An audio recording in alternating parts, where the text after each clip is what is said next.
The Impersonal Life. 1. I am. To you who read, I speak.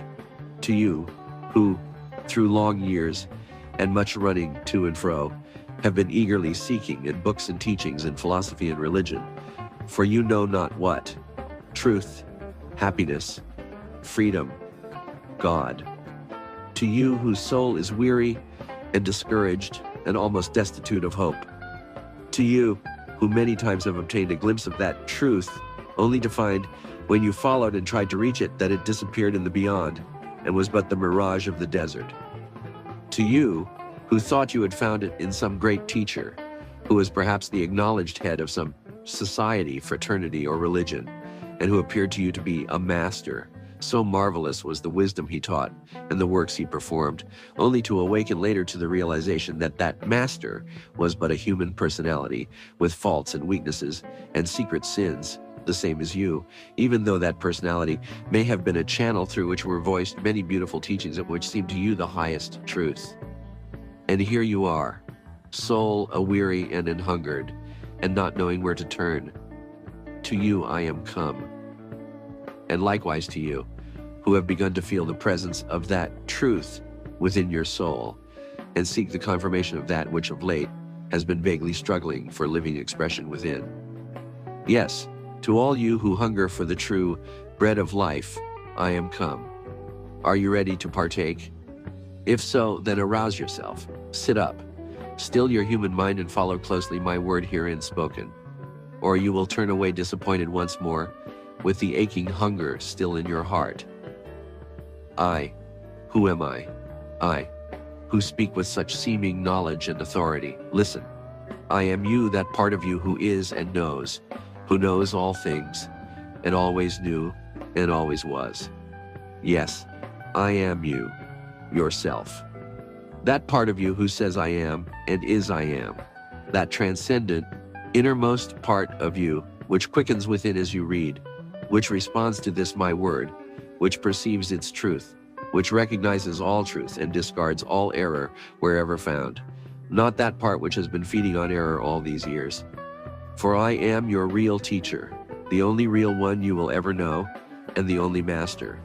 I, your divine self, I, the I am of you, bring to you this, my message, my living word, as I have brought to you everything in life, be it book or master, poverty or riches, bitter experience or love, to teach you that I and I alone, your own true self, am the teacher for you, the only teacher and the only God, who is and always has been providing you not only with the bread and wine of life, but with all things needed for your physical, mental, and spiritual growth and sustenance.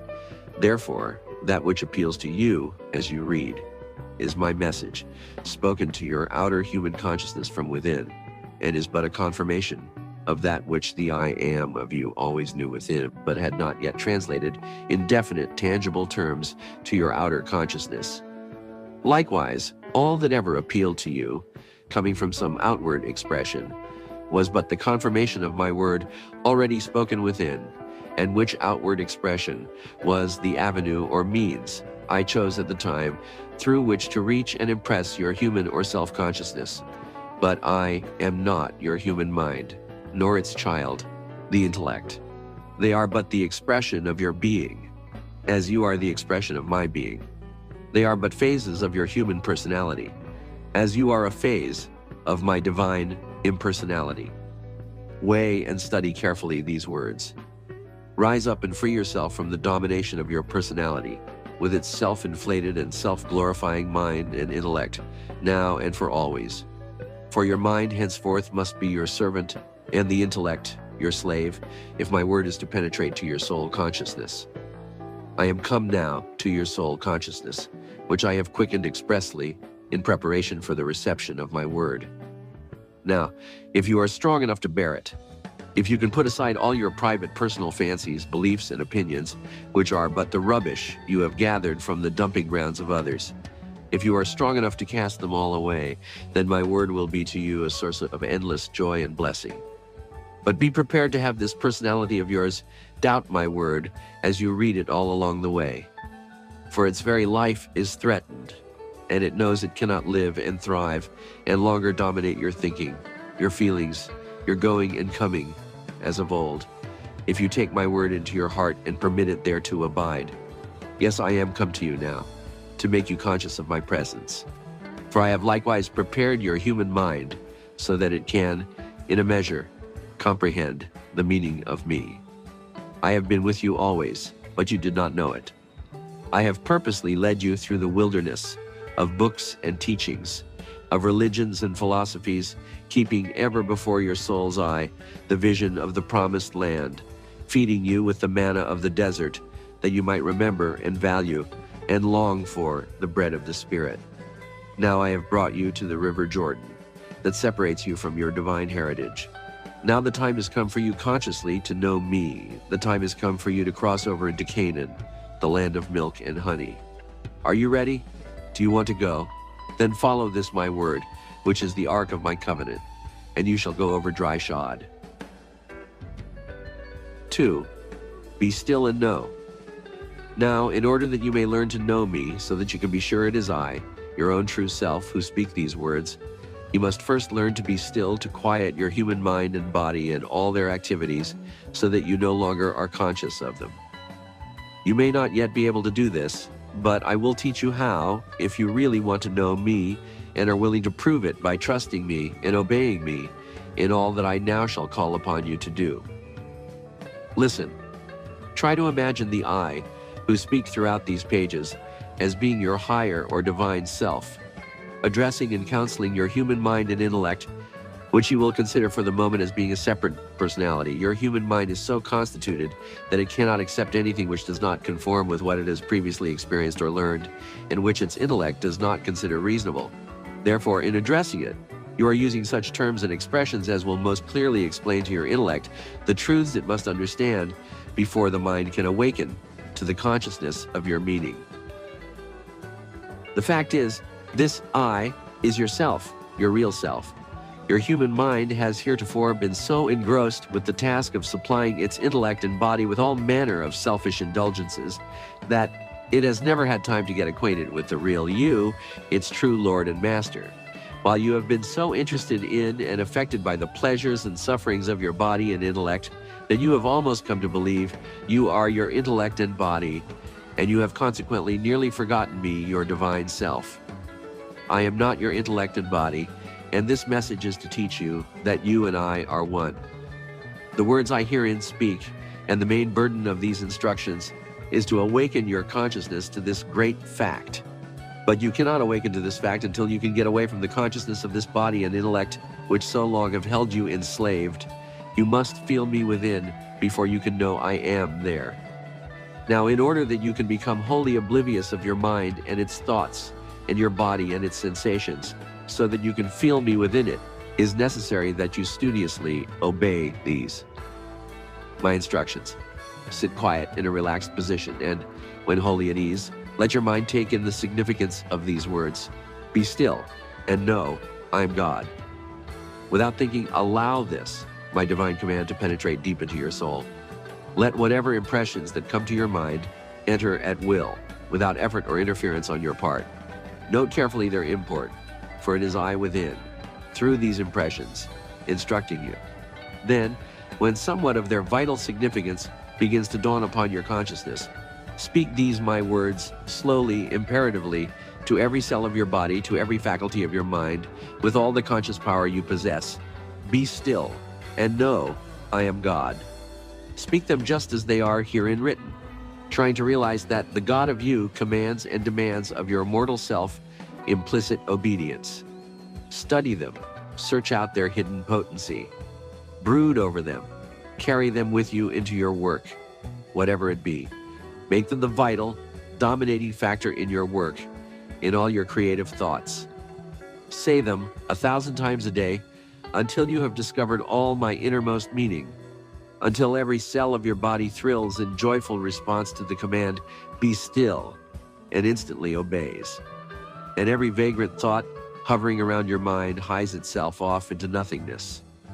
Then, as the words reverberate through the caverns of your now empty being, then, as the sun of knowing begins to rise on the horizon of your consciousness, then will you feel the swell of a wondrous strange breath filling you to the extreme of all your mortal members, causing your senses almost to burst with the ecstasy of it. Then will there come surge after surge of a mighty, resistless power rising within you, lifting you almost off the earth. Then will you feel within the glory, the holiness, the majesty of my presence. And then you will know I am God. When you have felt me thus in such moments within, when you have tasted of my power, hearkened to my wisdom, and known the ecstasy of my all-embracing love, you no disease can touch, no circumstance can weaken, no enemy can conquer. For now you know I am within, and you always hereafter will turn to me in your need, putting all your trust in me, and allowing me to manifest forth my will. And you, when you turn thus to me, will always find me an unfailing and ever-present help in time of need. For I will so fill you with a realization of my presence and of my power, that you need only be still and allow me to do whatever you want done. Heal your ills or those of others. Illumine your mind so you can see with my eyes the truth you seek, or perform perfectly the tasks which before seemed almost impossible of accomplishment. But this knowledge, this realization, will not come at once. It may not come for years, and it may come tomorrow.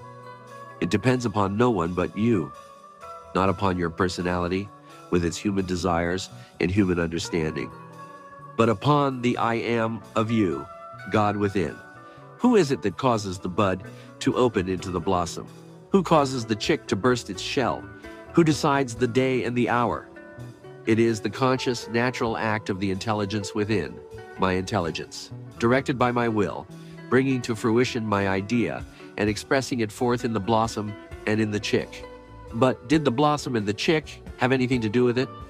No, only as they submitted or united their wills with mine and allowed me and my wisdom to determine the hour and the ripeness for action.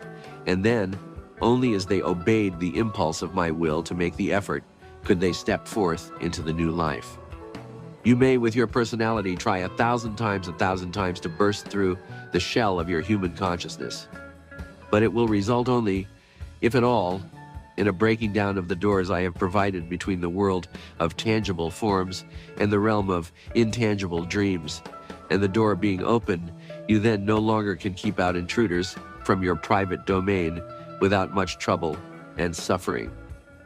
But even this I sometimes permit, that you may gain through such suffering the strength you lack, and the wisdom needed to know that not until you yield up all desire for knowledge, for goodness, yes, for union with me, to benefit self, can you unfold your petals, showing forth the perfect beauty of my divine nature, and can throw off the shell of your human personality and step forth into the glorious light of my heavenly kingdom. Therefore, I give you these directions now at the beginning, that you may be learning how to recognize me. For I here promise you, if you follow and strive earnestly to comprehend and obey my instructions herein given, you shall very soon know me, and I will give you to comprehend all of my word wherever written, in book or teaching, in nature, or in your fellow man. If there is much in what herein is written that seems contradictory, seek out my real meaning before discarding it. Do not leave a single paragraph or any one thought in it until all that is suggested becomes clear. But in all your seeking and all your striving, let it be with faith and trust in me, your true self within, and without being anxious about results, for the results are all in my keeping, and I will take care of them. Your doubts and your anxiety are but of the personality, and if allowed to persist, will lead only to failure and disappointment. 3. I, life, God. If that which you have read has awakened a response within, and the soul of you yearns for more, then you are ready for what follows.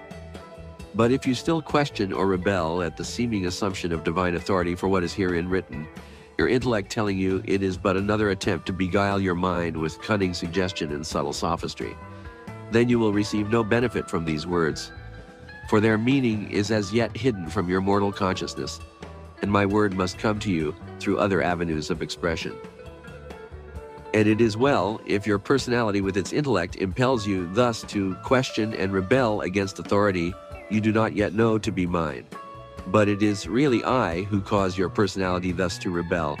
For your personality with its proud sense of individuality is still needed by me to develop a mind and body strong enough that they can perfectly express me. And until you have become prepared to know me, it is the mission I have given your personality thus to question and rebel. But once you recognize my authority, that moment the undermining of the authority of the personality has begun, and the days of its dominion are numbered, and you will more and more turn to me for help and guidance.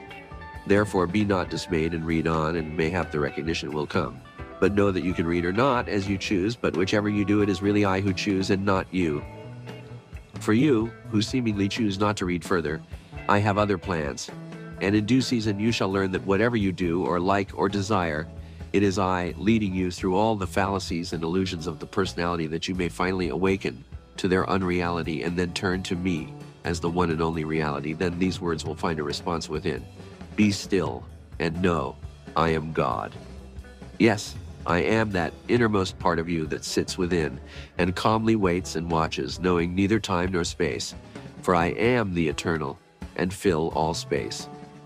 I watch and wait for you to be done with your petty human follies and weaknesses, with your vain longings, ambitions, and regrets, knowing that will all come in time. And then you will turn to me, weary, discouraged, empty, and humble, and ask me to take the lead, not realizing that I have been leading you all the time. Yes, I sit here within quietly waiting for this.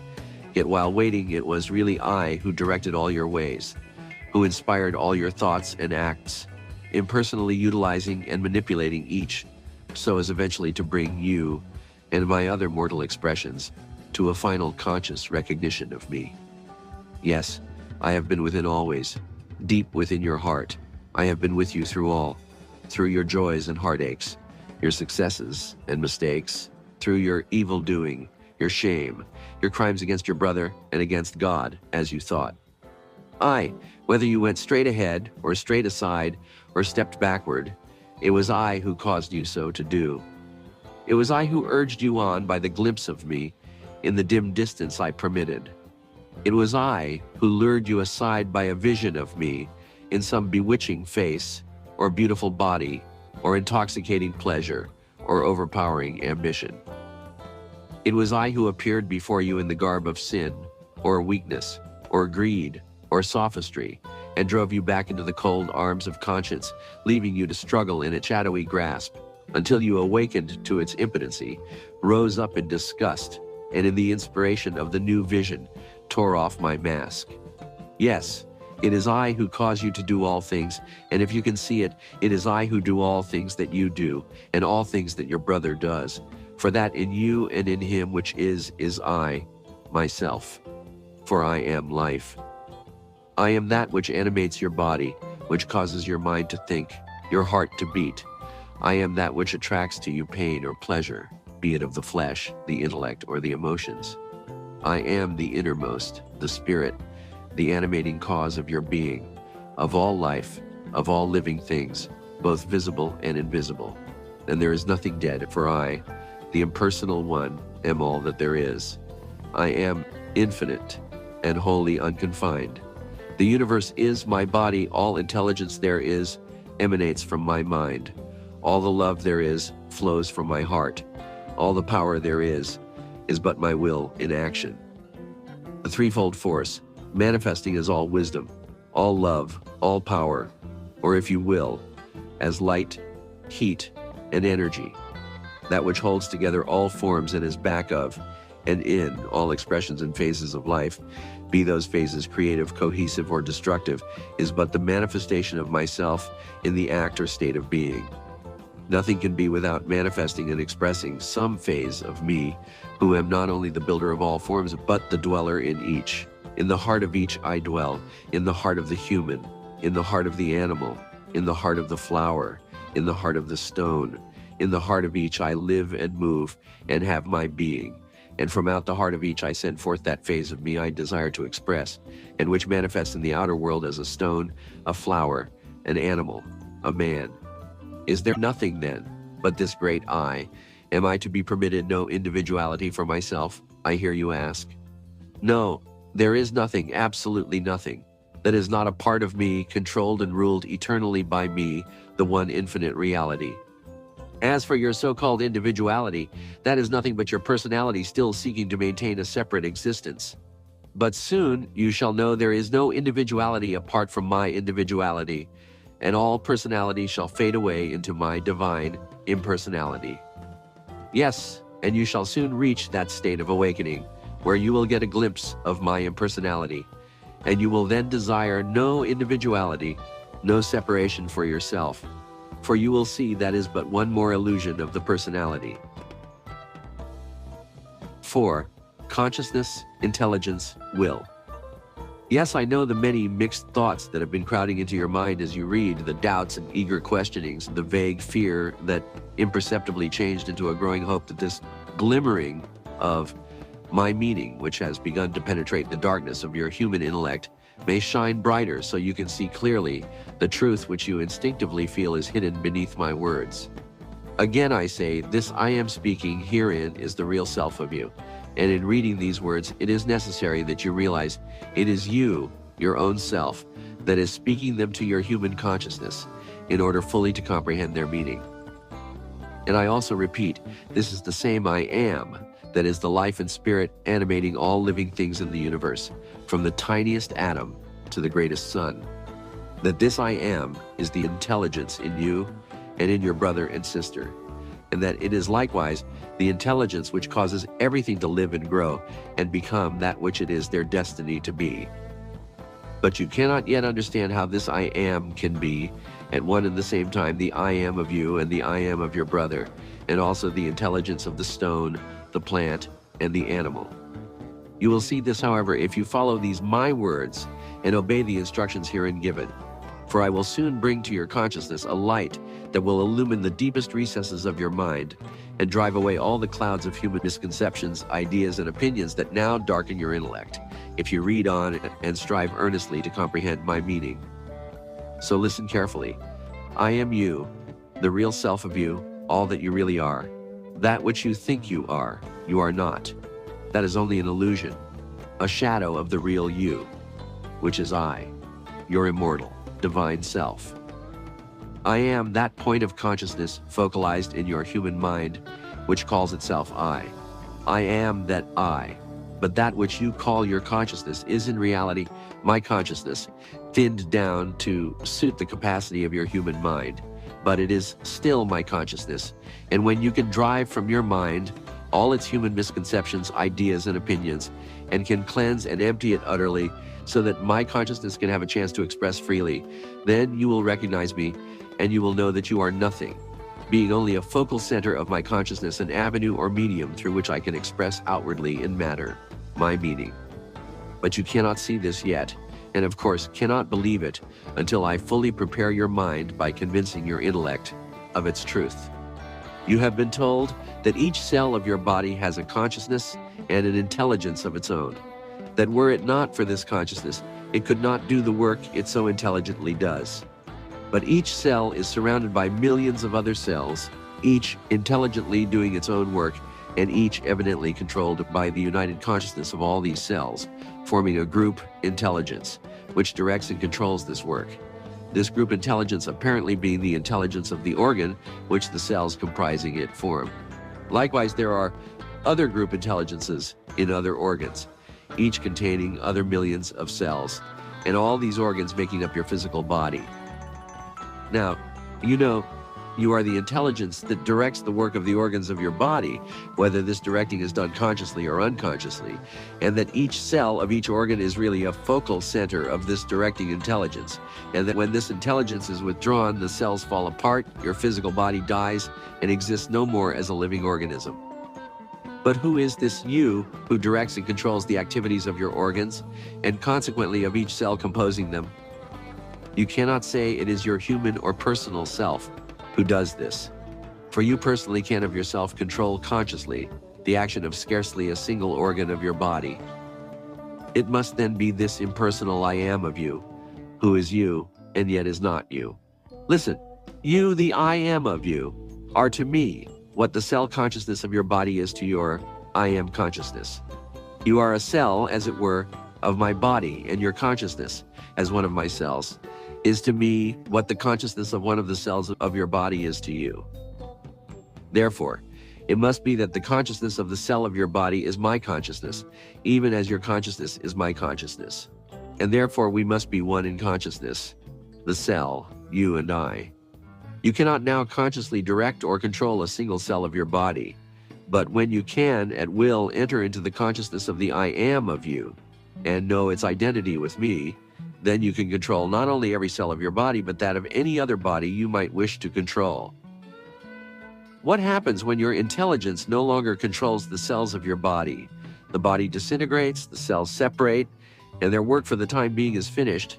But do the cells die or lose consciousness? No, they simply sleep or rest for a period, and after a while unite with other cells and form new combinations, and sooner or later appear in other manifestations of life, perhaps mineral, perhaps vegetable, perhaps animal, showing that they still retain their original consciousness and but await the action of my will to join together in a new organism to do the work of the new intelligence through which I desire to manifest. Then apparently this cell consciousness is a consciousness common to all bodies, mineral, vegetable, animal, human, each cell fitted perhaps by experience for a certain general kind of work. Yes, this cell consciousness is common to every cell of every body, no matter what its kind, because it is an impersonal consciousness, having no purpose other than doing the work allotted it. It lives only to work wherever needed. When through building one form, it takes up the work of building another, under whatever intelligence I desire it to serve. Thus, it is likewise with you. You, as one of the cells of my body, have a consciousness that is my consciousness, an intelligence that is my intelligence, even a will that is my will. You have none of these for yourself or of yourself.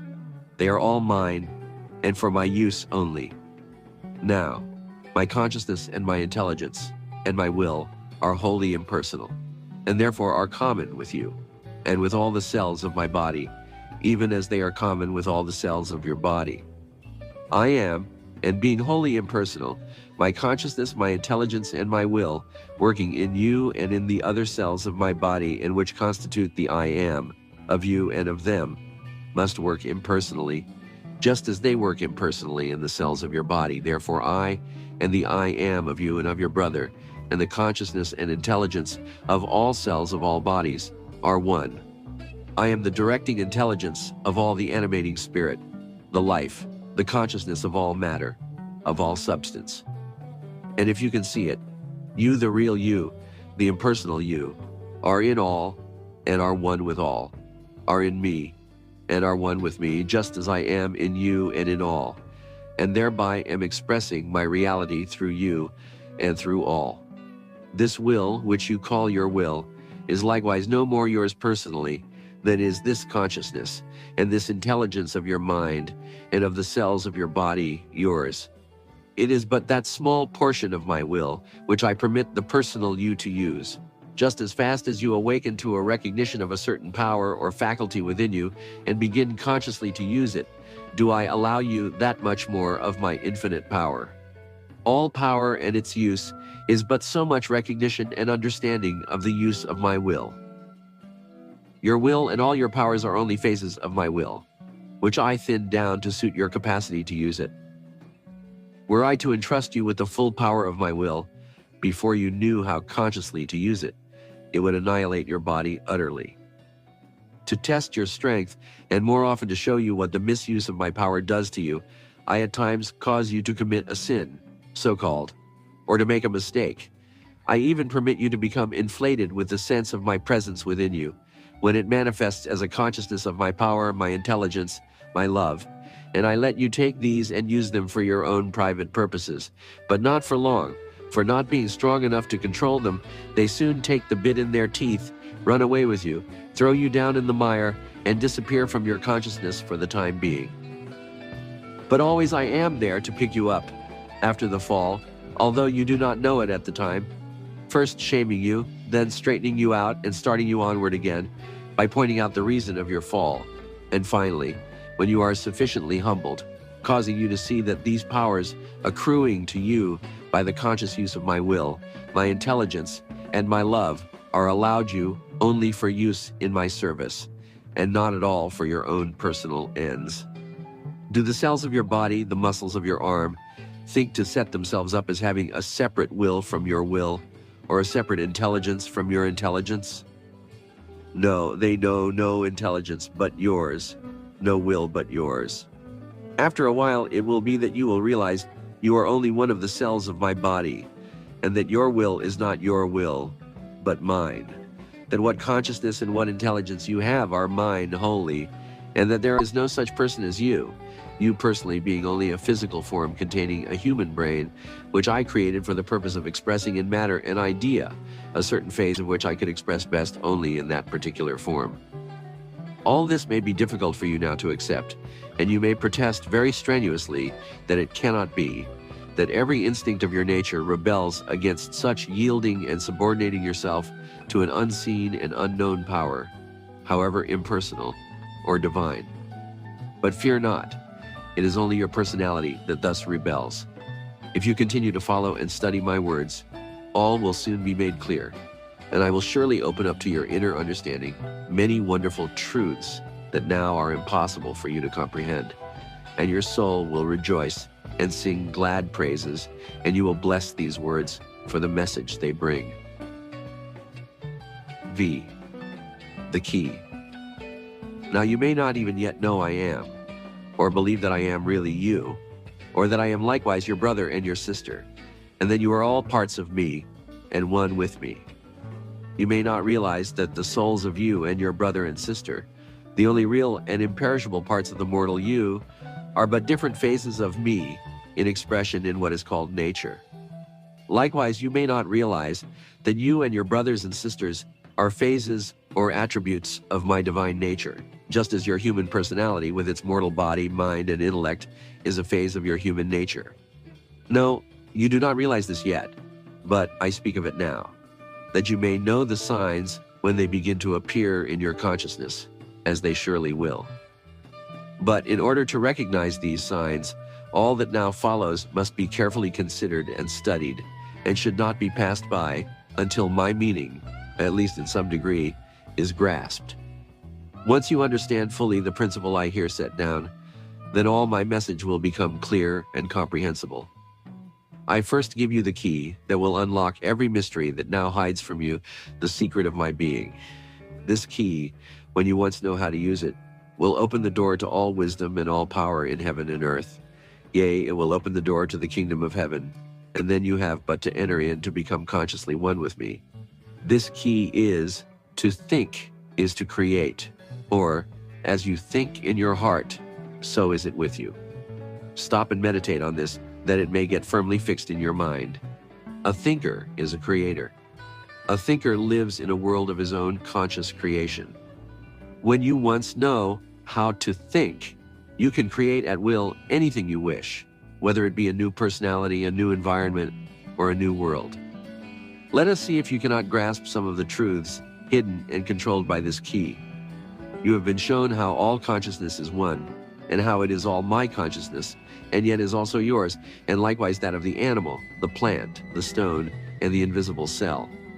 You have seen how this consciousness is controlled by my will, which causes the invisible cells to unite and form the various organisms for the expression and use of the different centers of intelligence through which I desire to express. But you cannot yet see how you can direct and control the consciousness of the cells of your own body, not to speak of those of other bodies, even if you and I and they are all one in consciousness and intelligence. By paying a special attention to what follows, however, you now may be enabled to see this. Have you ever taken the pains to study out what is consciousness, how it seems to be an impersonal state of awareness, of waiting to serve or to be directed or used by some power latent in and intimately related to itself? How man seems to be merely the highest type of organism containing this consciousness, which is directed and used by this power within itself, and that this power latent in man's consciousness and in all consciousness is nothing but will, my will. For you know that all power is but the manifestation of my will. Now you have been told that in the beginning I created man in my image and likeness, after which I breathed into him the breath of life, and he became a living soul. By creating man in my image and likeness, I created an organism capable of expressing all of my consciousness and all of my will, which means likewise all of my power, my intelligence, and my love. I therefore made it perfect in the beginning, patterning it after my own perfection. When I breathed into man's organism, my breath, it became alive with me. For then it was I breathed into it my will, not from without but from within, from the kingdom of heaven within, where always I am, and ever afterward I breathed and lived and had my being within man. For I created him in my image and likeness only for that purpose. The proof of this is man does not and cannot breathe of himself. Something far greater than his conscious natural self lives in his body and breathes through his lungs. A mighty power within his body thus uses the lungs, even as it uses the heart to force the blood containing the life it indrew through the lungs to every cell of the body, as it uses the stomach and other organs to digest and assimilate food to make blood, tissue, hair, and bone, as it uses the brain, the tongue, the hands and feet, to think and say and do everything that man does. This power is my will to be and live in man. Therefore, whatever man is, I am, and whatever man does, or you do, I do, and whatever you say or think, it is I who say or think it through your organism. You were also told that when man was thus possessed of my breath, he was given dominion over all the kingdoms of the earth, which means he was made Lord of the earth, the sea, the air, and the ethers, and all beings living in all these kingdoms paid him homage and were subject to his will. This naturally was so, for I, within man's consciousness and within all consciousness, am always manifesting my will, and I, the Lord and ruler of man's organism, am likewise the Lord and ruler of all organisms in which consciousness dwells. And as all consciousness is, my consciousness, and it dwells wherever there is life, and as there is no substance in which there is not life, then my consciousness must be in everything, in earth, water, air, and fire, and therefore must fill all space. In fact, it is space, or that which man calls space. Then my will, being the power latent in all consciousness, must reach everywhere. And therefore man's will, which is but a focalization of my will, must likewise reach everywhere, and hence the consciousness of all organisms, including his own, is subject to man's direction and control. All it needs is for him consciously to realize this. Realize that I, the impersonal self within him, am constantly directing, controlling, and using the consciousness of all organisms every moment of every day of his life. And I am doing this by and through his thinking. I am doing this with and through man's organism. Man thinks he thinks, but it is I, the real why of him, who think through his organism. And through this thinking and his spoken word, I accomplish all that man does, and make man and his world all that they are. It makes no difference if man and his world are not what he supposes they are. They are just what I created them to be for my purpose. But if I do all the thinking, man does not and cannot think, I hear you say. Yes, here seems a mystery, but it will be revealed to you if you note carefully what follows. For I am going to teach you, man, how to think. 6. Thinking and creating. I have said that man does not think, that it is I, within him, who do his thinking. I have also said man thinks he thinks. As this is an apparent contradiction, I needs must show you that man ordinarily does not think any more than he does anything else he supposes he does. For I, within him, do all that he does, but I necessarily do it through his organism, through his personality, his body, mind, and soul. I will point out how this can be. First, try to realize that I made you in my image and likeness, and that I have my being within you. Even if you do not know this now, and believe that I, God, am somewhere without and that we are separated, try for the time being to imagine I am within you. Next, realize that which you do when you think is not real thinking, because it is not conscious thinking, for you are unconscious of me, the inspirer and director of every idea and thought that enters your mind. Next, realize because I am within you and you are my image and likeness, and therefore possess all of my faculties, you have the power of thinking, but not being conscious that thinking is creating and that it is one of my divine powers you are using. You have indeed all your life been thinking, but it has all been misthinking, or what you would call error thinking. And this error thinking, this not knowing it is my power you have been thus misusing, has been separating you in consciousness farther and farther from me, but all the time fulfilling my purpose, which later on will be made manifest to you.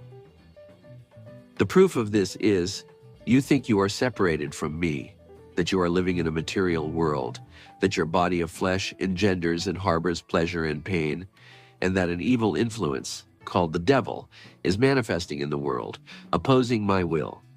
Yes, you think all these things are so, and they are, to you, for all things are to man's mortal consciousness what he thinks or believes they are. And I have likewise caused them to appear to man to be what he thinks they are, this also to suit my purpose and to fulfill the law of creating. Let us see if this is not true. If you believe a thing is so, is not that thing really so to you? Is it not true that a thing seems real to you, like some sin or evil, so-called some sorrow, trouble, or worry, only because you're thinking or believing it so makes it such? Others might see that thing entirely different and might think your view of it foolish, might they not? If this is true, then your body, your personality, your character, your environment, your world, are what they appear to be to you because you have thought them into their present status. Therefore, you can change them by the same process. If they do not please you, you can make them whatever you will by thinking them so. Can you not? But how can one do real thinking, conscious thinking, so as to bring about this change, you ask? First, know that I, your real self, purposely brought to your attention these things which now are displeasing and which cause you to think them as being what they now seem to be to you. And I alone, am thus preparing your human mind so that when you turn within to me in abiding faith and trust, I can enable you to see and bring into outer manifestation the reality of these things which now seem so unsatisfactory. For I bring to you everything that, by their outer seeming, can attract or lure your human mind onward in its earthly search, in order to teach you of the illusoriness of all outer appearance of material things to the human mind, and of the fallibility of all human understanding, so that you will turn finally within to me and my wisdom, as the one and only interpreter and guide. And when you have turned thus within to me, I will open your eyes and cause you to see that the only way you can ever bring about this change in thinking is by first changing your attitude toward all these things you now think are not what they ought to be. That is, if they are unsatisfactory or obnoxious to you, and affect you so as to cause you discomfort of body or disturbance of mind, why, stop thinking that they can so affect or disturb you. For who is the master? Your body, your mind, or you, the I am within? Then why not show you are master by thinking the true things the I am of you within wishes you to think? It is only by your thinking these other things, by allowing these inharmonious thoughts to enter your mind, and by so doing giving them the power so to affect or disturb you, that they have any such influence over you. When you stop thinking into them this power, and turn within to me, and allow me to direct your thinking, they will at once disappear from your consciousness, and dissolve into the nothingness from which you created them by your thinking. When you are willing to do this, then and then only are you ready to receive truth and by proper conscious thinking, directed by me, to create the true and permanent things I within wish you to create. Then, when you can thus distinguish the true from the false, the real from the seeming, your conscious thinking will be as potent to create all things you desire, as has been your unconscious thinking in the past in creating those things you once desired but now find obnoxious. For it was by your unconscious thinking, or thinking unconscious of the control your desires exercised over your creative power, that your world and your life are now what you sometime in the past desired them to be. Have you ever studied and analyzed the process of the working of your mind when a new idea, fertile with possibilities, appears? Have you noticed the relation that desire bears to such an idea, and how, through thinking, that idea is finally brought to actual fruition? Let us study this relation and process. There is always first the idea, not considering at this moment the necessity or occasion for its appearance, and it matters not whence the idea comes, from within or without, for it is always I who inspire it or cause it to impress your consciousness at the particular moment it does. Then, just to the extent that you grow quiet and focus your attention upon that idea, stilling all the activities of your mind and eliminating all other ideas and thoughts from your consciousness so that idea can have full sway, do I illumine your mind and cause to unfold before your mental gaze the various phases and possibilities contained within that idea. This takes place, however, up to this point, without any volition on your part, other than focusing or concentrating your attention upon the idea. But once I have given your human mind a view of its possibilities and have enlisted your interest, then does your human personality take up its task. For as I created and inspired the idea in your mind, so did I cause that idea to fructify therein and give birth to desire. Desire to bring into outer manifestation all the possibilities of the idea. Desire thus becoming the mortal agent of my will and supplying the motive power, just as the human personality is the mortal instrument used to confine and focus that power. Yes, all ideas and all desires come thus from me. They are my ideas and my desires which I inspire in your mind and heart in order to bring them through you into outer manifestation. You have no ideas of your own and could not possibly have a desire that came from other than me, for I am all there is. Therefore all desires are good, and when thus understood unfailingly, come into speedy and complete fulfillment. You may wrongly interpret my desires, my urges from within, and seek to use them for your own selfish purpose. But even while permitting this, they still fulfill my purpose. For it is only by letting you misuse my gifts, and through the suffering such misuse brings, for misuse and suffering are my purifying agents, that I can make you into the clean and selfless channel I require for the perfect expression of my ideas. We have then, first the idea in the mind, then the desire to bring the idea into outer manifestation. So much for the relation. Now for the process of realization. In accordance with the definiteness with which the picture of the idea is held in the mind, and the extent to which the idea possesses the personality, does its creative power, impelled by desire, proceed with its work. This it does by compelling the mortal mind to think out or to imagine, image in, or in other words, to build mental forms into which I can pour, as into a vacuum, the impersonal, elemental, vital substance of the idea, which when the word is spoken, either silently or audibly, consciously or unconsciously, at once begins to materialize itself, by first directing and controlling the consciousness and all the activities of both mind and body, and of all minds and all bodies connected with or related to the idea. For remember, all consciousness and all minds and all bodies are mine, and are not separated, but are one and wholly impersonal. And then, so attracting, directing, shaping, and molding conditions, things and events, that sooner or later, the idea actually comes forth into definite, tangible manifestation. And so it is that everything, every condition, every event that ever transpired, was first an idea in the mind. It was by desiring, by thinking, and by speaking forth the word, that these ideas came into visible manifestation. Think this out and prove it for yourself. This you can do, if you will, by taking any idea that comes and following it out through the above process to realization, or by tracing back any feat you have accomplished, any picture you have painted, any machine you have invented, or any particular thing or condition now existing to the idea from which it sprang. This is the plan and process of all true thinking, and therefore of all creation. Listen, you have now and always have had, through this power of thinking, dominion over all the kingdoms of the earth.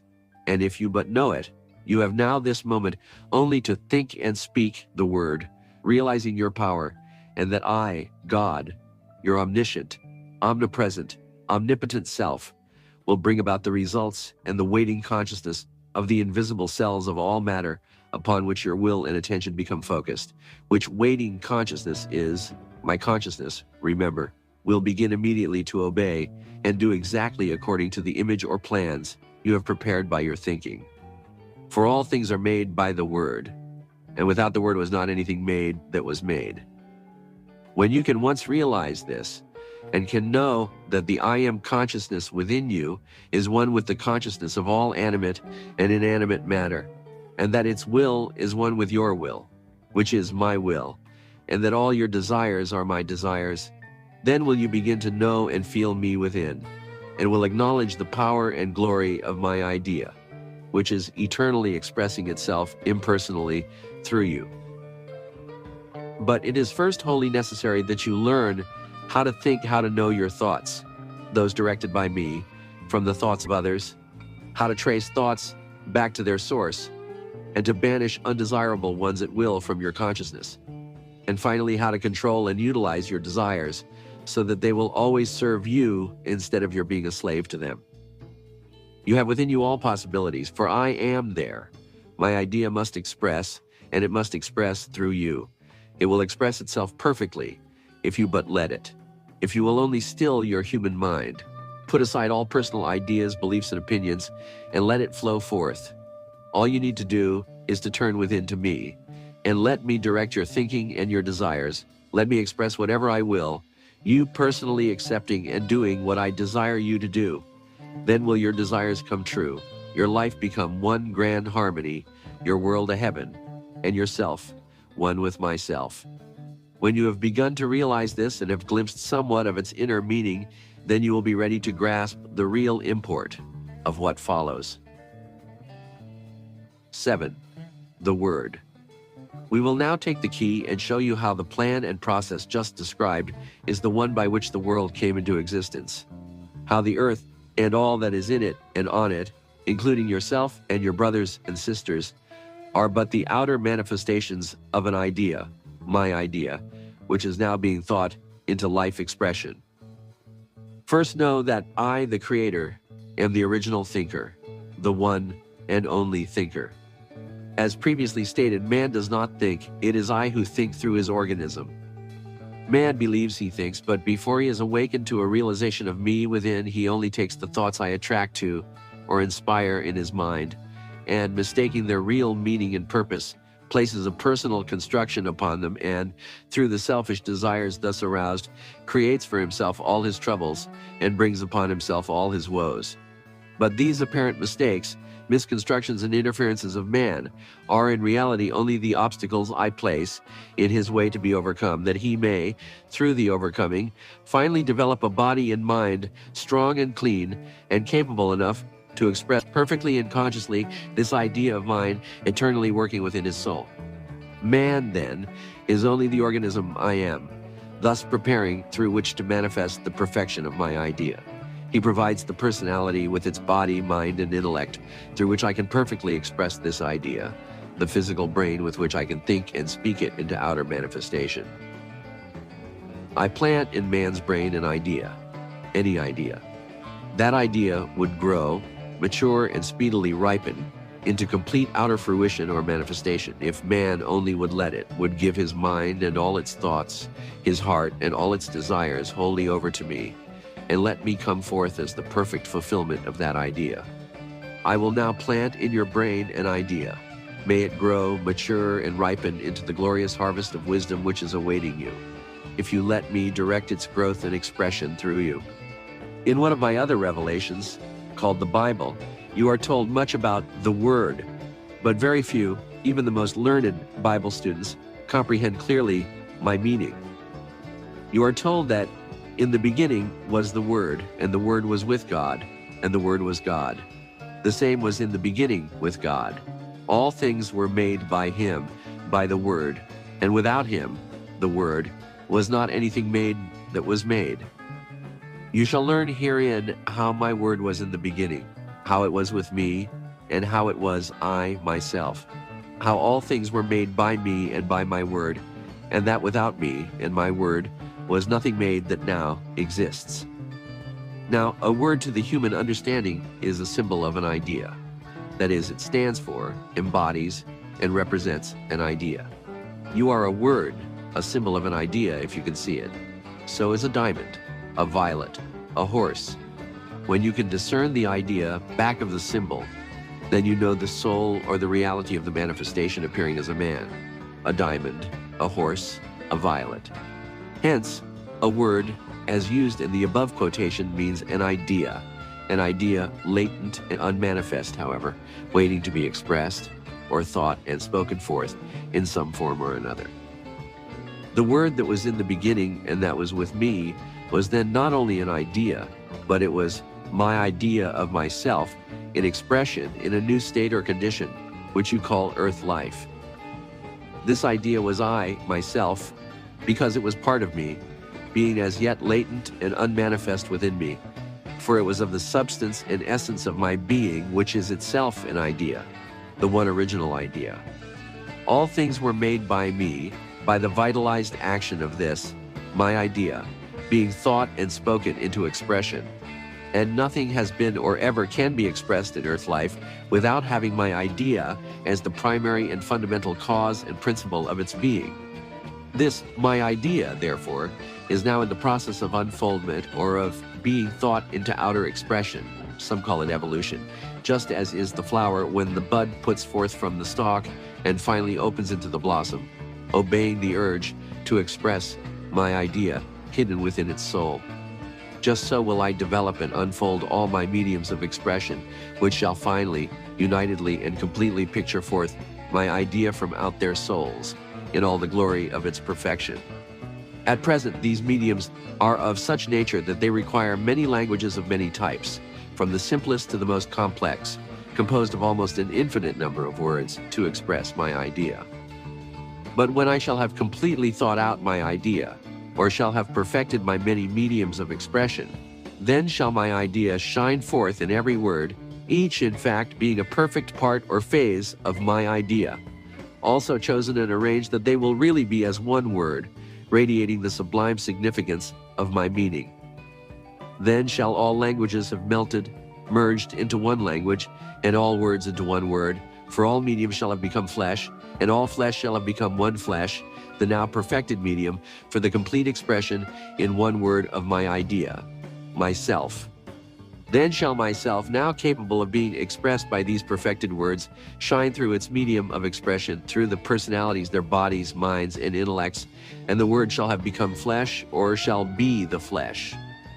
Which means that all words, through the regenerative power of my idea within, shall have evolved through the flesh, transmuting and spiritualizing it and making it so transparent and pure that the personality will have nothing more of earth nature left in it to hinder impersonal expression, enabling myself, therefore, to shine forth perfectly and become fully manifest, thus amalgamating once more all words and all flesh into one word, the word which was in the beginning and which then will shine through all, created flesh as the Son of glory, the Christ of God. This is the plan and purpose of my creation and of all manifested things. A glimpse of the process of my creation or of my thinking. My idea of myself into earth expression will be given in what follows. 8. My idea. You have been told that the earth and all things belonging to it are but the outer manifestations of my idea, which is now in the process of being thought into perfect expression. You have been shown that my idea is responsible for all created things, and that it is both the cause and the reason for all manifestations, yourself and your brothers and sisters included, all of which have been thought into existence by me, the one original thinker and creator. We will now trace the course of that idea from the beginning through its various stages of earth expression, as well as the process of my thinking that idea into its present state of manifestation. If you will note carefully all that follows, and will allow me within to direct all of your meditations upon its inner meaning, you will be shown not only the method, how to create by thinking anything whatsoever you choose to create, but how you came into being and into your present state of manifestation.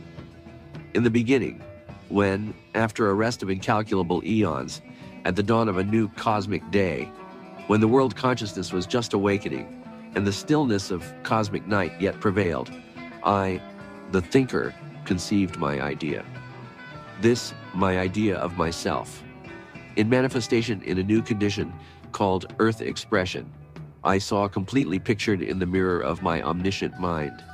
In this mirror, I saw the real earth shining forth brilliantly in the cosmos, a perfect sphere, where all the infinite phases, attributes, and powers of my divine nature were finding perfect expression through the medium of angels of light, living messengers of my will, my word in the flesh, even as it is in the celestial world of the eternal. I saw myself manifesting outwardly as nature, and my life as the vivifying and evolving principle back of all manifestation. I saw love, the divine creative power, as the animating and vitalizing force back of all life, and my desire to give perfect expression to that love as the potential and real cause and reason of the birth of my idea. All this I saw mirrored in my all-seeing and all-knowing mind, which could see and reflect only the soul of things or their reality. Therefore, this that I saw pictured in my mind was the real earth. In fact, it's beginning its conception into cosmic being. Now, my consciousness is the inner essence of all space and all life. It is the real substance of my all-comprehending and all-including mind, whose informing and vitalizing center is everywhere, and its limit and circumference nowhere. Within the realm of my mind alone, I live and move and have my being. It both contains and fills all things, and its every vibration and manifestation are but the expression of some phase of my being. Being is expressing or outpressing. You cannot imagine being without expression. Therefore I, all that is, am expressing, constantly and continuously expressing. Expressing what? What else could I express if I am all that is, but myself? You cannot yet see or comprehend me, myself, but you can comprehend when I inspire you with an idea. Therefore, if I am all there is, that idea, which is direct from me, must be part of or a phase of myself in being or expression.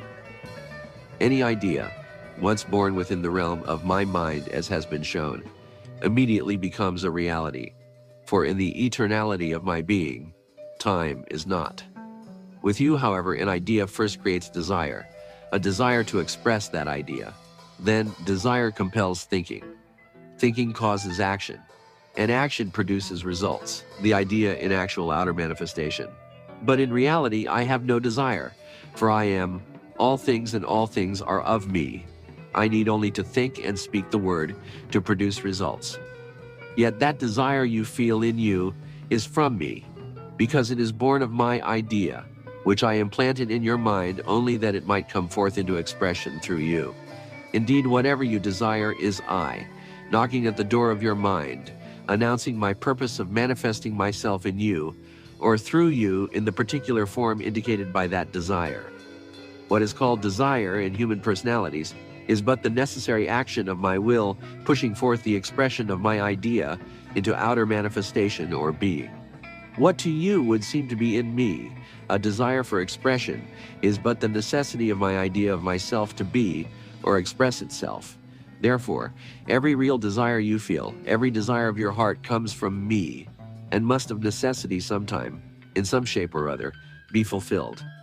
But as I have no desire because I am all things, once this idea of expressing myself in this new condition was born, I had but to think, that is, to concentrate or focus my attention upon my idea and will it to come forth into expression, or, as is told in my other revelation, to speak the creative word.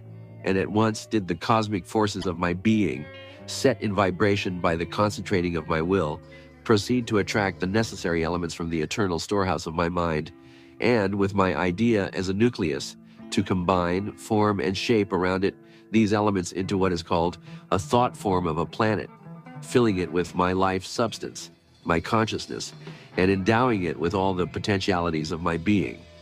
But this act of thinking produced only a vitalized thought form of a planet, and its manifestation was still in a nebulous state in the thought realm. From a thought form, however, the quickening power of the idea within, with my will focused upon it, proceeded to mold, fashion, and gradually to solidify into material form the various elements of life substance, until my idea finally shone forth in substantial manifestation in the world of visible forms as the planet Earth, a medium ready for living expression and now capable of both containing and expressing me. This was the material body prepared by my thinking, in which already dwelt all the potential nature of my being, by reason of the informing power of my idea within. The next stage was the developing and preparing of avenues or mediums through which I could express the manifold phases, possibilities, and powers of my idea. The outward evidence of this was what is known as the mineral, vegetable, and animal kingdoms, which each in turn, as it came into manifestation, gradually unfolded higher and more complex states of consciousness that enabled me more and more clearly to express the infinite phases and variety of my nature. It was at this stage that I looked upon my creation, as stated in my other revelation, and saw that it was good. But there yet remained the final and culminating medium of expression. Up to this point, while each perfectly expressed some phase of my nature, yet all existing mediums and avenues were unconscious of me, and were mediums of expression only as a wire is a medium for conducting heat, light, and power. The conditions were now ripe, however, for the creation of mediums through which my divine attributes could find conscious expression, conscious not only of their relationship to me, but of their ability and power to express my idea. It was at this moment in time that you and your brothers and sisters were born into existence as human expressions, coming into manifestation as you did, similarly with all other mediums, in response to my concentrated thought, in which I saw all the infinite variety of my attributes in actual expression in entitized forms, each manifesting in predominance some particular phase of my being, and each conscious of me, its creator and expresser. I saw you in perfect expression, even as I see you now, the real you, an attribute of myself, perfect.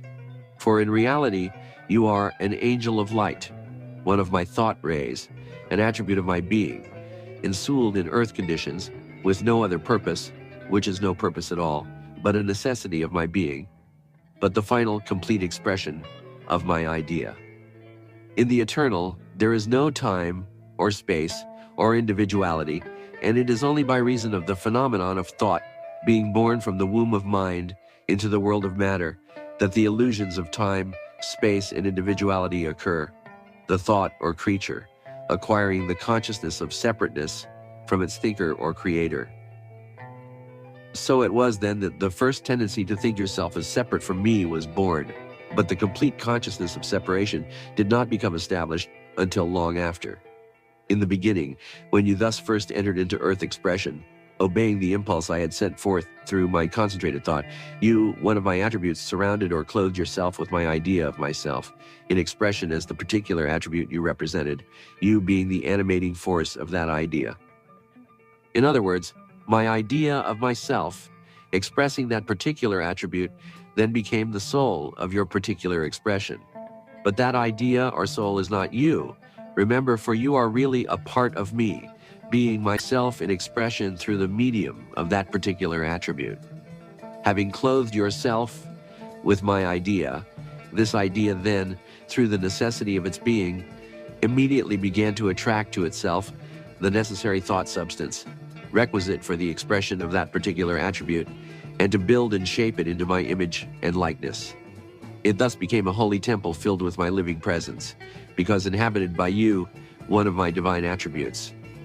This temple, being in my image and likeness, and composed of my thought substance, surrounding and clothing my idea, is consequently your real body. It is therefore indestructible, immortal, perfect. It is my complete, imagined, imaged in thought, containing my living essence, awaiting the time when it can come into outer expression and take on material form. So now we have, first, I am expressing as you one of my divine attributes. Second, my idea of you, one of my attributes, expressing in earth conditions, or your soul. Third, my imaged thought of you, forming the temple of your soul, or your soul body in which you dwell. These three make up the divine or impersonal part of you, the immortal three-in-one, you, my latent yet completely formulated thought, shaped in my image and likeness, as yet unquickened, and therefore having no connection with your human personality, which has not yet been born. Ein, the Garden of Eden. Whether or not you have gotten any clear grasp of what has just been stated, do not discard it as impossible of comprehension, For in every line is hidden a meaning that will more than repay you for the study necessary to make it become clear. This message is to awaken you to a realization of what you are, to a realization of your real self. It is intended to make you once more conscious of me, your divine self, so conscious that never again will you be deceived by that other self, which you have imagined as being you, and which so long has lured you on by feeding you with its unsatisfying sense pleasures, its mental dissipations and emotional delights.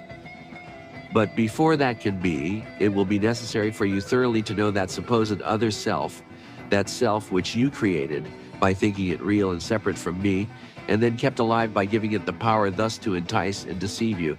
Yes, that self-created self, with its purely selfish pride and ambitions and imagined power, its love of life, of possessions, of being thought wise or good.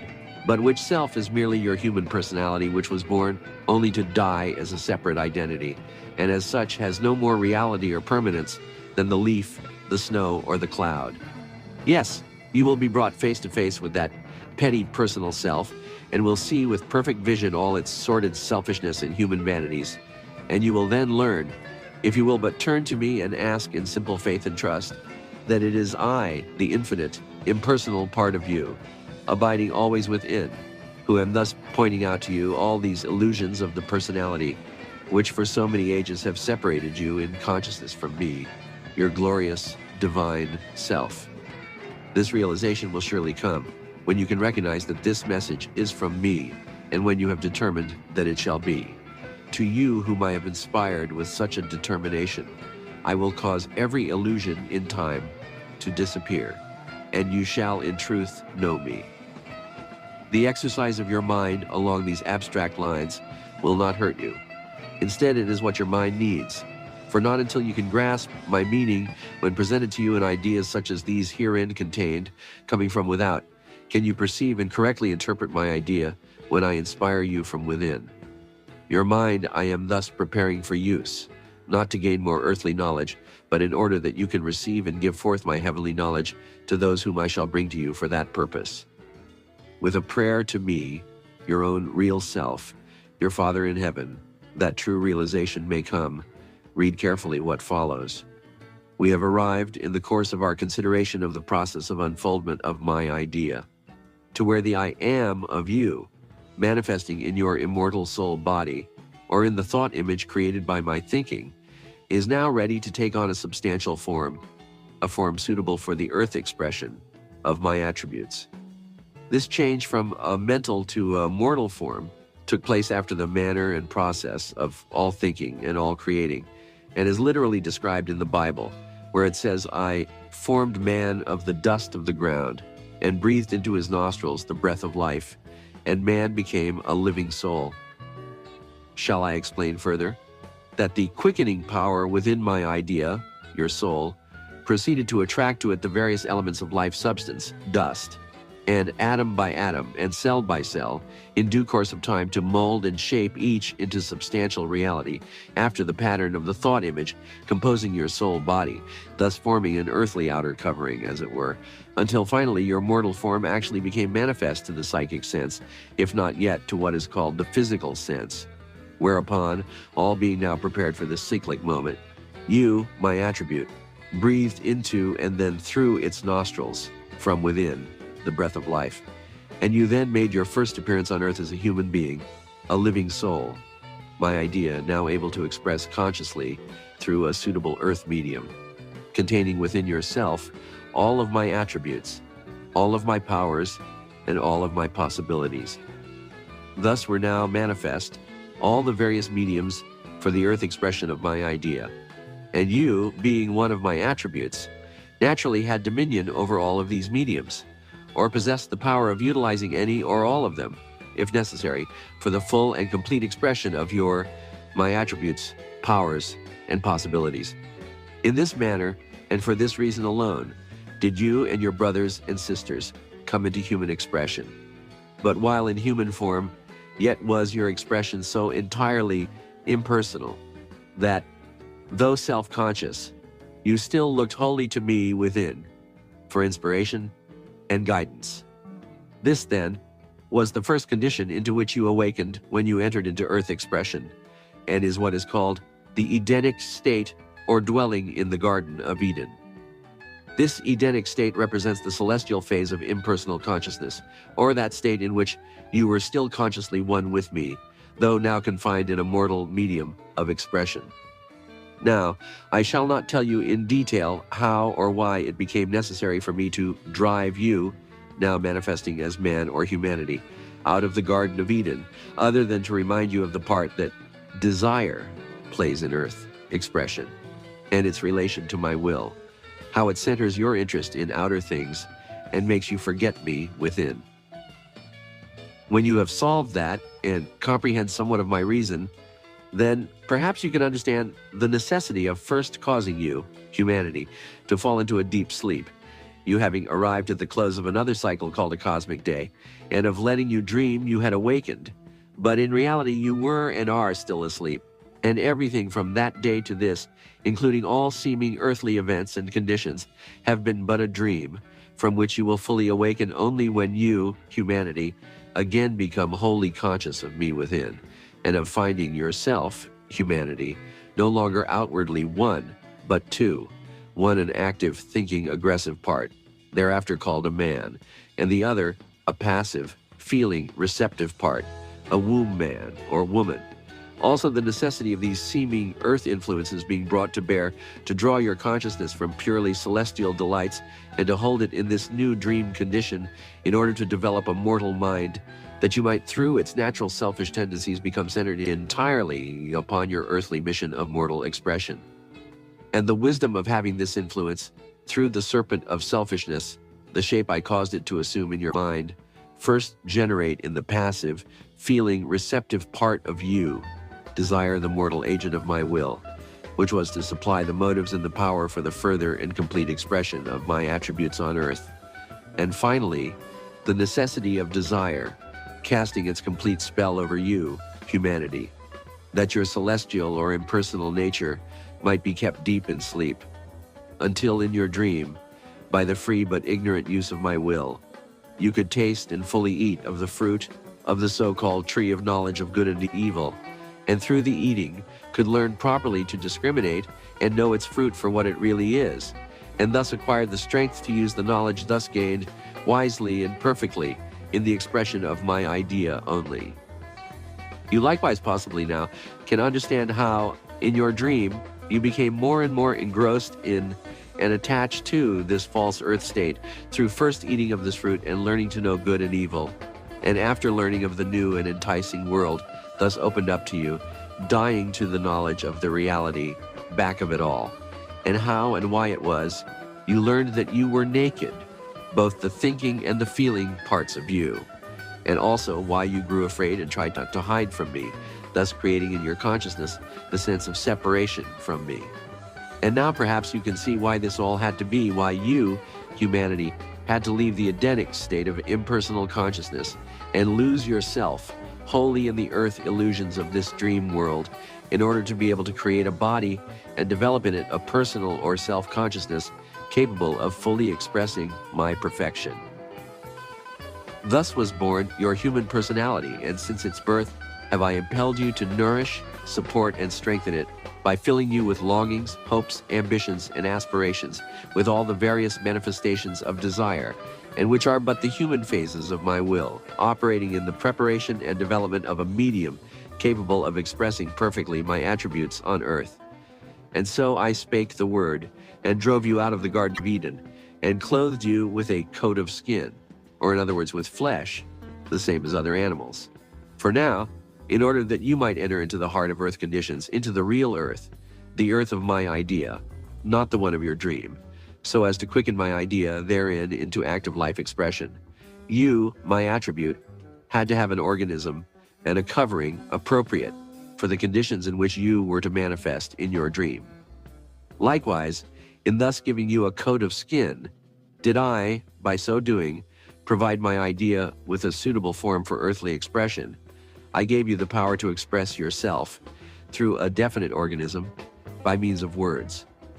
In the impersonal, there is no use or necessity for words. Ideas alone exist and express. They simply are, for they are the expression of the various phases of my being. But in this dream condition, where every expression in these early stages of outer being had to have a form and substance that could be heard, seen, felt, smelled, or tasted, in order that its meaning could be clearly apprehended, there naturally had to be provided organisms capable of being used for the double purpose of expression and of understanding what was expressed.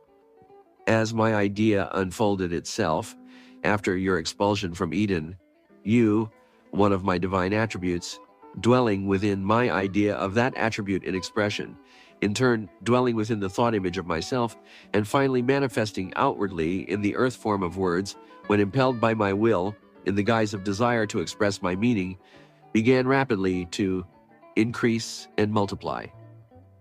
And in your search for the most favorable conditions for the manifestation of your particular attributes, you gradually spread over the face of the earth, quickening and arousing the intelligence dormant in all forms of life contacted into fuller and more active expression of their particular phases of my idea. Thus were formed the various languages of earth, each containing many words, and all born of desire in the human mind to express in earthly terms the infinite phases of my idea ever surging within. And the more the human mind strove thus to express, in words, my idea, the greater and more abject the failure. And in time will the great awakening come, that all words are but symbols of one idea, and all ideas of whatsoever nature are but phases of one idea, my idea of myself in expression, and that all desire to express in words that idea, without the consciousness of my will being the one and only source of inspiration, is futile. And likewise, all desire to express in living acts that idea, without losing all consciousness of your human personality, of your personal part in the acts, and centering yourself wholly in me, is vain and fruitless, and will end only in failure, disappointment, and humiliation. X. Good and evil.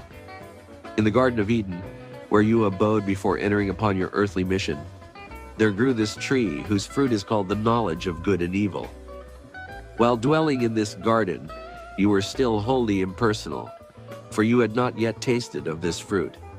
But having once yielded to desire, the earthly agent of my will, whose main work is to make you eat this fruit, the moment you had eaten, that moment you descended, or fell, or were forced from your Edenic estate, like the chick from the shell, or the rose from the bud, and you found yourself involved in conditions altogether new and strange.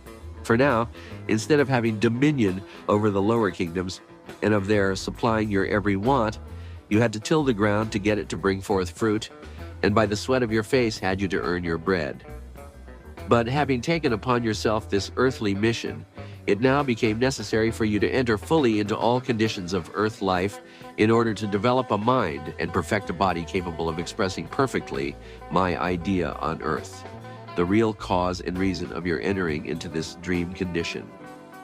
So having fallen or stepped out of your impersonal or Edenic estate, you yielded completely to the lure of this dream world, and now permitting desire wholly to lead, you no longer were capable of seeing the reality or soul of things, for you had put on a physical body, an earthly covering with a human brain, which, because influenced by desire, acted as a veil to your soul consciousness, and so bedimmed your sight and clouded your mind that the light of truth could not penetrate through, and everything was falsely colored and distorted to your human understanding. And in this dream condition, you saw all things darkly, as through a mist, and this mist enshrouding everything, you could not see things in their reality, but only their misty appearance, which now, however, seemed to you the real things themselves. This was so with everything you saw through your dream eyes, with things both animate and inanimate, with everything you conceived in your human mind, with even your own self and your other selves round about you. Thus, no longer seeing the soul of things, but only their misty shadows, you grew to thinking these shadows were real substance, and that the world about you was composed of and filled with such substance. But this mist was only the effect of the light of truth being unable to penetrate through your human mind, whose intellect, like an imperfect lens, only befogged and twisted everything and made it appear as real, keeping your consciousness continually busied with these myriad illusions of your dream world. Now the intellect is a creature of and wholly controlled by desire, and is not, as many suppose, a faculty of the soul. In other words, this mist, then, was the clouded lens of your human intellect, which, because controlled by desire, falsely portrayed and interpreted to your consciousness every image, idea, and impulse I inspired from within or attracted from without. During the process of my awakening your consciousness to a recognition of my idea within ever urging for outer expression. All this I did purposely, however, through the agency of desire, in order to lead you consciously into the heart of earth conditions. And while this false vision, inspired by desire, caused many missteps and much trouble and suffering, and you gradually lost confidence in yourself, in me, the impersonal one within, in fact, you forgot me, so that you did not know where to turn in your helplessness. Yet it was only through your thus losing the memory of your divine estate and centering all your consciousness in these earthly conditions that I could develop your human mind and will and all your faculties and provide your human body with the strength and powers that would enable me to give perfect expression to my divine idea on earth, which eventually must be. And so, through your mistakes and troubles and sufferings, desire for relief caused the idea of evil to spring up in your mind. And likewise, when these troubles were not, it inspired the idea of good. And to all appearances of things and conditions you attributed these qualities of good or evil, according to whether or not they satisfied desire, my agent, in reality, my human self, or you in your human personality. But all these conditions and experiences in life which you entered into, and which when pleasing seemed good, and when displeasing seemed evil, were merely incidents created by desire to quicken in you certain soul faculties, which would enable you to recognize the truths that I, within, wished at the time to impress upon your consciousness, the apparent evil being the positive aspect of the fruit of the tree, which always lured you on by its fair appearance, and by the sweetness of the first taste to eat and enjoy to satiation, or until its harmful effects manifested and became a curse, bringing final disillusionment, which served to turn or force you back in shame and humiliation to me, your true self, who, through the new consciousness thus aroused, was then enabled to extract the essence of the fruit and incorporate it into soul substance and tissue. And the apparent good being the negative aspect of the fruit which, having pushed forth of itself into expression, through your recognition of and obedience to its urge, was now permitting you to enjoy its happy and natural effects, and to receive the outward benefits of my loving inspiration and guidance. But this you, who were being led by desire through all these experiences, was only your human personality, which the real you was training and developing and preparing so it could become a perfect instrument for your use in the expression of my idea, ever seeking to manifest forth its perfection in the flesh. And all this you did, not only compelling your human personality to eat, but to live on the fruit of the so-called tree of knowledge of good and evil, until you had seen and known all the so-called evil, and from living on and with it had discovered in it the germ of so-called good, plucked it, lifted it up, and turned it right side out, so that you, from that time on, knew that good and evil had no real existence, and were but relative terms descriptive of outside conditions looked at from different viewpoints, or were only different outer aspects of a central inner truth, the reality of which was what you sought to know, be, and express.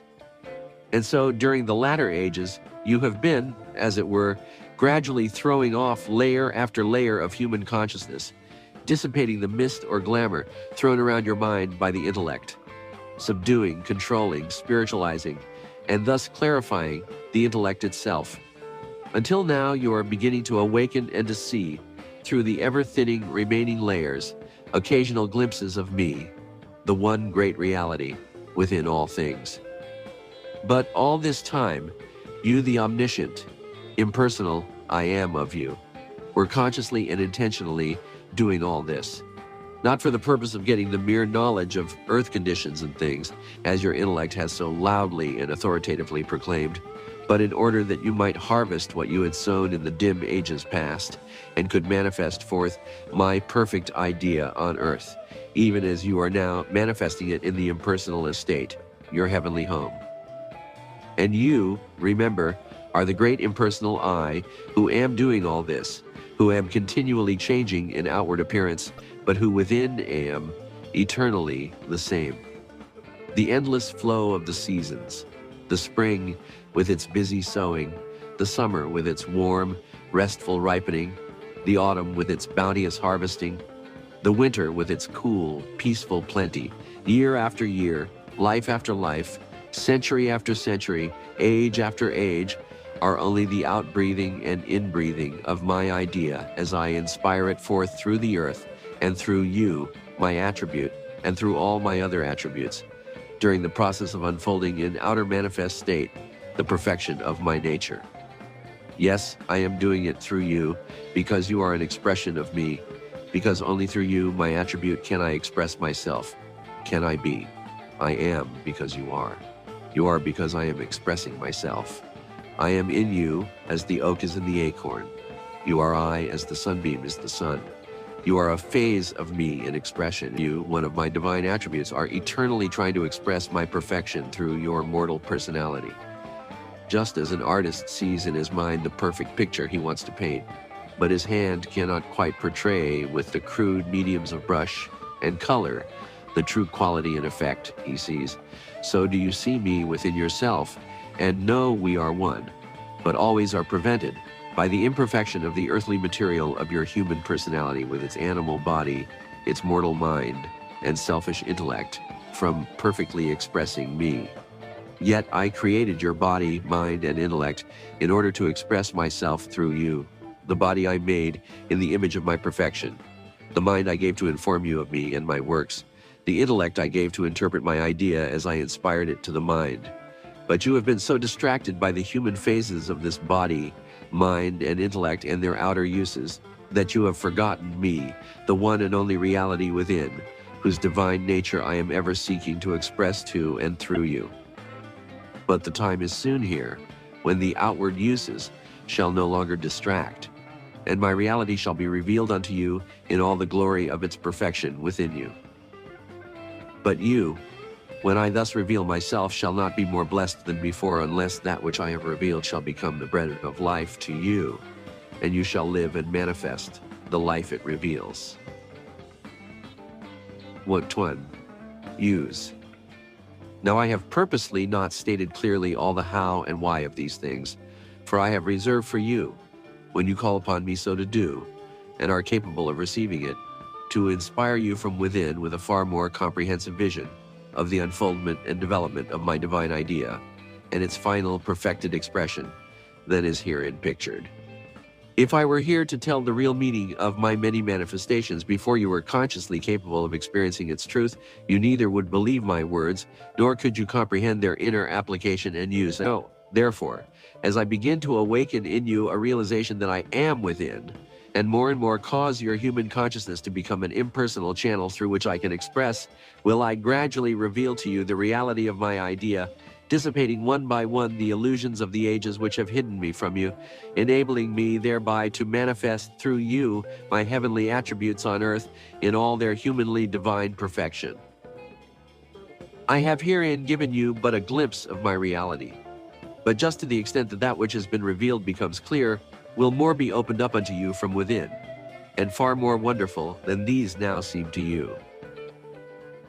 For my idea within, when it finally and completely shines through its mantle of flesh, will compel you to worship and glorify me far above all that your human mind and intellect now conceive as God.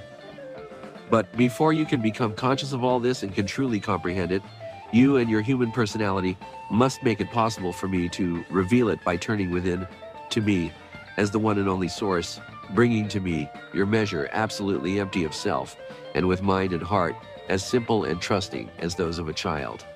Then and then only, when nothing of the personal consciousness remains to prevent my filling you full to overflowing with the consciousness of me, can I point out to you the glories of my real meaning, for which this whole message is but the outer preparation. The time has now arrived, however, for you to comprehend somewhat of this. Enough has been revealed to prepare you for the recognition of my voice speaking within. Therefore, I shall now proceed as if you realize I am within, and that these truths which I voice through the medium of these pages are but to impress more strongly upon your consciousness those phases of my idea which you could not clearly receive direct. That which herein appeals to you as truth is consequently but a confirmation of that which my idea has heretofore been struggling to express from within. That which does not appeal and which you do not recognize as your own, pass it by, for that means I do not desire you to receive it as yet. But each truth I voice herein will go on vibrating until it reaches the minds I have quickened to receive it. For every word is filled with the potent power of my idea and minds that perceive the truth hidden therein. To those minds, this truth becomes a living reality. Being that phase of my idea, they are now worthy and capable of expressing. As all minds are but phases of my infinite mind, or parts of it manifesting in different forms of mortal nature, when I speak through the medium of these pages to your mind and to other minds, I am but speaking to my mortal self, thinking with my infinite mind, pushing forth my idea into earthly expression. Just so will you soon be thinking my thoughts and be conscious that I am speaking within direct to your human consciousness, and you will then no longer have to come to this book or to any other of my outer revelations, either spoken or written, in order to perceive my meaning. For am I not within you, and am I not you, and are you not one with me, who live in and express through the consciousness of all minds, knowing all things? And all that remains for you to do is to enter into the all consciousness of my mind and abide there with me, even as I abide within my idea in your mind, when all things shall be yours, as they now are mine, being but the outer expression of my idea, and existing only by reason of the consciousness I gave them when I thought them into being. It is all but a matter of consciousness, of your conscious thinking. You are separated from me only because you think you are. Your mind is but a focal point of my mind. If you but knew it, what you call your consciousness even is my consciousness. You cannot even think, much less breathe or exist without my consciousness being in you. Can you not see it? Well then, believe you are I, that we are not separated, that we could not possibly be separated, for we are one. I within you, and you within me. Think this is so, determinedly image it as so, and verily the moment you are conscious of this, that moment are you with me in heaven. You are what you believe you are. Not one thing in your life is real or has any value to you, only as your thinking and believing has made it such. Therefore, think no more you are separated from me, and abide with me in the impersonal realm, where all power, all wisdom, and all love, the threefold nature of my idea, but await expression through you. Now I have spoken much of this, and have apparently said the same thing more than once, but in different words, but I have done this purposely, presenting my meaning in different lights, that you might finally be brought to comprehend my divine impersonality, which is in reality your impersonality. Yes, I have repeated, and will continue to repeat many truths, and you may think it tedious and unnecessary. But if you will read carefully, you will find that each time I repeat a truth, I always add something to what has already been said, and that each time a stronger and more lasting impression is made upon your mind. If that is so, my purpose has been accomplished, and you will soon come into a soul realization of that truth.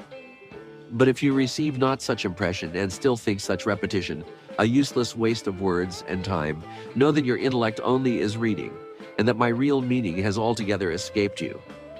You, however, who do comprehend, will love every word, and will read and reread many times, and consequently will receive all the wondrous pearls of wisdom I have held in reserve for you. And this book and its message will be to you hereafter merely a fount of inspiration, or a door through which you will be enabled to enter into the impersonal estate and to hold sweet communion with me, your Father in heaven, when I will teach you all things you desire to know. I have been picturing the impersonal estate from many viewpoints in order that it may become so familiar that you can unerringly distinguish it from all inferior states and may learn to dwell consciously in it at will. And when you can consciously dwell in it so that my words, when and wherever spoken, can always find lodgment and understanding in your mind, then will I permit you to use certain faculties I have been awakening in you. These faculties will enable you more and more clearly to see the reality of things, not only the beautiful and lovely qualities and the personalities of those about you, but their weaknesses, faults, and shortcomings as well.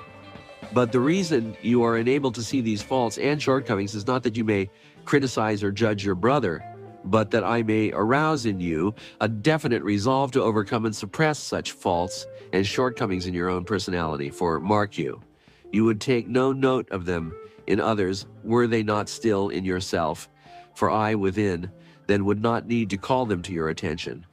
As all things are for use and use only, let us study into the use you have hitherto made of other faculties, gifts, and powers I have given you. You must realize by this time I have given you all things, all you have or are, be it of good or evil, of blessing or suffering, of success or failure, of riches or lack, I have given you or attracted to you. For why? For use, in awakening you to a recognition and acknowledgement of me as the giver. Yes, all things you possess have their use. And if you are not conscious of such use, it is only because you cannot yet acknowledge me as the giver. And you could not honestly acknowledge me as such until you knew I am the giver. Your personality, in fact, had become so engrossed in trying to get rid of or to exchange many of the things I had given you for other things you thought were better, that of course you could not even dream, much less acknowledge me, your own self, as the giver. But possibly you do now acknowledge me as the giver, as the inner essence and creator of all things in your world and in your life, even of your present attitude towards these things. Both are my doing, for they are but the outer phases of the process I am using in the expression of my idea of your inner perfection, which perfection being my perfection is gradually unfolding from within you. As you more and more realize this, will the true meaning and use of the things, conditions, and experiences I send be revealed unto you, for you will then begin to glimpse my idea within. And when you glimpse that idea, will you begin to know me, your own real self. But before you can truly know me, you must learn that all things I give you are good, and that they are for use, my use, and that you personally have no interest in or actual right to them, and they are of no real benefit to you, only as you put them to such use. I may be expressing through you beautiful symphonies of sound, color, or language that manifest as music, art, or poetry according to mortal terminology, and which so affect others as to cause them to acclaim you as one of the great ones of the day. I may be speaking through your mouth or inspiring you to write many beautiful truths, which may be attracting to you many followers who hail you as a most wonderful preacher or teacher. I may even be healing through you diverse diseases, casting out devils, making the blind to see and the lame to walk, and performing other marvelous works which the world calls miracles. Yes, all these I may be doing through you, but of absolutely no benefit is any of it to you personally, unless you use and apply these harmonies of sound in your every spoken word, so that to all hearers they will seem as the sweet music of heaven.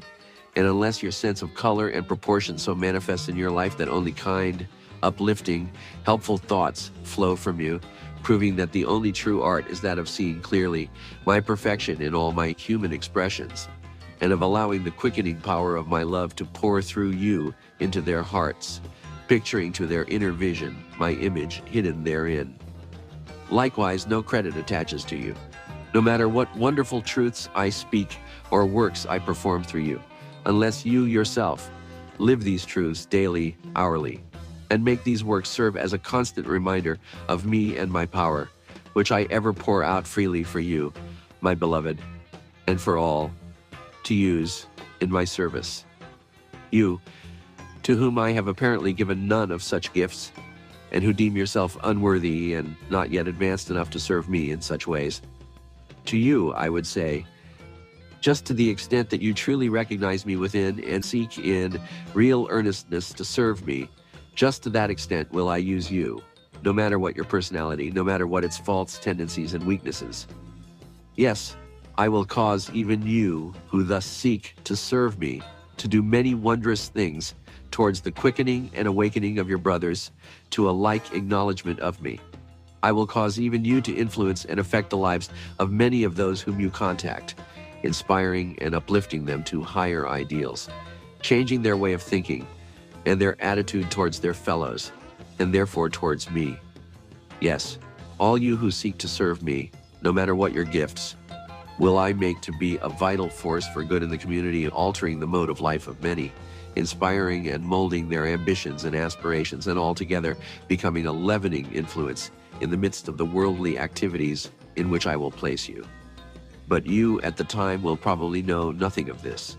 You may even be still longing to serve me and hungering for a more intimate consciousness of me, thinking you are doing nothing, are still making many mistakes, and failing to live up to your highest ideals of me, not realizing that this longing and hungering is the avenue through which I pour forth my spiritual force, which, being wholly impersonal, is used by you, unconscious of its being I within you, using it to bring about my purpose in your heart and life, and in the hearts and lives of my and your other selves. And so, as you finally grow into the realization of all this, as you surely will, and prove it by the practical use of all you have in my service, will I gradually give you the strength and ability consciously to use impersonally my power, my wisdom, and my love in the expression of my divine idea, which is eternally striving to manifest through you its perfection. Therefore, will you soon see that your human personality, with all its faculties, powers, and possessions, which are in reality mine operating and manifesting through you, is likewise for my use wholly, and that true success and satisfaction can never be found except in such use. For such use develops, as the planted seed develops the harvest, the ability consciously to use all my spiritual faculties in the final perfect expression of my idea, which can be expressed only through your human personality. 12. Soulmates. Let us now examine into some of the things I have given you, those especially of which you cannot yet acknowledge me as the giver. Perhaps the particular position in life you now occupy you do not think the best adapted for the expression of my idea surging within you. If so, then why not step out of that position into the one of your choice? The mere fact that you cannot or do not do this proves that at this time such position is the one best suited to awaken in you certain qualities necessary for my perfect expression, and that I, your own self, am compelling you to remain therein until you can recognize my purpose and meaning hidden within the power such position has to disturb your peace of mind and keep you thus dissatisfied. When you recognize my meaning and determine to make my purpose your purpose, then and then only will I give you the strength to step out of that position into a higher I have provided for you. Perhaps the husband or the wife I have given you think is far from being suited to you, or one capable of helping along your spiritual awakening, being only a hindrance and detriment instead. And you may even be secretly contemplating leaving, or wishing you could leave that one for another who sympathizes and joins with you in your aspirations and seeking, and therefore seems more nearly your ideal. You may run away from my first choice if you will, but know that you cannot run away from your own personality, that in its selfish craving for a spiritual mate can attract only one who will force you to a tenfold longer and harder search among the illusions of the mind before you can again awaken to the consciousness of my voice speaking within. For a sympathetic and appreciative mate would only feed the personal pride and selfish desire for spiritual power in you and develop further the egotistic side of your nature, while an unsympathetic mate forces you back upon yourself and compels you to turn within, where I abide. Likewise, a loving, trusting, yielding mate would encourage only selfishness and conceit when you are not yet abiding in the consciousness of my impersonal love, while a tyrannical, suspicious, nagging mate provides the sole discipline you still need and teaches the value of opposition and self-control. Did you but know it, the one who is assuming the part of your present mate is in reality an angel from heaven, even as are you, one of the attributes of my divine self, come to you to teach you by domination and opposition, by extreme selfishness and unkindness, which are but the shadows of qualities in you, that the light of my idea within, shining through your clouded personality, casts upon the soul of your mate, darkening, fettering, binding it to its personality, at the same time magnifying and distorting these shadows of qualities in its personality so that they stand forth boldly, flaunting before you their power to disturb and harass you, to teach you that only when you have purged your own personality of these qualities so that my holy love can express, can you be freed from the conditions which now are causing you so much disturbance of mind and unhappiness of soul. For not until this sorrowing, fettered soul, this angel from heaven, this other part of my and yourself, who has come to you and is beating its wings against the barred cage of its personality, in which you are helping to keep it locked, while it all the time is yearning and striving to call into expression through you the impersonal love, the tender, thoughtful care for others, the poise of mind and peace of heart, the quiet, firm mastery of self, which alone can strike off the fetters and open the doors, so it can step forth into the freedom of its own glorious being and be to you its own true self. Not until you can see this soul in all its divine beauty, but now sickened and weakened by this earthly bondage, will it ever be possible for you to find and recognize that ideal you seek. For that ideal exists, not without in some other personality, but only within, in your divine counterpart, which is I, your higher immortal self. And it is only my idea of this, your perfect self, striving to express and become manifest through your personality, that causes you to see the seeming imperfections in the mate I have given you.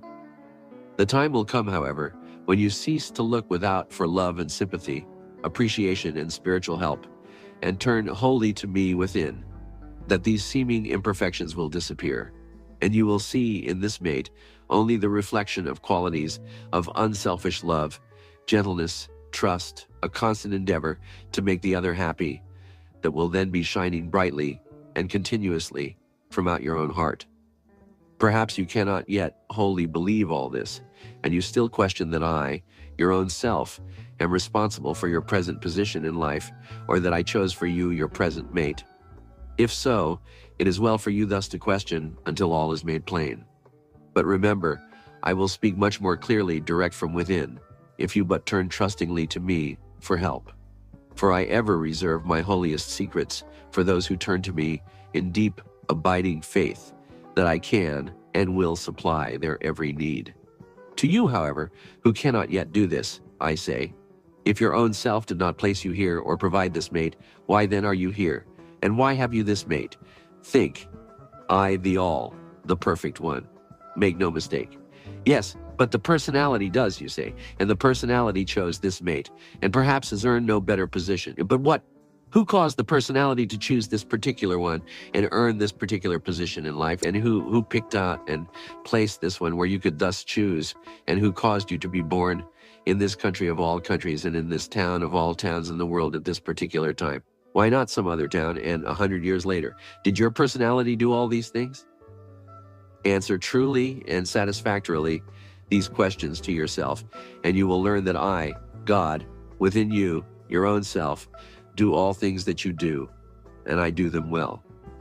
I do them while expressing my idea, which is ever seeking manifestation in outer form as perfection through you, my living attribute, even as it is in the eternal within.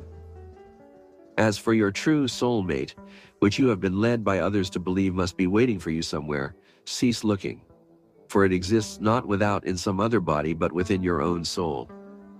For that within you which cries out for completion is only your sense of me within, yearning for recognition and expression. Me, your own divine counterpart, the spiritual part of you, your other half, to which and which alone you must be united before you can finish that you came on earth to express. This is indeed a mystery to you who are not yet wedded in consciousness to your impersonal self. But doubt not, when you can come to me in complete surrender and will care for naught else than union with me, will I disclose to you the sweets of the celestial ecstasy I have long kept in reserve for you. 13. Authority. To you who still feel the desire to read books, thinking in them to find an explanation of the mysteries that now hide from you the meaning of the earthly expressions of my idea, I say, it is well that you seek thus outwardly, following the impulses I send, for others' interpretations of the meaning my idea is expressing through them. For I will make that search to be of benefit to you, though not in the way you imagine. It is even well for you to seek in ancient teachings, philosophies and religions, or in those of other races and other peoples, for the truth I wish to express to you. For even that search will prove not unprofitable. But the time will come when you will realize that the thoughts of other minds and the teachings of other religions, no matter how true and beautiful, are not what I intend for you. For I have reserved for you thoughts and teachings which are yours and yours only, and which I will give to you in secret when you are ready to receive them. And when the time comes, as it inevitably will, when you become dissatisfied in your search among the teachings of the various religions, philosophies, and cults that now are interesting you, and you grow discouraged at finding yourself no nearer the attainment of the powers and spiritual growth so authoritatively described and supposedly possessed by the writers of the books, the teachers of the philosophies, and the promulgators of the religions, then will I show you that while all these books, teachings, and religions were originally inspired by me, and have done and are still doing their part in quickening the hearts of many, yet for you it is now meet that you cease looking to any outer authority and instead confine your study to my book of life, guided and instructed by me within, by me alone. And if you earnestly and truly do this, you will find that I have chosen you to be the high priest of a religion, the glory and grandeur of which will be to all others that have been pictured to your former understanding, as the light of the sun is to the twinkle of the far distant star.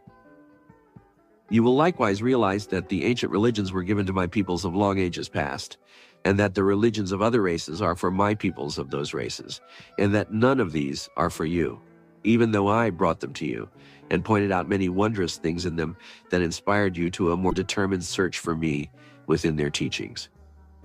But I say to you, these are things of the past and have naught to do with you. The time has arrived, if you can see it, when you must cast aside all accumulated knowledge, all teachings, all religions, all authority, even my authority, as expressed in this and my other outer revelations.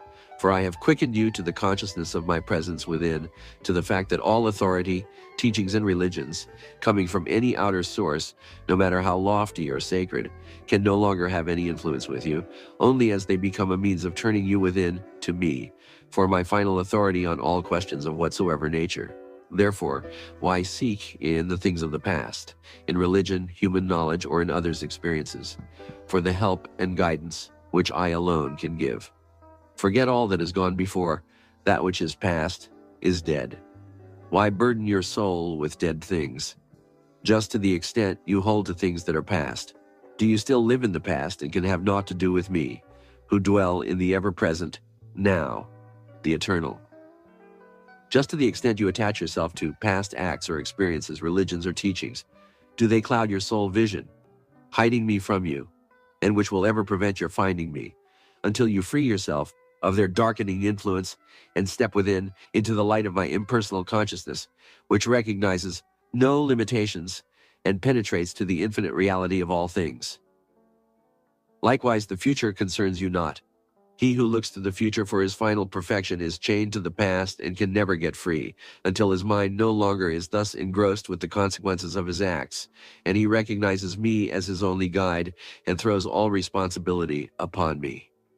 You who are one with me are perfect now, and always were perfect, knowing neither youth nor old age, birth nor death.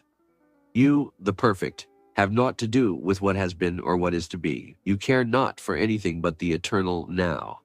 That only concerns you, which immediately confronts you. How perfectly to express my idea, here and now, in the condition in which I have placed you purposely for such expression. When that has been done, why not leave it behind, instead of dragging it along with you, burdening your mind and soul with consequences which are but empty shells from which you have extracted the meat? All this applies to reincarnation, to which belief many minds are fast chained. What have you, the perfect, the eternal, to do with past or future incarnations? Can the perfect add to its perfection, or the eternal come out of or return to eternity? I am, and you are, one with me, and always have been, and always will be. The I am of you dwells in and reincarnates in all bodies, for the one purpose of expressing my idea. Humanity is my body. In it I live, move, and have my being, expressing the glorious light of my idea, through my attributes, whose celestial radiance to the human vision is bedimmed and distorted by the myriads of clouded and imperfect facets of the human intellect. I and you, who are one with me, reincarnate in humanity, as the oak reincarnates in its leaves and acorns, season after season, and again in the 1,000 oaks, born from their thousands of acorns in their oaks, generation after generation. But you say you remember your past lives. Do you? Are you sure? Very well, what if you do? Just because I have permitted you a glimpse of the reality of one of my past expressions, that you might the better comprehend my meaning, which I am now expressing to you, is no assurance from me that you personally were my avenue of that expression. For do I not express through all avenues, and you with me, and are we not the life and intelligence of all expression, no matter what the character or the age or race?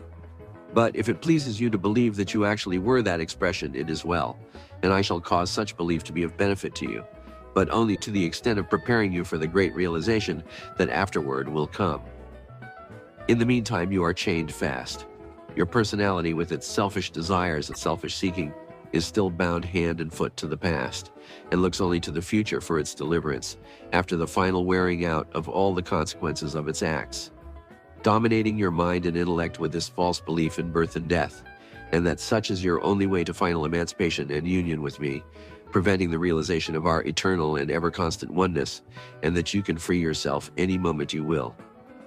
For it is only the personality that is born and dies, and which seeks and strives to prolong its stay in the body and in earth life, and then to return to other bodies after I no longer have any use for its body.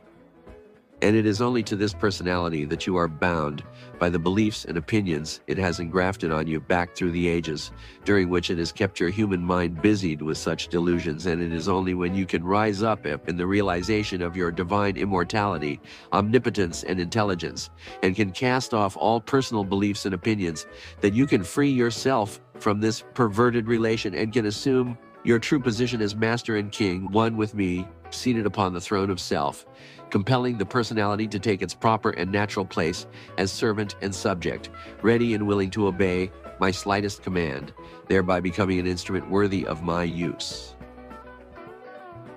4th, mediums and mediators. You who, in your desire to serve me, have joined yourself with a church, religious organization, occult society, or spiritual order of whatsoever nature, thinking, by aiding in and supporting its work, it would please me, and that you might receive special favors from me in consequence. Hearken to these my words, and ponder over them. First, know that I am already pleased with you, for you do nothing that I do not cause you to do, and you do it to fulfill my purpose.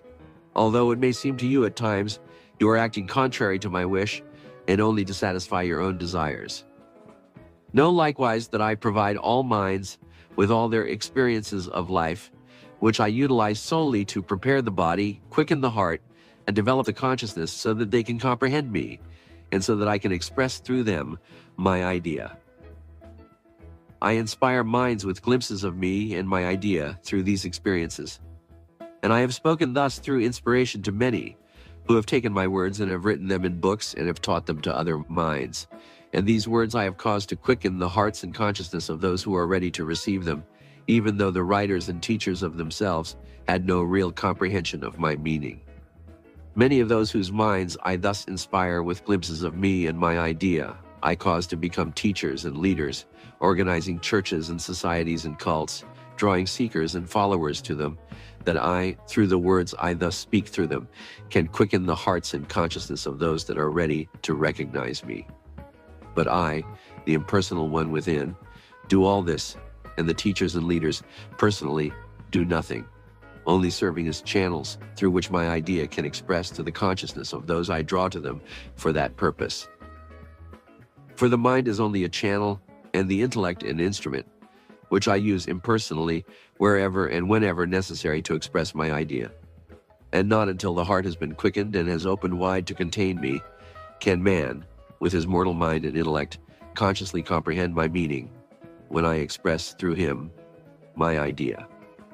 You, in your desire to serve me, may have found in some teacher or leader a personality whom you think from the many seemingly wondrous words I speak through him, is now containing me in his heart. In your doubts and anxiety to please me, and in your fear of my displeasure when disobeying my commands, you may even have gone to such teacher or leader, who possibly claimed to be a priest or priestess of the Most High, thinking to get through such my message to you, or words of advice or help from some master or guide in the spirit side of life who you thought was my emissary. You may go to such, if you will. It is I who offer you such alternative, if you will not and cannot be content to trust and wait for me to answer, and help in my own time and way. Yes, I even send you to such, and let you put all your faith and trust in such priest or priestess, letting them feed you with all the spiritual advice and teaching from such master or guide you can hold, until finally, in sorrow and humiliation from the disillusionment which eventually and inevitably follows, you once more are thrown back upon yourself, upon the teacher within, upon me, your own true self.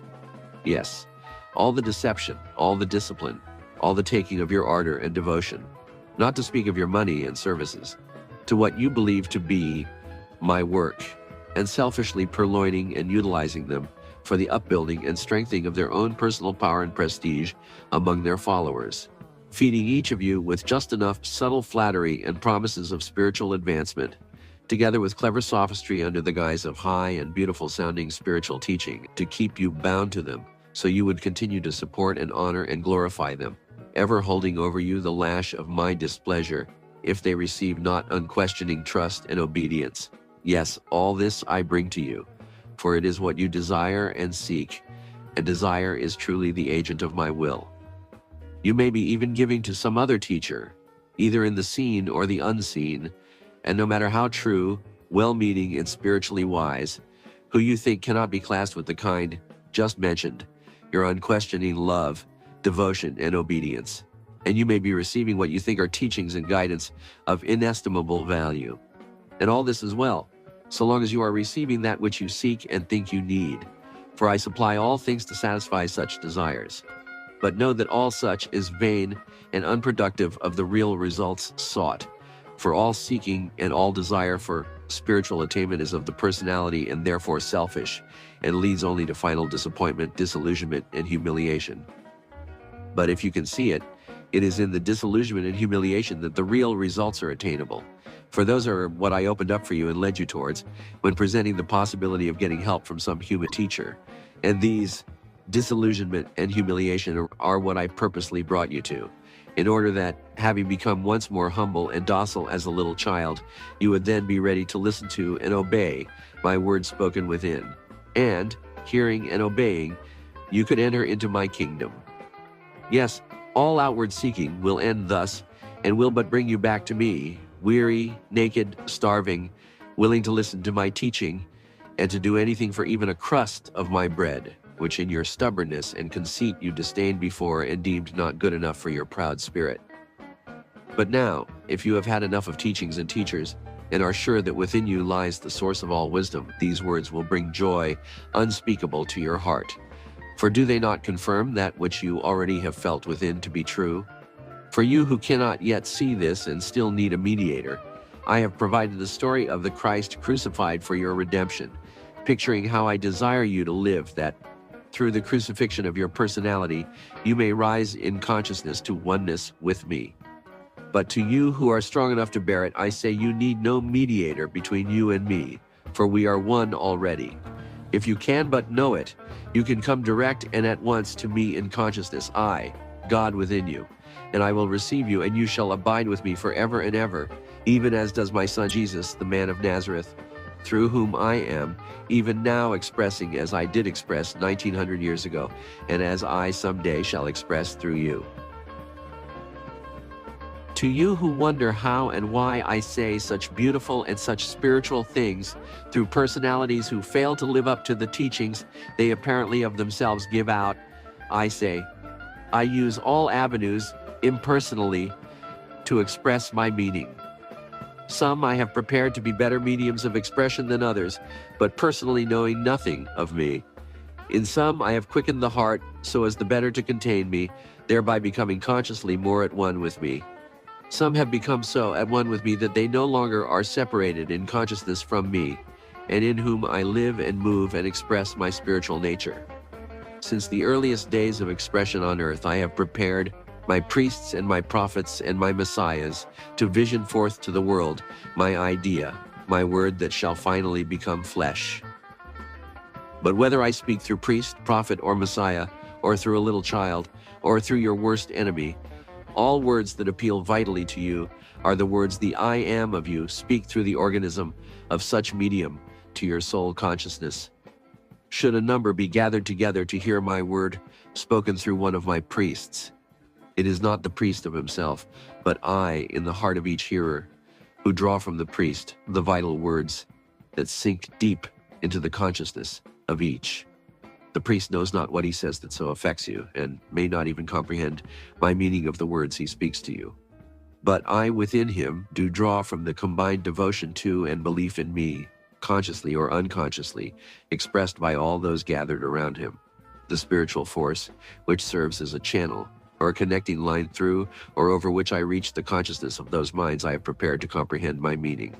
For although I speak the same words to all, yet these words contain a distinct and separate message for each, and no one knows any but the message I speak to him. For I within you choose from the words the meaning I intend for you, and I within your brother and your sister likewise choose the meaning I intend for each of them. When 2 or 3 are gathered together in my name, there will I always be. For the idea which draws them together I within each inspire, for it is my idea. And from the union of their aspirations towards me, do I create a medium or channel through which I enable the soul consciousness to gain such glimpses of me as each is capable of comprehending. Every priest, every teacher, every medium, I cause instinctively to know this, for they are my chosen ministers, and I likewise cause to awaken in them a desire to surround themselves with followers, that I may quicken in the hearts of those who are ready a consciousness of my presence within. The priest, the teacher, or the medium themselves may never have recognized me within, and may be deeming me as entitized or personalized in some master or guide or savior without themselves. But nevertheless, there are those whom I lead to these, my ministers, in whom, through certain words I cause my ministers to speak, together with the spiritual force furnished by the various aspirants, I am enabled to awaken their soul consciousness to a real comprehension of me, the impersonal one, seated within, in the very midst of all, in the heart of each. For the I am of my minister, and the I am of each follower are one in consciousness, one in understanding, one in love, and one in purpose, which purpose is the fulfillment of my will. And this I am, which is wholly impersonal and knows neither time, space, nor different identities, merely utilizes the personalities of both minister and followers, and the circumstance of personal contact as a means of giving voice to my idea, ever struggling within for outer expression. Those ministers who take the confidence and trust of my followers and use it to further their own private purposes, I cause to awaken to a recognition of my will and my idea all in proper season. This awakening, however, is not pleasant to their personalities and almost always causes much suffering and humiliation, but their souls rejoice and sing grateful praises to me when I bring it to pass. Therefore, wonder not at the sometimes wonderful words of truth that come from mouths apparently unfit to speak them and comprehending not their meaning, nor at the fact that simple followers oftentimes awaken faster than and grow beyond their teachers. I, who dwell within both teacher and follower, choose different conditions and provide different ways for the expression of my attributes in each different soul, fitting each into just the time and place where they can complement and help each other the best, thus uniting all into the most harmonious expression of my idea possible under the circumstances. For ye, masters, you who are still holding to the idea taught in various teachings that I will provide a master or divine teacher for each aspirant towards union with me, hear my words. It is true I have permitted you in the past to delve into all kinds of mystical and occult books and teachings, encouraging your secret desire to acquire the powers necessary to attain this union, extolled in such teachings, even to the extent of quickening in you some slight consciousness of the possession of such powers. I have even permitted the belief that by practicing certain exercises, breathing in a certain way, and saying certain mantrams, you might attract to you a master from the unseen, who would become your teacher and help you to prepare for certain initiations that would admit you into an advanced degree in some secret order in the inner planes of existence where much of my divine wisdom would be opened up to you. I have not only permitted these things, but if you can see it, it was I who led you to these books, inspired in you such desire, and caused such belief to find lodgment in your mind, but not for the purpose you imagine. Yes, I have brought you through all these teachings, desires, and beliefs, trying to point out to your human mind the forces I use to bring into expression my divine idea. I have portrayed these forces as heavenly hierarchies, and that your human intellect might the better comprehend, I pictured them as angels or divine beings, impersonal agents or executors of my will, engaged in the process of bringing into expression my idea that was in the beginning. But you did not understand. Your human intellect, enamored of the possibility of meeting and communing with one of these beings, as claimed in some of the teachings, proceeded at once to personalize them and began to long for their appearance in your life, imagining that they are interested in your human affairs, and that by living in accordance with certain rules set down in certain teachings, you could propitiate them, so they would help you to gain nirvana or immortality. Now, I have purposely permitted you to indulge yourself with such delusions, letting you long and pray and strive earnestly to obey all the instructions given, even leading you on, sometimes by giving you glimpses in self-induced visions and dreams of ideal beings, which I permitted you to believe were such masters. I may even have caused to open in you certain faculties, which make it possible for you to sense the presence of personalities that have passed into the spirit side of life and who have been attracted by your desires and seek to fulfill the part of master and guide to you.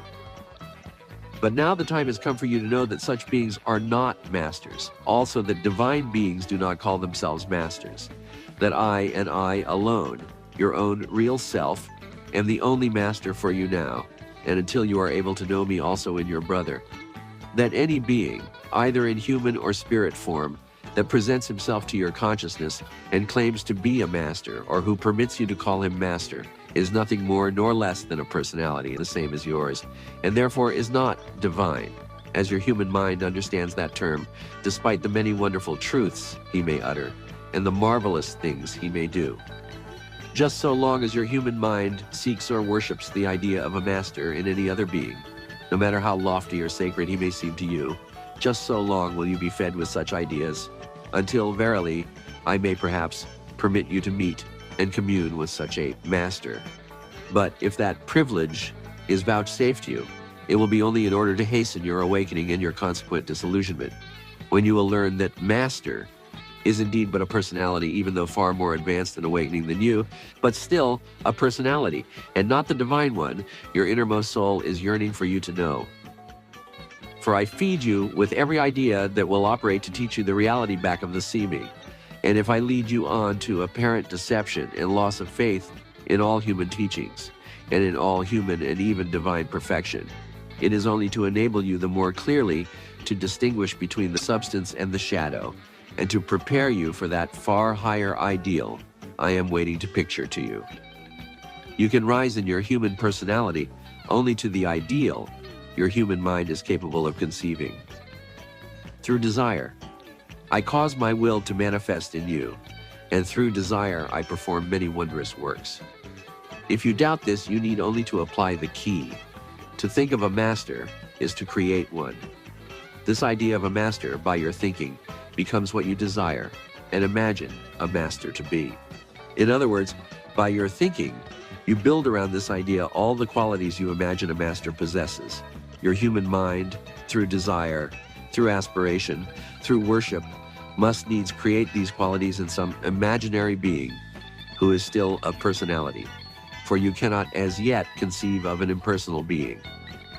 Therefore, according to the intensity of your desire and thinking, must this idea sooner or later come into actual manifestation, either by attracting to you such a personality in the flesh or one entitized in the realm of visions and dreams. As your human mind is constituted, It at certain times thinks it needs a master, one to whom it can turn with its human trials and problems for explanation and advice, thinking life's problems can be settled that way. And if I draw to you one who fails you or deceives you and throws you back finally upon me, your own self, discouraged, disillusioned, and humiliated, it is only that perhaps then you will be ready to turn to me within and will listen to my voice, which all these years has been speaking to you, but to which your proud and egoistic mind has not deigned to listen. You who have not yet had this experience, who have not yet met the master of your aspirations, either in human or spirit form, you, within whom my words have failed to awaken a quickening response to their truth. For you I have in store certain experiences, which will surely lead you to me later on, and then you will be brought to know that I am the master, the inspiring idea back of and within every thought of and every aspiration towards a master that enters your mind, whether coming from within or without. It is taught, when the pupil is ready, the master appears. And this is true in a sense, but not as you have interpreted it. Your secret desire for a master will bring him to you, but only when I have prepared you for such appearance. But such appearance will be only an appearance of a master, the true master or teacher, when he appears. You may never recognize, for he may be hidden in an interesting friend, a business associate, your next-door neighbor, or in your own wife or husband or child. But you, who have risen above desire, you who no longer seek a master or a teacher, or even me, but are abiding alone in the faith of my eternal presence and promise. For you I have in store a meeting and a communion which will bring to your soul such joy and blessings as your human mind is incapable of conceiving. Now, this is a mystery, and until you can comprehend it, you are justified in claiming the above as not consistent with certain statements herein, and as contradicting teachings in my other revelations. But fear not, this mystery will be revealed unto you, if you truly wish to know my meaning. Until then, why, in your seeking, be satisfied with anything short of the highest? Why seek, in human or spirit teacher, guide, master, or angel, for the necessarily limited manifestation of my perfection, when you can come direct to me, God within you, the omniscient, omnipotent, omnipresent, the inspiring idea back of and within all manifestations? As I am in you, even as I am in any you seek, and as all the wisdom, all the power, and all the love they possess come only from me, why not now come to me, and let me prepare you also, so I can express my all through you? You are a human personality, yet you are divine, and therefore perfect. The first of these truths you believe, the latter you do not believe. Yet both are true. That is the mystery. You are just what you think you are. One or the other, which are you? Or both? You are one with me. I am in you, in your human personality, in your body, mind, and intellect. I am in every cell of your body, in every attribute of your mind, in every faculty of your intellect. I am the soul, the active principle of each, and you are in me. You are a cell of my body, you are an attribute of my mind, you are a faculty of my intellect. You are a part of me, yet you are I, myself. We are one, and always have been. And this idea of a master I brought to your mind's attention was only to lead you to and prepare you for this idea of me, your impersonal self, an angel of light, a radiation of my being, your own divine Lord and Master within. Yes, I, your divine self, am the master your soul has caused you to seek, and when you do find me and know I am yourself, then will you in your human consciousness gladly become my disciple, will lovingly wait upon me, and will be concerned only that you faithfully serve me, both within yourself and within your fellow men. And then will you understand why only one is your master, even Christ. For I, as the Christ, dwell in all men, and am their one and only self. And through all men, I am ever calling to you, and trying to reach and impress your human consciousness. And as I am continually teaching you, not only through all men, but through every avenue needed at the time, I have many ways of reaching your consciousness, and utilize all to bring you to a realization of my meaning. I speak with many voices, with the voice of fear, love, envy, kindness, ambition, drunkenness, pleasure, jealousy, sensuality, suffering, shame, with the voice of all human emotions, passions, and desires. I speak with nature's voice, with the voice of experience, even with the voice of human knowledge.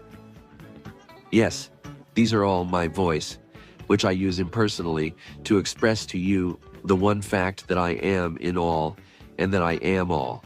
And what this voice says, in its thousand ways, is that you too are part of this all, and that I am in you, waiting for your recognition of me and your conscious cooperation in the expression of my idea of impersonal perfection on earth, even as it is expressing in heaven. When this recognition comes, and then only, are you ready to meet and know a real master. Then and then only will you realize why I, your own impersonal self, can be and am the only possible master of your human personality. Then also will you understand why in your personal, separate consciousness you could never recognize or know a real master should you meet him in a physical body. That not until you are able to enter into your Christ consciousness, my consciousness within you and within him, he would not exist to you other than perhaps as a kind and helpful friend or teacher. When you have gained to that consciousness, then only will you be worthy and qualified to know and commune with your fellows in the great brotherhood of the Spirit, those who have mastered self, and who live only to help their younger brothers also to find the Divine One within. If a being should come into your life who seemed to you divine and who let you think or call him a master, he is not yet wholly impersonal. Such an one might be a master man, but he would not be the Divine One your soul yearns to serve. But perhaps he would be satisfied to have such an one for a master, even if he were not wholly impersonal. If so, then I would hereafter bring you to a realization of his personal imperfections by a constant comparison with my impersonal perfection, until you would finally turn and come to me in complete abandon, acknowledging me and my impersonality as the only model and ideal, and as the true cause which inspired your long search without for my perfection, that could be found only within, hidden deep within your own soul. 6. The Christ and love. To you who fear that my words may destroy your belief in and love for the Lord Jesus Christ, I say, nearly 2,000 years ago, when the process of the expression of my idea had reached the stage where I could show forth some of my divine reality, in order to do this, and so as to recall to my human attributes their mission on earth, it became necessary to express through a human personality and to manifest in a human form my divine attributes, so their human minds and intellects could see and remember and be inspired by me within to let my ideas similarly express through and manifest in their human personalities. This I did through the personality of Jesus, the man of Galilee, picturing to the human understanding by my teachings given through him, and by my life manifested by him, what was necessary in order to express fully my divine idea. I showed, by the experiences of a symbolic nature through which I caused his human personality, I created for such purpose to pass, what all personalities must pass through before you. My human attributes, who created these personalities, can again become impersonal enough to be conscious expressors with me of my divine idea. All of you, my human attributes, before the I am within, can awaken your human minds to a realization of me, your divine self, must be born of a virgin love in an humble manger, the place where the cattle come to feed, the humble and contrite heart filled with faith and trust in God, to which state the human or animal nature must come. You must then be taken into Egypt, the land of darkness or intellectual activity, there to grow and thrive in body and understanding until you become strong with the feeling of me within. Then when you are sufficiently conscious of my power and my love, will I begin to speak through you words of wisdom and truth, which will confound the learned of the world, even the doctors of the law. Then will follow a long period of study and meditation which ripens the mind and develops the soul, until you arrive at full maturity of the I am consciousness within, and which prepares you for your baptism in the Jordan, when you will be open completely to me, to the full consciousness that you and I are one, that there is no separation, that I am your real self, and I am henceforth permitted wholly to direct your lives. I then lead you out into the world, called in my other revelation the wilderness, there to try you and make you strong and to accustom you to the impersonal use of my divine attributes. I bring to you the three great temptations of power, self-righteousness, and money, until you have proven that nothing of the intellect, nothing of the self, nothing from without, can tempt you to forget me within, and that my voice and mine alone, whether speaking in your heart or in the hearts of your brothers, is the only voice you are now capable of hearing. This proven, there will begin the period of performing miracles and of teaching the multitude, accompanied by the revilement and persecution of the unbelieving and scoffing world, followed by the trial before Pontius Pilate, the representative of the worldly law, the sentence, the ascent of Calvary carrying the cross, the being nailed upon the cross, the agony, the 3 days in the tomb, and then the final resurrection when you enter into complete union with me, all of which has its inner meaning or soul application, and which should be readily understood by you if you have opened your heart to me. Such has been the way in the past, for you and for all who have studied and followed my teachings, given forth in my former revelations. But now the time has come when I have prepared you and many for a new dispensation, wherein you can enter into the consciousness of me, direct and at once by the impersonal way. Those who are big enough and strong enough to throw off all claims of the human personality and who can say I am and know I am, the one within, who give them this strength and enable them to rise above the attractions and influences of the outer world.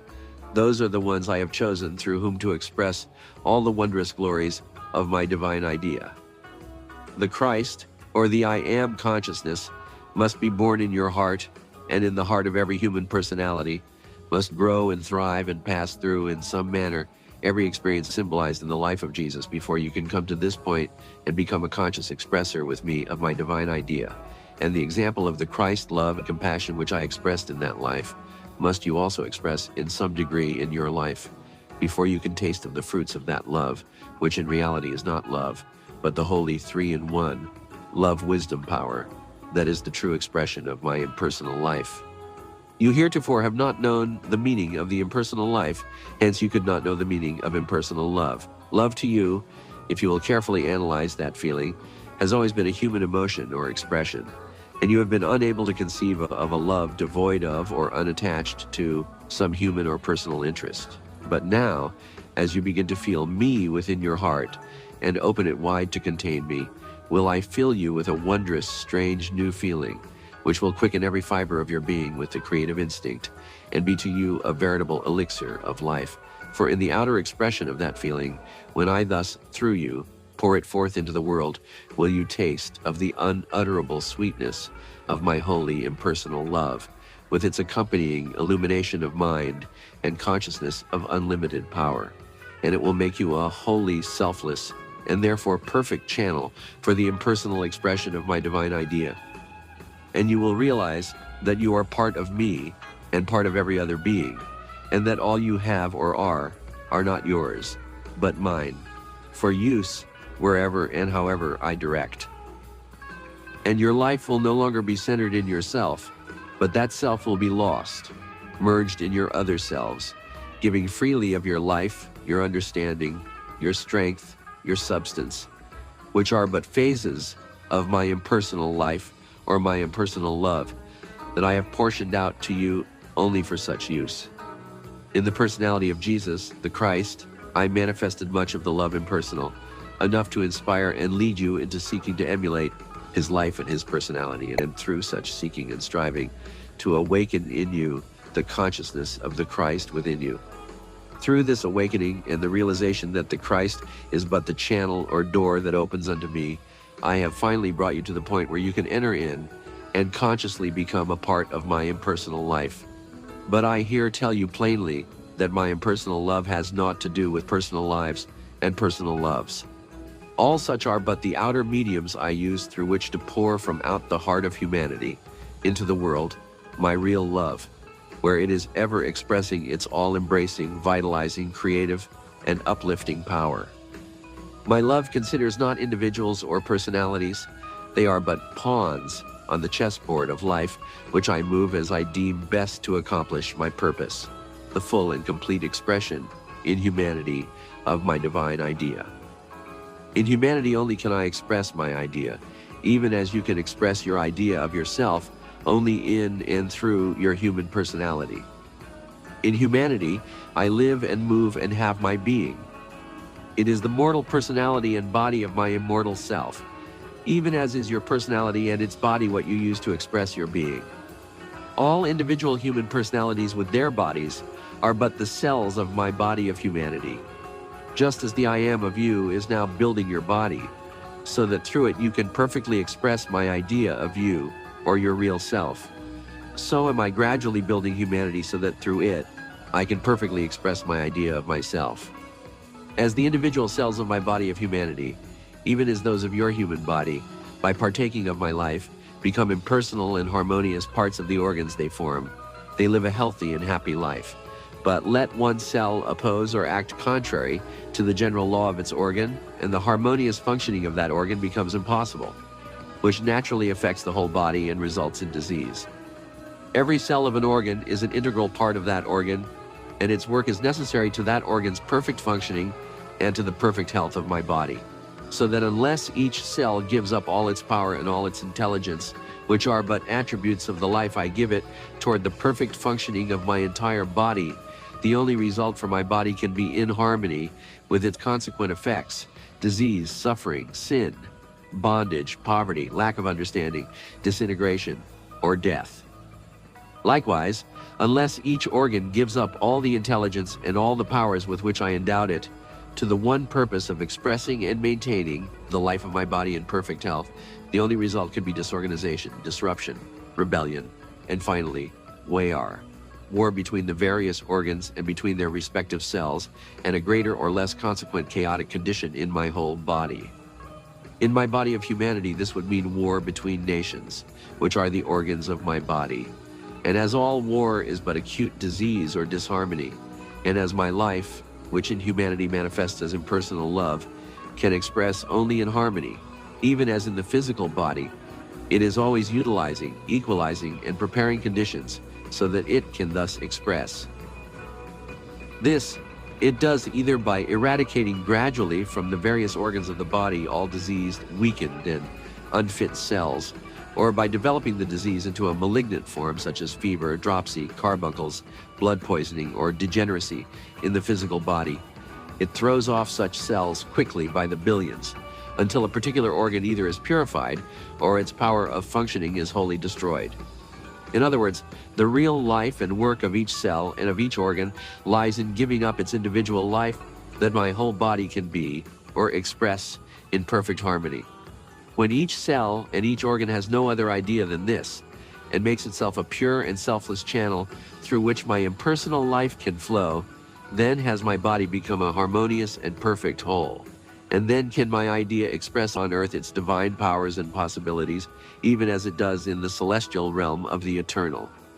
As you give up yourself wholly to me, that I can pour through you my holy, impersonal love, having no other thought than the perfect expression of that love, which is my real life, then will I through you be enabled to quicken and awaken those about you gradually to a recognition of me, the Christ, within them, so that they too will likewise give up their selves wholly to me, until finally the organ, or that particular part of my body of humanity you and they form, attains perfect health and harmony, and adds its quota to the bringing about and maintaining of perfect health in my entire body. When such time comes, my divine life force, or my impersonal love, will be flowing and manifesting throughout all humanity, and my idea will be expressing fully on earth even as it is in heaven. And the earth and all earthly bodies will no longer be of the gross physical material as they formerly seemed, but they will have become utterly purified and cleansed of the self, and will have been again lifted up to whence they descended. For the purpose of their creation, that of developing organisms for the outward manifestation and human expression of my divine idea, will have been accomplished. And having no further use for physical or outward mediums of such expression, I hereafter will create and express only with mind substance, which is the only medium needed in the heavenly world of the impersonal life. 618. Finding me. You who have studied carefully all that has been said herein, and who think you have gotten a glimpse of me but yet are not sure, come close and listen with your soul to what I now have to say. Be still and know I am God. If you have learned to be still, if you have studied and meditated upon this I as God within you, if you are able to distinguish it from the personal I, and are conscious at times of being able to step outside, as it were, of your personality and view your human self as it is, see all its petty faults and weaknesses, its base selfishness, its animal appetites and passions, its childish desires and foolish pride and vanities. If you can do all this and have seen these things with clear vision, know that at those moments you have been one with me in consciousness, that it was your real self, I within you, permitting you thus to see with my eyes the reality of things. At those moments you were freed from your personality and were dwelling in my consciousness. Call it cosmic, universal, spiritual, or impersonal consciousness, as you will. For you could not have seen these things in yourself excepting through impersonal eyes, my eyes. Again, if you will look back, you will recall many times when you felt strongly impelled to do certain things, some of which you did, with perfect results, others of which you argued against, your intellect reasoning you into different action, and always with failure, disappointment, or suffering as a result. This impelling consciousness was only your real self, I within you, at such moments guiding you, distinctly telling you what to do.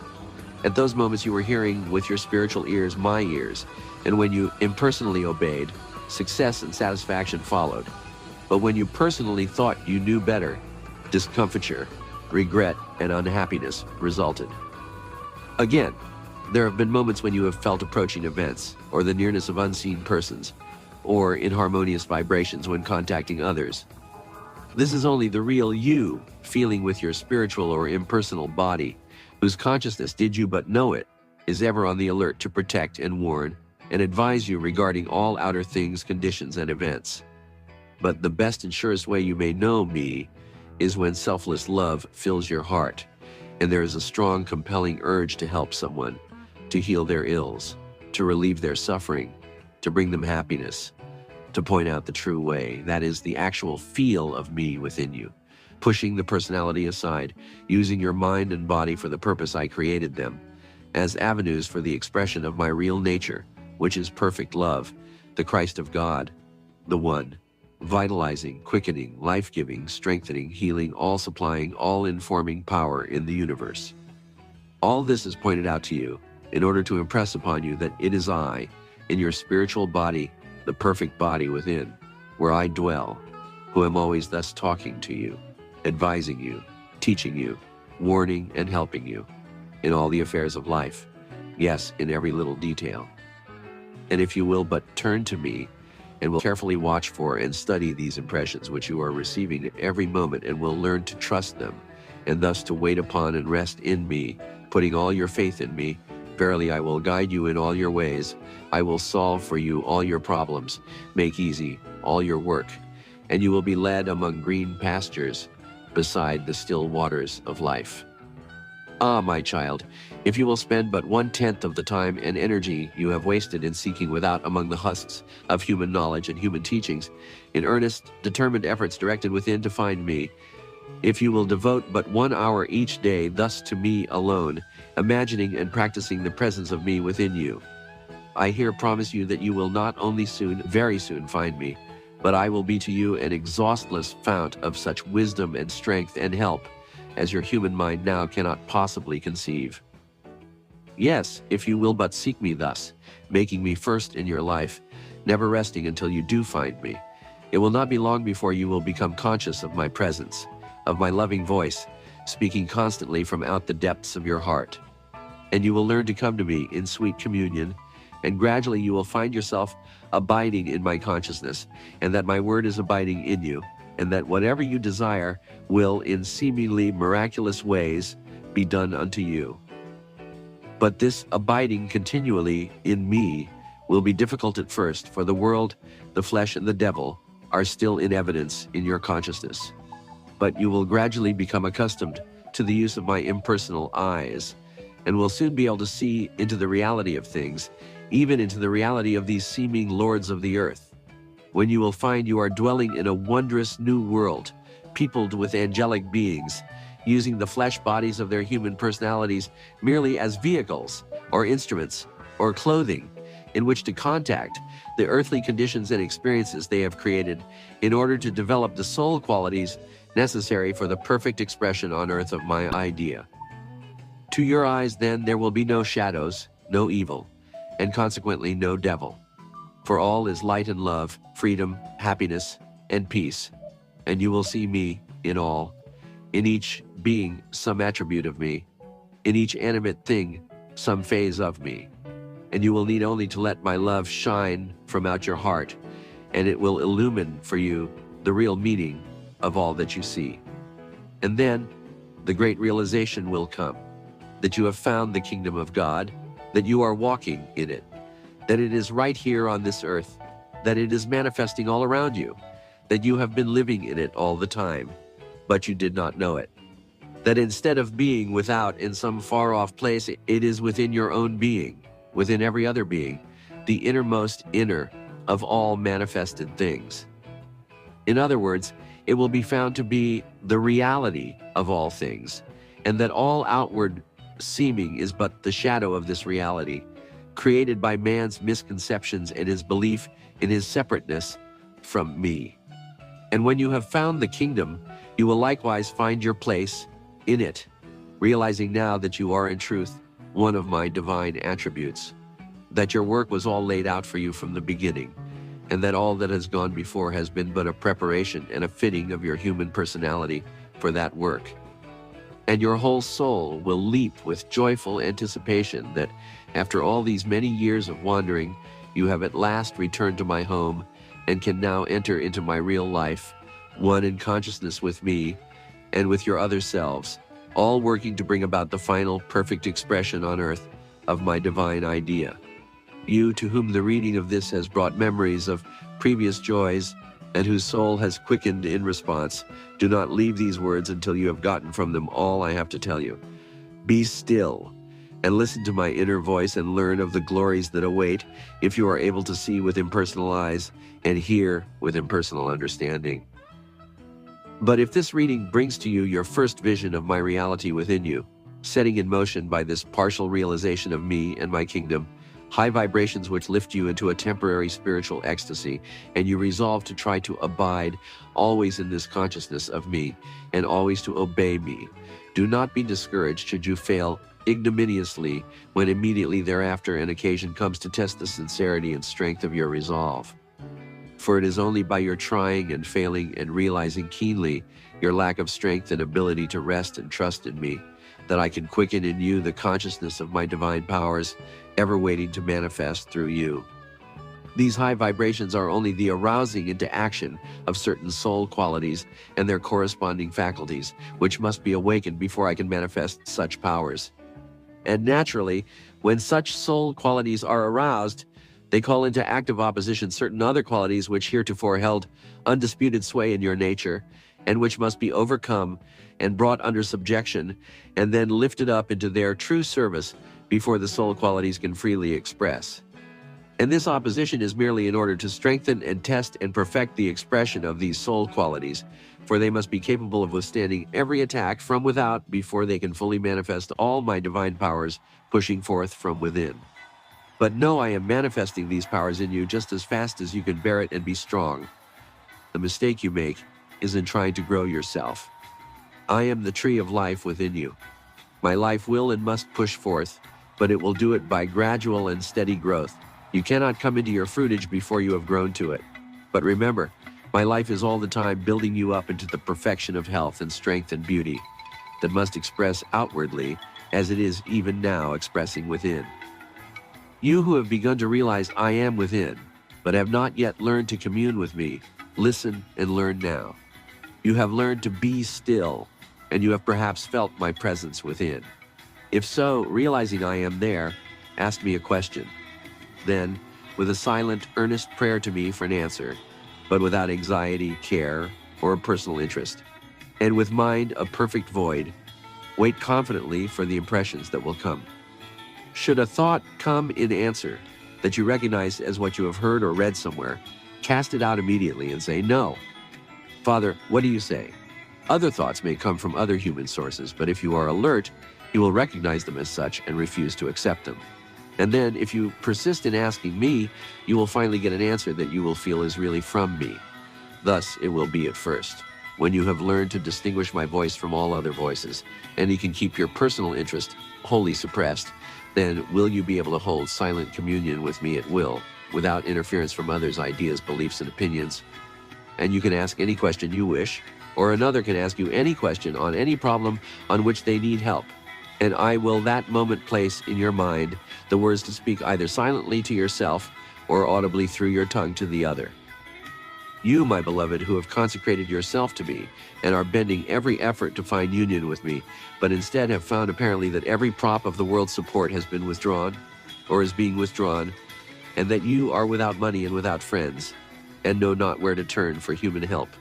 Learn, my blessed one, that you are very, very close now, and that if you will only continue to abide in me, letting my word abide in and guide you, resting and trusting absolutely in my promise, I will very soon bring to you a joy, a fulfillment, a peace that human words and human minds cannot possibly picture. For you have obeyed my commands, and you have trusted me, and have sought first my kingdom and my righteousness. And therefore will I add all other things unto you, even those the world has denied you. But you, my dear one, who likewise have consecrated yourself to me, but who are still holding to some of the world's standards, being unable to let go and trust wholly to me, you to whom, therefore, I have brought failure, disappointment, even poverty, in order to teach you the real value of all worldly things, their impermanence, their lack of power to provide happiness, their having nothing to do with my real life. You, dear child, who cannot yet see this, and your heart is full of anxiety and fear because you cannot see where tomorrow's bread is coming from, or the money for next week's rent, or for the past due mortgage. Listen once more to my words long since given to you in the Sermon on the Mount. Therefore I say unto you, take no thought for your life, what ye shall eat or what ye shall drink, nor yet for your body, what ye shall put on. Is not the life more than meat, and the body than raiment? Behold the fowls of the air, for they sow not, neither do they reap, nor gather into barns. Yet your heavenly Father feedeth them. Are ye not much better than they? Which of you by taking thought can add 1 cubit unto his stature? And why take ye thought for raiment? Consider the lilies of the field, how they grow. They toil not, neither do they spin. And yet I say unto you that even Solomon in all his glory was not arrayed like one of these. Wherefore, if God so clothe the grass of the field, which today is and tomorrow is cast into the oven, shall he not much more clothe you, O ye of little faith? Therefore take no thought, saying, what shall we eat? Or what shall we drink? Or wherewithal shall we be clothed? For after all these things do the Gentiles seek. For your heavenly Father knoweth that ye have need of these things. But seek ye first the kingdom of God and his righteousness, and all these things shall be added unto you. Take therefore no thought for the morrow shall take thought for the things of itself. Sufficient unto the day is the evil thereof. Do you need any more definite commands or any more definite promise than these, you who have consecrated yourself to me and call yourself my disciple? Listen, have I not always provided everything? Have you ever been in need, but what I always appeared with help, just at the right moment? Has there ever been a time when things looked dark that I did not bring light? Can you, with what you know now, look back over your life and see where you could have ordered it better? Would you exchange your spiritual understanding for the earthly possessions of anyone you know? Have I not done all this, despite the fact you have been rebelling and refusing to listen to me all your life?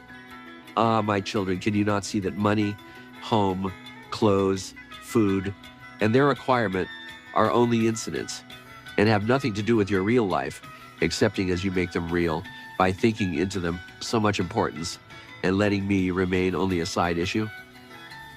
And if it becomes necessary for me to take the things of the world away, that you may learn the truth, that I am the only important thing in life, that I must be first if you truly love me, I do this, as does the true physician who, in order that the patient may be assisted to health, first removes the cause of disease, that real and lasting happiness and prosperity can be yours. And this applies to you also, my child, you who have lost health, have lost courage, have lost all hold of yourself, and after weary years of seeking without from earthly physicians and remedies, following faithfully every instruction and suggestion given in order to regain the life you have lost. You who have turned finally within to me, with the faint hope that I may be able to help you. Know, my little one, that you too must come in complete surrender to me, the one and only physician who can heal you. For I am the life omnipotent within you. I am your health, your strength, your vitality, not until you can feel me within and know I am all this to you. Real and lasting health is not for you. And now, my children, draw close, for I am now going to tell you the means of obtaining all these things: health, prosperity, happiness, union, peace. In the following words lie hidden the great secret. Blessed be you who find it. Be still and know I am God. Know I am in you. Know I am you. Know I am your life. Know all wisdom, all love, all power abides in this life, which is flowing freely through your entire being now. I am the life. I am the intelligence. I am the power in all substance, in all the cells of your body, in the cells of all mineral, vegetable, and animal matter, in fire, water, and air, in sun, moon, and stars. I am that in you and in them, which is. Their consciousness is one with your consciousness, and all is my consciousness. Through my consciousness in them, all that they have or are is yours, for the asking. Speak to them then in my name. Speak in the consciousness of your oneness with me. Speak in the consciousness of my power in you and of my intelligence in them. Speak, command what you will in this consciousness, and the universe will rush to obey. Rise up, O aspirant, for union with me. Accept now your divine heritage. Open wide your soul, your mind, your body, and breathe in my breath of life. Know that I am filling you full to overflowing with my divine power, that every fiber, every nerve, every cell, every atom of your being is now consciously alive with me, alive with my health, with my strength, with my intelligence, with my being, for I am within you. We are not separated. We could not possibly be separated, for I am you. I am your real self, your real life, and I am manifesting myself and all my powers in you now. Awake, rise up and assert your sovereignty. Know yourself and your powers. Know that all I have is yours, that my omnipotent life is flowing through you, that you can take of it and build with it what you will, that it will manifest for you as health, power, prosperity, union, happiness, peace, anything you command. Imagine this, think it, know it. Then, with all the positiveness of your nature, speak the creative word, and it will not return to you void. But know, beloved, that this cannot be until you have come to me in complete and utter surrender, until you have given yourself, your substance, your affairs, your life into my keeping, putting all care and responsibility upon me, resting and trusting in me absolutely. When you have done this, then will the above words quicken into active life, my divine powers latent in your soul, and you will be conscious of a mighty force within you, which, just to the extent that you abide in me, and let my words abide in you, will free you entirely from your dream world, will quicken you fully in spirit, will make all the way clear for you, supply all things you desire, and lift trouble and suffering from you forevermore. Then will there be no more doubts and questionings, for you will know that I, God, your very self, will always provide, will always point out the way, for you will have found that you and I are one. T8, union. You who truly wish to consecrate yourself thus to me, and are willing to give your whole life to me, putting aside all personal ideas, hopes, and aims, in order that I may freely and fully express through you my impersonal idea, listen carefully to these words. I have led you through all your experiences of life up to just this point. If you are now really ready and willing to serve me, and have learned that you, of yourself, can know nothing and can do nothing, and that I am, and what you call your intelligence and your strength and your substance are really mine, and that it is I who direct all your thoughts and both cause and enable you to do all that you do, then can you comprehend the significance of my words and are quite prepared to obey them. I have hitherto brought to you the experiences that would teach you just these things. But now, if you are ready and worthy, you shall work consciously with me, joyfully yet calmly awaiting each new experience, knowing that in each are contained marvelous expressions of my meaning, which I will make altogether clear to you, and which will more and more bring you into loving, intimate union with me. Thus, all experiences will hereafter be blessings instead of trials and tests or karmic effects of previous acts. For in each will I disclose unto you glorious visions of my reality, of your own true, wonderful self, until you no longer will have any disposition to follow any of the old desires, but will seek only to know my wishes and to please me. This will manifest in many new ways. In your activities, be they what they may, you will care not what the task, doing whatever lies before you, knowing that is what I require, and striving always and only to please me by your impersonal part in the doing, which enables me thus to accomplish speedily my will. In your business even, you will find I am there.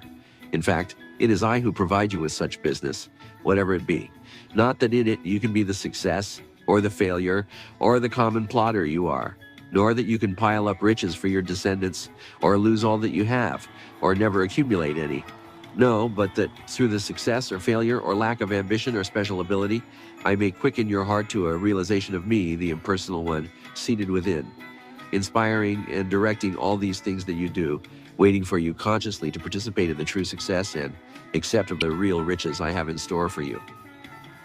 You will then learn that your business or labor or condition of life are but incidents, or the outer vehicles I choose and use to carry you through the certain experiences which I deem best adapted to bring you to this realization, and at the same time to quicken in you certain soul qualities that now but imperfectly express. If you can but know me, dwelling thus in your heart, accompanying you to your office, to your shop, to your labor, whatever it be, and will permit me to direct your business in all your ways, verily I say unto you, when you can do this, you will at once become conscious of a new power within you, a power that will flow forth from you as a gentle, kindly sympathy, a true brotherliness, a loving helpfulness to all with whom you come in contact, inspiring them to higher principles of business and of life, creating in them a longing to shed a similar influence within their own circle, a power that will attract to you business, money, friends, and abundance of all things you need, a power that will connect you with the highest realms of thought, enabling you both to vision clearly and to manifest consciously all my impersonal powers and attributes every moment of your life. And you will no longer feel any need to go to church or to religious meetings of any kind, or even to read the teachings of my revelations in order to find me and to worship me. Instead, you will turn within and always find me there, and you will be so filled with the joy of communing with and serving me, and of thus worshiping me, that you will care not for any other thing than just to listen to and obey my voice, and to feel the warmth and thrill of my tender love as it fills and surrounds you, and prepares the way and softens the conditions wherever you go and whatever be your work.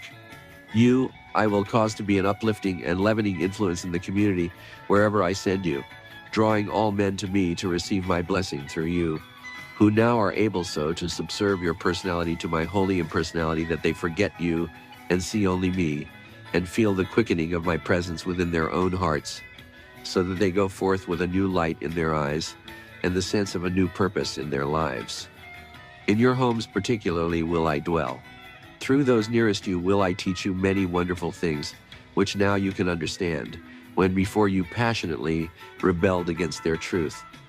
Through husband, wife, child, brother, sister, parent, especially through the tyrant, the scold, the selfish, will I now be able to develop in you these great qualities: patience, gentleness, forbearance, tongue control, loving kindness, true unselfishness, and an understanding heart.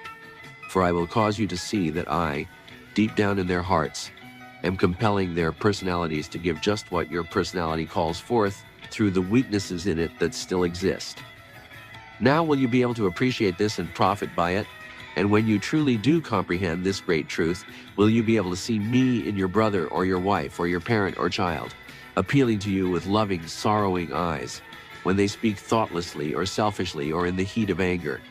Instead of blaming them, you will turn within to me, the impersonal one, who will speak through you gentle words of loving kindness, which will immediately soften the heart of the other and bring you once more together and closer than ever before. For I, the real I in the heart of each, am one, and always respond when thus called upon. Yes, if you can but know it, your greatest school and your greatest teacher is in your own home, by your own fireside. Much, very much is reserved for those who consciously know this and permit me, the impersonal one within, to do the teaching. For I will not only teach you many things through the mouths of those nearest you, but I will teach those others similarly through you. But with this difference, if you are conscious of me and impersonally are resting in me and my wisdom, then you will permit me to inspire your words and to empower your acts, and you will not be concerned about their effects upon others or upon yourself, putting all responsibility upon me. When you can do this, you will marvel at the changes you see taking place, both in your personality and in the personalities of your dear ones, until you are able to see, back of their human personalities, me, your own impersonal self, shining from out their eyes. When you can thus see me, then will the heavens be opened unto you, and no more will you see flaws in your brother, or hear inharmony around you, or feel unkindness coming from any other fellow being. For you will know that I, the impersonal one, within that other, am the fount of all perfection, of all harmony, of all loving kindness. And wait but for the human personality to make the recognition. Step submissively aside, and let my light shine forth, resplendent in all the glory of my divine idea. Then will you see that all conditions in which I put you are the places I have chosen where you can best serve me, that in all places and in all conditions there is much, very much to do. The more objectionable they are to the personality, the more need there be of my living presence. Wherever you are when the awakening comes, whatever has been your training, in business, in a profession, in manual labor, in the church, or in the underworld, there lies perhaps your best opportunity to serve. For there you know best the manner and the way. For how can my and your other selves awaken to a knowledge of my presence within, without the quickening influence which must first come from without? You who have received must give. You who have been quickened must become the quickener. You must take into this business, into this profession, into this labor, into this underworld, my living presence, must open the doors of the saddened and sickened hearts, and let my light and my healing love pour in. You must supply the leaven that will leaven the lump. If these conditions are to be lifted up, you, my awakened one, must carry to these, my ignorant and betrayed ones, my inspiration, my blessing, my strength, that they can rise up and throw off the influence of the world's ways, can hearken to my voice within, and can hereafter be the master of surrounding conditions and no longer the slave. No condition in life can be lifted up or conquered by running away from it.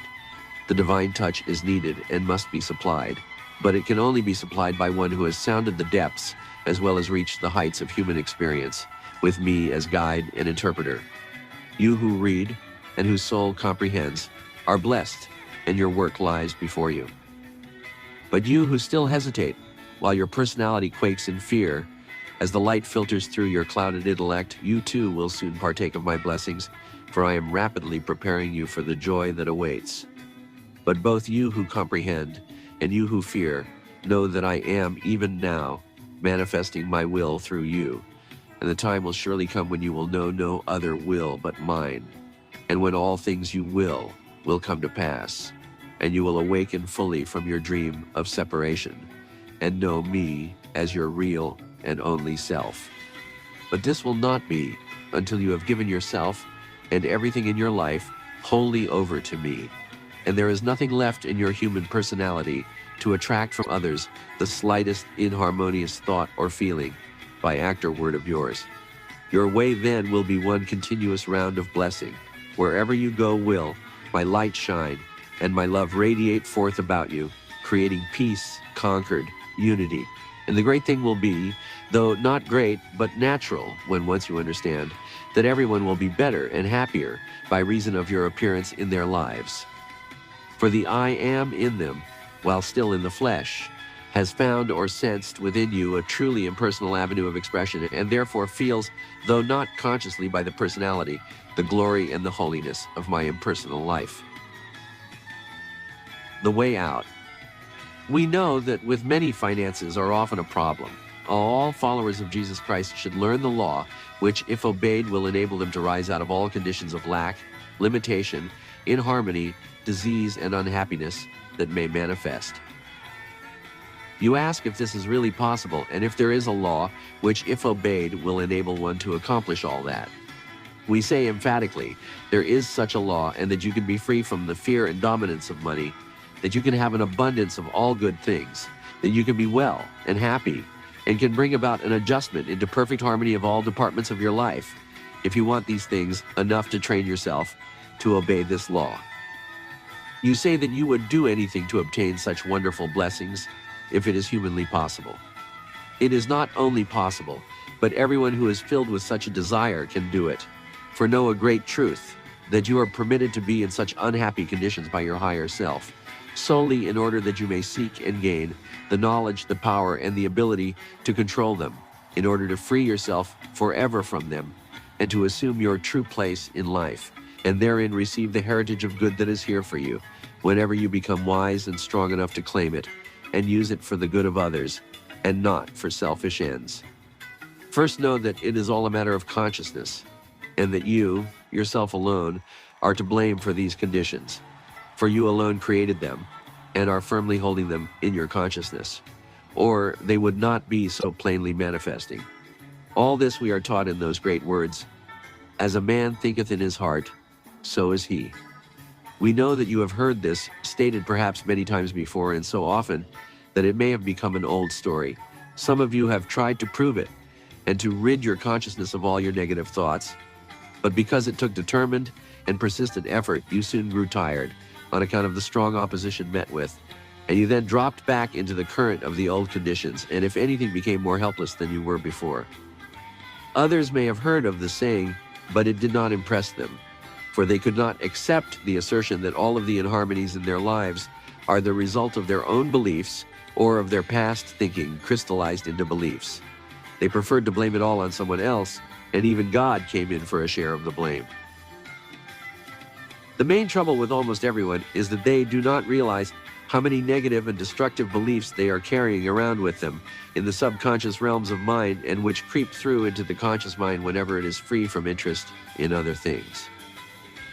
Until you can begin to study your mind and watch for and note these negative beliefs when they come, and you will find that they are actually beliefs, and refuse them further support, there is not much hope for you. In fact, it is the first thing you must learn to do. Those who are too mentally lazy to do such watching and controlling of their thoughts are usually the ones who will not accept that their own thinking and beliefs create for them all of the conditions now manifesting in their lives. But it makes no difference whether you accept it as being true or not. It is the law. The law. Now, if you are ready to hear the law, we will state it in words that everyone can understand. Note these words, and let them impress themselves on you, so that from this moment ever afterward, they will live in your mind as a guiding influence. Whatever you think and hold in consciousness as being so, out-manifests itself in your body or affairs. Whether you accept this as yet or not, consider for a while the truth that every thought you think, especially those relating in any way to self, hovers around in your mental atmosphere, just as a child stays close to its parent. These thoughts, being about yourself, receive the life that maintains them from the feeling that you put into them. In other words, the thoughts themselves are but mental forms, but when you think them with feeling of any kind, you fill these forms with life, and they become as living things which ever return to you, their parent, to be fed with more living power. For all feeling expressed is life, is vital power, and if you only knew it, all the thoughts which persistently influence your mind and harass you are only your mental children clamoring for food and attention, and compelling more worrying, anxiety, or fear from you, all of which are excellent food containing rich, vital power, and which makes them grow rapidly until they become so powerful that in time they dominate your mind so that you can scarcely think of anything else. When the fact is, These thoughts exist to you only when you let them into your mind. That is, they are of importance to you only when you give them attention and recognition. But on the other hand, their power over you and their life can quickly be nullified by simply knowing the law and refusing to feed them longer with life power by giving them further attention or interest. And it should not be necessary to state that voicing such thoughts definitely and speedily out-manifests them, for the spoken word is far more potent than the thought. Above all else, you should guard carefully your speech, voicing nothing you do not want to see manifest. Always remember, however, that by preventing such thoughts entering the mind, there will be no impulse to voice them. So that you can see now that it is all a matter of consciousness, of thinking and harboring the right kind of thoughts, those you wish to out-manifest, and of letting into your mind no thoughts you do not want to manifest in your body or affairs. And perhaps you can also see that what is ordinarily called thinking is only the admitting into your mind of thoughts that originated chiefly in other minds, and which you, of course, attracted to you. This is also true of all negative, inharmonious, and destructive thoughts. There must be something in you that attracts them, or they would not come. Many will still permit them to come, for only by the suffering, hardship, and struggle to escape from their influence that you undergo will you learn how to free yourself and gain the power to control and consciously direct your life to constructive ends. That is the hard way, but we are now going to show you the true way to free yourself forever from fear and worry about finances, and from all other destructive forces. We are assuming that all who read are students and followers of Christ's teachings. You remember those significant words of his in the Sermon on the Mount. Take no thought or be not anxious, saying, what shall we eat, or what shall we drink, or wherewithal shall we be clothed? For your heavenly Father knoweth that ye have need of all these things. But seek ye first the kingdom, consciousness of God, and his righteousness, right ideas, and all these things will be added unto you. We know that these words seem important to you, but we also know that very few take them as actual promises and try definitely and determinedly to put them to the proof. But that is the very thing you must do if you would obey the law. And when we show you how to free yourself from fear and worry, you will not only be able to free yourself from the power money has over you, but you will have found the straight and narrow way to the kingdom. And all the powers of the kingdom will help you if you are strong and determined enough to win the goal. For the kingdom of God and his righteousness is only a state of consciousness where we do right thinking, where we think God's thoughts only. Can you do that? Surely you can, if you will. Then this is the way. The way. You must train yourself to stand guard continually at the door of your mind, and to let in no thoughts or feelings that you do not want to out-manifest. Think this over carefully, and you will see that it is the only way. It may seem hard at first, and you may not know what to admit and what to deny, but guard the door from every negative thought and feeling of whatsoever nature, from every thought that you know God would not have you think, from every doubt, fear, worry, anxiety, or concern of any kind, from every tendency to criticize, judge, or condemn anybody or anything or any condition, from self-pity, jealousy, envy, irritation, unkindness, anger, hatred, etc. These will give you an idea of what are negative and ungodlike thoughts, and which must no longer have a part in your consciousness. If you will keep all such untrue thoughts out of your mind, you can see that then, and then only, can your higher self draw into your mind the true and positive thoughts that will attract to you the good that is waiting to manifest itself to you. For while your mind is cluttered with all those fearful, worrying, discouraged, sick, weak, poverty-tainted thoughts, how can you expect anyone who feels these vibrations, and vibrations are things you cannot cover up, to be attracted to you? Or how can you expect God to inspire you with thoughts of a beneficial nature? In fact, such negative thoughts actually keep away the things you are longing to have manifest in your life. For like attracts like. Think. Poverty-stricken thoughts do not attract prosperity or jobs. Sick thoughts do not build a healthy consciousness. And belief that you are a failure invites failure. You say this all sounds good, but when one is sunk so deep in conditions that no matter which way he turns, he sees only sickness, hunger, poverty, or failure facing him, despite months of effort to conquer the condition, to get work, or to do something to tide over till better days come, how is he to think of anything else? Yes, dear friend, we see what you are up against, but we also see that you are caught fast between the horns of a dilemma. You have sought help from the world of men, and it has turned you down. You have exhausted all the forces of self, and you admit that you are completely helpless. And perhaps you have even prayed to God, and seemingly he has not heard, or he has not answered you. But where? Who is this God to whom you have prayed? Is he somewhere up in the skies, or in some hazy place, you know not where? Have you prayed to the God within you? Have you turned there and opened your heart to him, deep within yourself, in the kingdom where your higher self abides? If not, dear friend, then after reading this article carefully until you truly get its full meaning for you, pray to him there.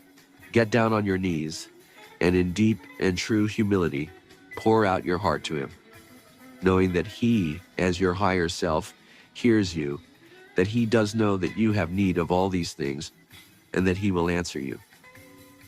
Go back to those words in the Sermon on the Mount and read them over again and again until you get all of their wondrous meaning and realize that they are meant for you and that they are a definite promise made by the Master to you, that if you will do what you are there told to do, the Father will give to you all things that you need. Think, this is Jesus' promise to you, and therefore it will be fulfilled if you do your part. You can do it, you must do it, if you would have the blessings which he promises you, and which we promise you when we say that you can have an abundance of all good things, and that you can be free from the dominance of money forever. And what must you do?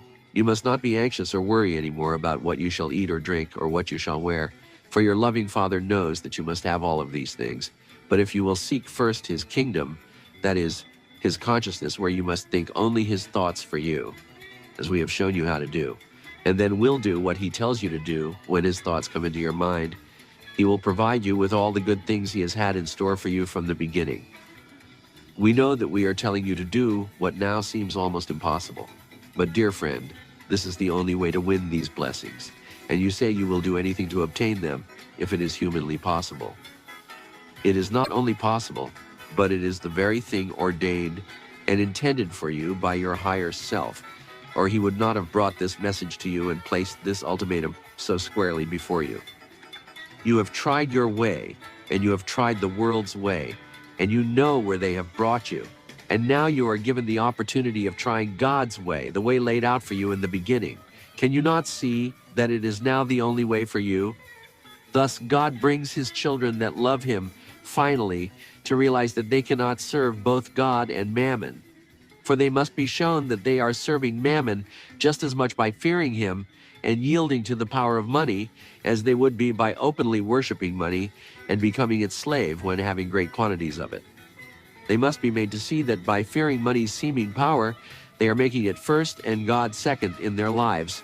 And until they truly want to serve God more than any other thing, and prove it by their right thinking, speech, and actions, they are not yet where his help can reach them.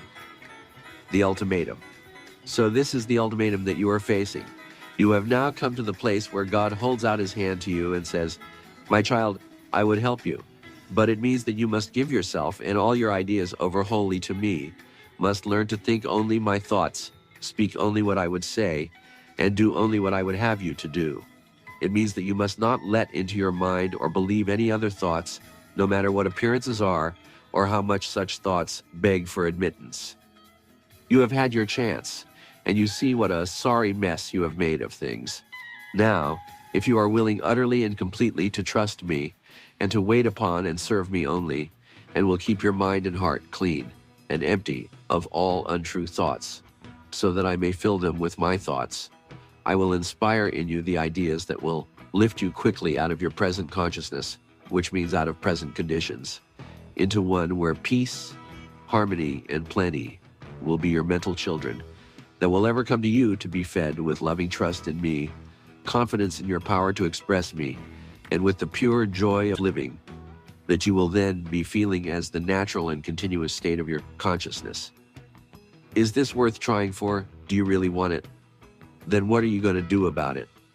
If you are willing to make a supreme effort and to put all the power of your will into it, will make yourself a positive agent of your Father's will, looking only and always to Him to guide and inspire you.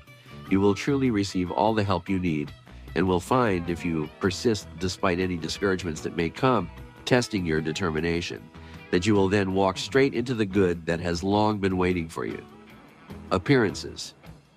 This means that from this moment you must pay no more attention to appearances, for what is now appearing is but the out-manifestation of what you formerly visualized in your thinking, and which your fearing and worrying crystallized into facts and fastened upon you. Try to realize the great significance of this. It is not what you see as conditions surrounding you that really counts. It is what you believe is so. And when you know, as we have proven to you, that what you believe is the cause of what is manifesting outwardly as it now appears, you will definitely begin to change your beliefs into those you want to manifest. Think this over, for it is the only way you can change conditions and their appearances. You must remove from your consciousness the beliefs you are holding there by replacing them with beliefs you want to see manifest in your life and affairs. How can you do this when you cannot help but believe the things that stare you in the face, no matter which way you turn? The way out. We will now show you the way, a way so simple and easy that anyone can do it, if they will obey exactly what we tell them to do. All that is needed is to say over and over again to yourself until you believe it absolutely, letting not a single doubt of its truth ever enter your mind, the following words: God loves and cares for me and is giving me all good things. I love Him and think His thoughts and do only the things He wants me to do.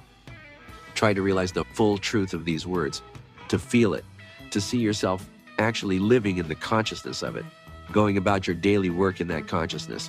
If you do this, it will bring the greatest possible blessings into your life. The first statement should not be hard to believe, for you surely know that He loves and cares for you. For whether you know it yet or not, everything that has come into your life has been good for you. For through these things, He has brought you to the place where you should be willing to look to and trust Him only, so that His love and care can give you all the good things He has had for you from the beginning.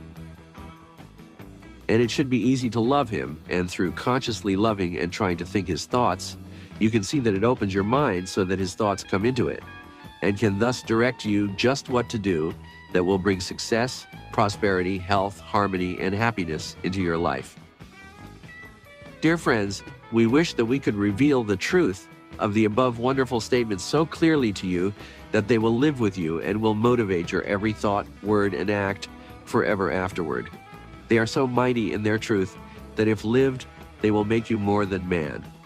So do not pass them by because they seem so simple and commonplace. Stay with them until all their glorious import dawns upon you and you feel the change that they will surely and quickly bring into your consciousness and therefore into your life and all your affairs. Definite instructions. And now for instructions of a concrete nature. Let us take some definite good that you want to have manifest in your life. We do not mean things, but conditions that will bring harmony and happiness to yourself and dear ones, which means that you must make sure that it is good, that it is what the God of you wants you to have. That should be easy, for He has ordained all good things for you, but you must know that and be able to see it as good. Then build in your mind a picture of that good. Build it perfect in every detail, so that it stands out clear and distinct as a finished and accomplished fact. According to how complete and distinct is this picture in your mind, is it actually finished on the mental plane, the plane of concrete mental forms which determines its physical appearance, and is it ready to come forth into manifestation? And now, if you will follow exactly the same process which brought into manifestation all of the present unwanted conditions in your life, only using the opposite kind of thoughts and feelings as we shall indicate, you can bring forth into perfect manifestation this picture now existing on their mental plane and awaiting the action of your will. We will take as an illustration a friend who recently lost her position. Several weeks before, this friend mentioned to the writer that their business was very poor and that they had laid off several who had charge of departments similar to hers, and she supposed she would be the next to go. The writer remonstrated with her and tried to show that that attitude of mind would bring to her what she did not want. 2 weeks later, another friend reported that she had said the same thing to her, and we do not know to how many others she had voiced it.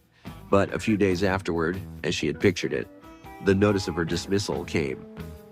Now let us analyze the mental process which created and brought to pass the losing of her position. The conditions of the business, the letting go of other department heads and clerks, naturally caused our friend to build a picture in her mind of her also probably having to go sooner or later, and through the fear of it, she actually saw herself leaving. Day after day, the conditions in the office, her talks with fellow employees and with others in other businesses in similar bad straits and with those who had lost their jobs, increased and intensified her fear and helped her to build in the details of her picture until she had it all finished and perfect. Then she naturally felt she would soon have to go. So, of course, it had to come to pass. Now do you understand? The proof that she and she alone created the necessity of her going was, 1, she was the last of all the heads of departments let go, for she was the most efficient. 2, she began criticizing her employers and their actions. 3, she learned afterward that they did not want to lose her, and they might give her back her position, having hired 2 young men to replace the other women let go. But she had created on the mental plane the finished thought form of being dismissed, and had vitalized it with her fears and other feelings, and as a result, that thought form had to out-manifest. And so it forced itself into the minds of her employers and impelled them to do what they otherwise would not have done. Now, let us apply similar thought processes to the bringing forth of the good you pictured above into manifestation. You have built and now see the finished picture of that good. But now, instead of seeing a negative out-manifestation of that picture, we will see a positive and happy one. So every day and as often as possible during the day, you will see your pictured good manifesting, affecting your life in every way you can visualize it. See yourself actually enjoying it and sharing it with your dear ones and friends. And all the time you are seeing it consciously, pouring deep feelings of joy, of love and gratitude into your sense of its being an actual and living reality, your own creation, the product of your own spirit, which you are nursing and bringing forth into physical being. And just as surely as our friend brought forth her unwanted creation into actuality, so must your good come forth and be to you all that you visioned and intended it to be. It is the law, and a faithful following of this process and all constructive thinking and creating will always bring the results sought, even as your destructive thinking brought the results unsought. Study the above examples and explanation until the process stands out clear and true to you. Then study your own individual case until you see plainly how you came to your present state. Then begin to reverse your thought processes as shown above until you express along constructive lines only. Your sincere desire to free yourself, not just to ease yourself from suffering and hardship, but to know the truth, to learn the cause of being in any unwanted condition and to gain the ability to free yourself from it so you can help others to get free, will draw to you the help needed, and you will in time be free.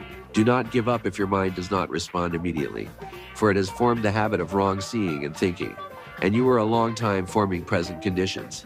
Just know that if you persist until your mind sees that you are determined and really mean it, it will soon fall in line and follow the new ways of thinking you laid down for it as easily as it did the old ways in the past. The main thing is to remember always that you are dealing and working with mental substance on the mental plane, and are not concerned with outer appearances and conditions, for you know that by such work you are shaping and changing conditions to those you wish to be manifest in you. And we have now shown you the law. We have explained to you its operation. We have made clear that by wrong thinking and believing, you have brought upon yourself the conditions now surrounding you. And we have shown you how to free yourself from these conditions and how to create those you wish to manifest in your life. There now remain only a few more things to tell you to help impress it all upon your mind so that it will become a part of your consciousness. Be positive. The first is the importance of always being positive in your thinking, positive in your speaking, and positive in your doing, and never negative. The negative person attracts all the negative things of life, all the ills, inharmonies, troubles that are in the mental atmosphere, the effluvia of other weak and negative minds, while a positive person attracts all the good. If you understand the radio, you will know that when you set your dial at a certain wavelength, all that is on the air of that wavelength will make itself heard. It is exactly the same with your mind. It will receive whatever happens to be on the air of the wavelength to which your thoughts are attuned, so that it is up to you and you only what your mind radio gives forth or out manifests. Have you ever noticed how a positive person in a crowd of ordinary persons is always the center of attraction, always makes his or her presence felt, and always accomplishes things that lesser ones never think of? A most forcible illustration was once when driving on a thoroughfare where there was a temporary narrow road built at the side of where a new bridge was being constructed. We came to a halt because of a long line of automobiles ahead. After waiting for some minutes, the rider got out and noticed perhaps 30 cars on the long decline to the bottom of the ravine, and a similar line up the hill on the other side, but seemingly the left side of the road was clear all through. He could not see any sense in waiting, so he pulled out and started ahead and went through without opposition. While going up the other side, he looked back and found a great string of cars following him, and a man in one of these told him they had been waiting back there for 20 minutes. Evidently, 2 cars from opposite directions had come together with others following them, and they were afraid they could not get through on the narrow road because of other cars coming. It is always so in life. The positive soul gets there, the negative one stays behind or tags along when he finds a leader. Why be negative? It is all an attitude of mind and can be changed simply by changing your beliefs. Besides, we are all sons and daughters of God, children of the greatest King in the world, who naturally gives of his kingdom to all those of us who know it is our divine heritage and who will accept and enjoy them. A king's son. Try to realize that you are the equal, nay the superior, of any world prince, the son of the king of any world kingdom. For our Father's kingdom includes his Father's kingdom. And if we could lift our minds to the consciousness of our true selves as sons of God, we would go about knowing that all that our Father, the King, has is ours, and that all of the Father's servants will rush to supply, to anticipate our every need. This is actually so. Each one can experience it. All you need is to believe it and to go about in that consciousness, even as does the prince of any world kingdom in his lesser kingdom consciousness. Then, as a king's son, you must learn, if all that your Father has is yours, to spend freely of the riches he has given you with absolute fearlessness. For there is no limit to them, no lack of wealth, for it is always available. His resources are inexhaustible. You must acquire this consciousness. You must feel, even as does the other prince, about spending or using money. Think you that he has any fear of lack or limitation of supply? No, there is always a great plenty for his every need, for his every comfort, every pleasure, for every constructive idea. For he knows that back of him is his Father, the King, and all the resources of his kingdom. So must you learn to know that back of you is your Father God, with all the resources of his kingdom. Use money fearlessly.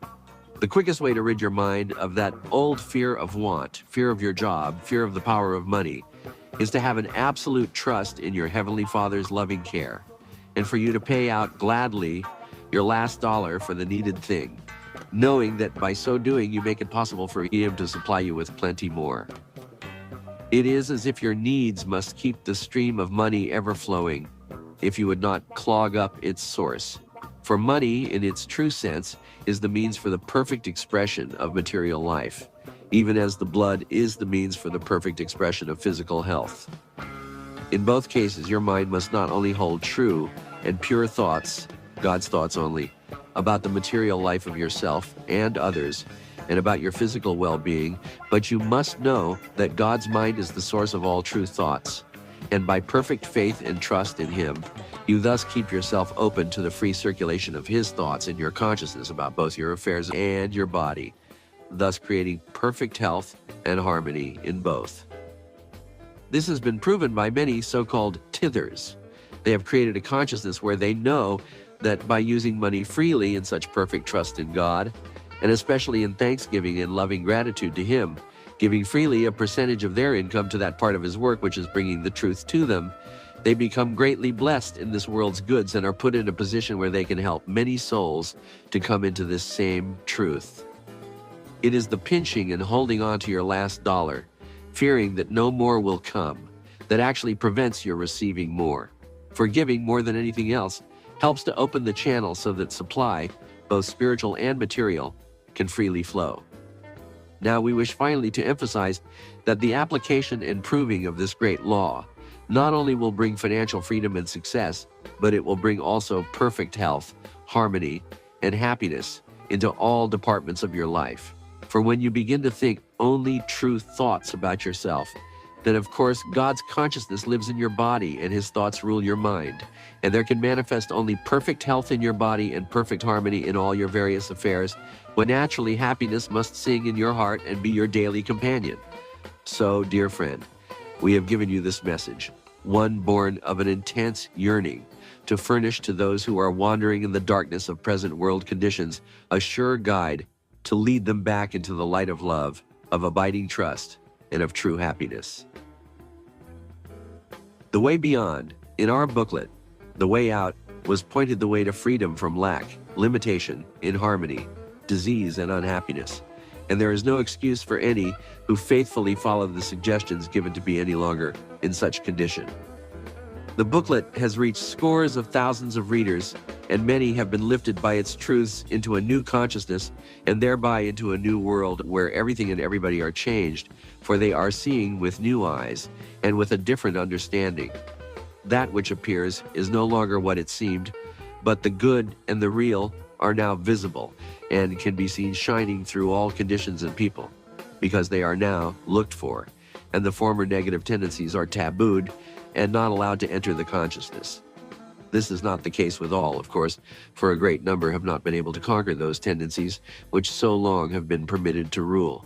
The press of circumstances and the negative conditions everywhere manifest seemingly have been too much for them, and they have become utterly discouraged, not knowing that they actually have within themselves the power to rise out of these conditions, and that help is waiting the moment they awaken from their despondency, and definitely determined to do the best they can to prove the truth of what was stated in the booklet.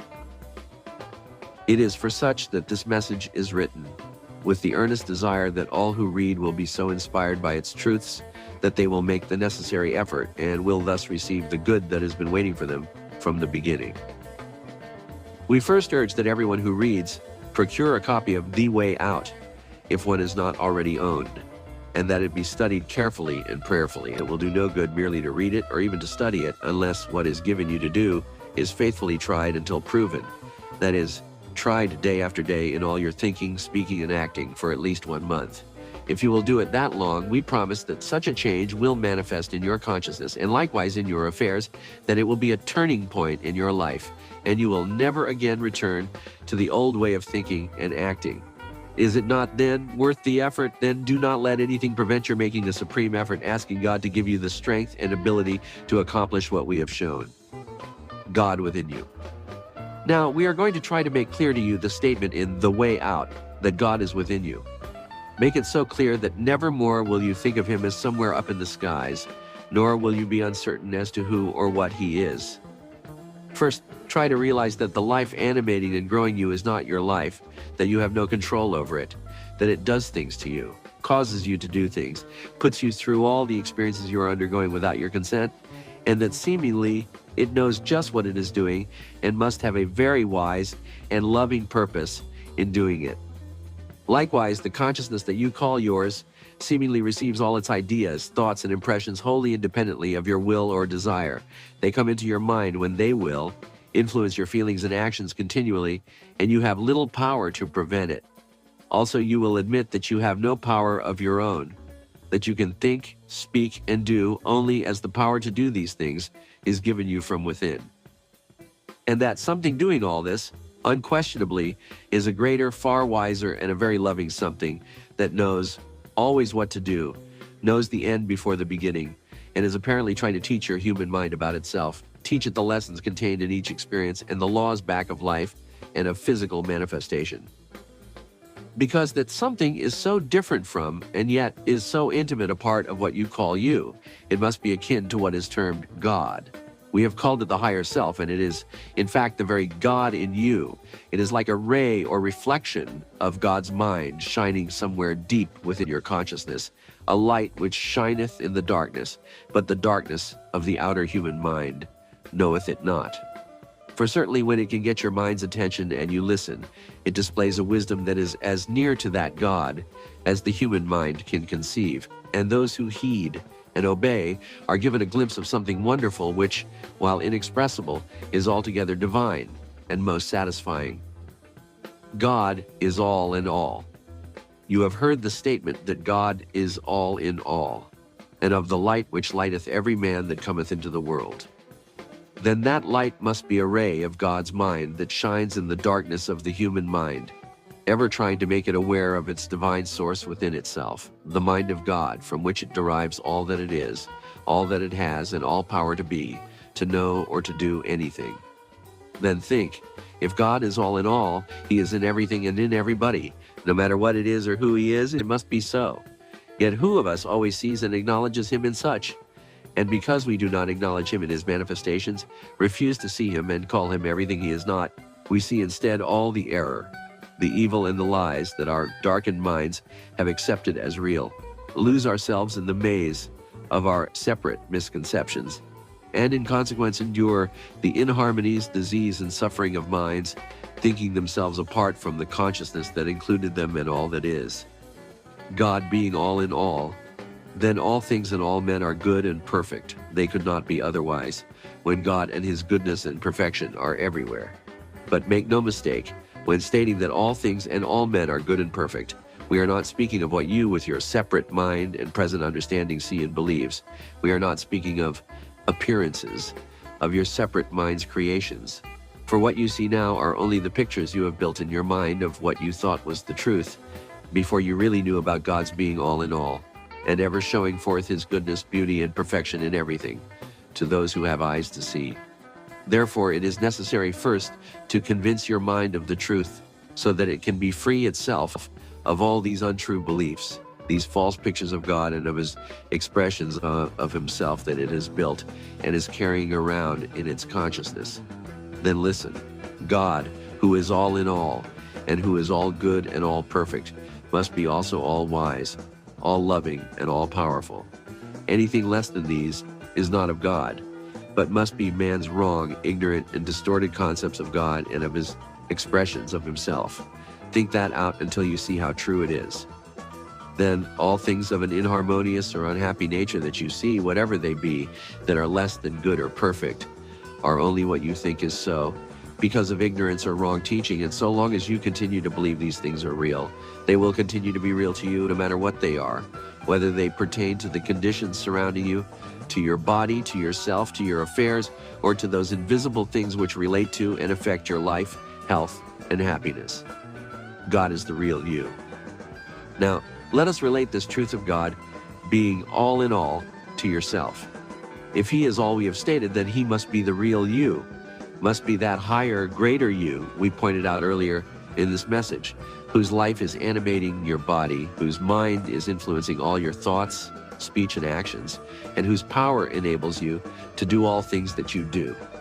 It must then be his consciousness that is your consciousness, but stepped down through your higher self, to your soul, and then to your human mind, expressing itself on the spiritual plane in your higher self as the Christ consciousness, on the soul plane in your soul or soul consciousness, and on the physical plane in your brain, mind, as mortal consciousness. But it is all God's consciousness relayed down through your higher self and enabling you to be as much aware of God, the real self of you, and the one self of all men. For is he not all in all, as the channel of your darkened mortal mind has been illumined to perceive him and to partake of his consciousness? It is said that to know God, man must first know his self.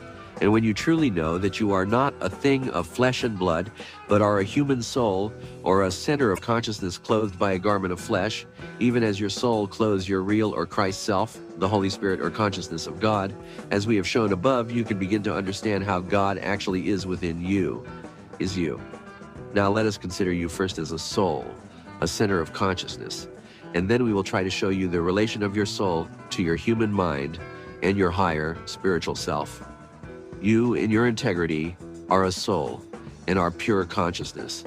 In other words, you are that which is conscious or aware of all that comes to you from without through the avenue of your five senses, or through vibrations which they are not sensitive enough to perceive, such as impressions or thoughts from other centers of consciousness.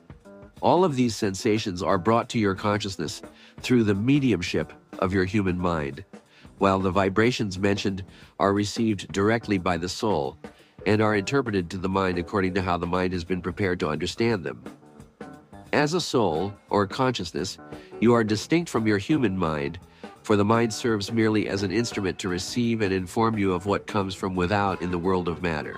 Yet your mind is in reality an outer extension of your soul consciousness, slowed down to the mental capacity of your human brain, there serving as your agent in the informing you of all things going on in the physical world and the carrying out of your instructions pertaining to that world. In that partial and necessarily limited consciousness, your mind grew to think itself a self and separate from you in your soul consciousness. In this fancied separateness, it gradually filled its consciousness with all those wrong concepts and beliefs about physical and mental things spoken of above, which grew so real and tangible in its consciousness that they in time ruled all your thoughts, speech, and actions. And this outer and fancied separate consciousness is what constitutes your lower or mortal self. But these concepts and beliefs should have no influence over your soul consciousness, only as you let them. The proof is, when you get quiet and still your mind and shut out all thoughts and impressions coming from without, then you are in your pure soul consciousness and are free to be aware of the impressions coming from within your soul. For then, you learn that deep within the soul, there is a higher consciousness and a spiritual intelligence that presses the soul from within, informing you of spiritual things, even as the outer mind's consciousness presses from without to inform you of material things.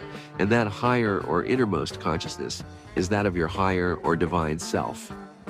In reality, there is only one self, but this enables you to see how the higher self, the Spirit of God in man, reaches down or out from the center of man's being in divine consciousness into the soul consciousness, and thence outward into the mortal mind, giving to man's brain its consciousness, which causes man to think his consciousness separate, when it is only the consciousness of God thinned down to the brain-mind's capacity to hold and use it. Your God self, then, the higher self, this Spirit of God deep within you, is the real you, is the self that has ever been directing all the activities of your life, has been actually doing all through you, knows just what he is doing, assumes all responsibility, and evidently sees the end before the beginning. Then you can realize that of your human self, you do nothing and never did anything, that all the power, knowledge, and life you have comes from your higher self, and that if you ever wish to be, to do, or to have anything, and to gain the freedom, happiness, and peace your soul seeks, it behooves you to get well acquainted with that self, to learn to cooperate with him, and to wait upon and serve him in all the activities of your life. From this, you can also realize that the reason you failed to gain any of these things in the past is because you tried to get them without reckoning upon your higher self, or knowing his part in the doing. You tried to do it alone. So he let you fail again and again, until you came to that place where you learned the uselessness of trying to do anything yourself, and you became willing to turn to him and humbly ask him to take charge, and you gladly yielded over all to him and put all your trust in him.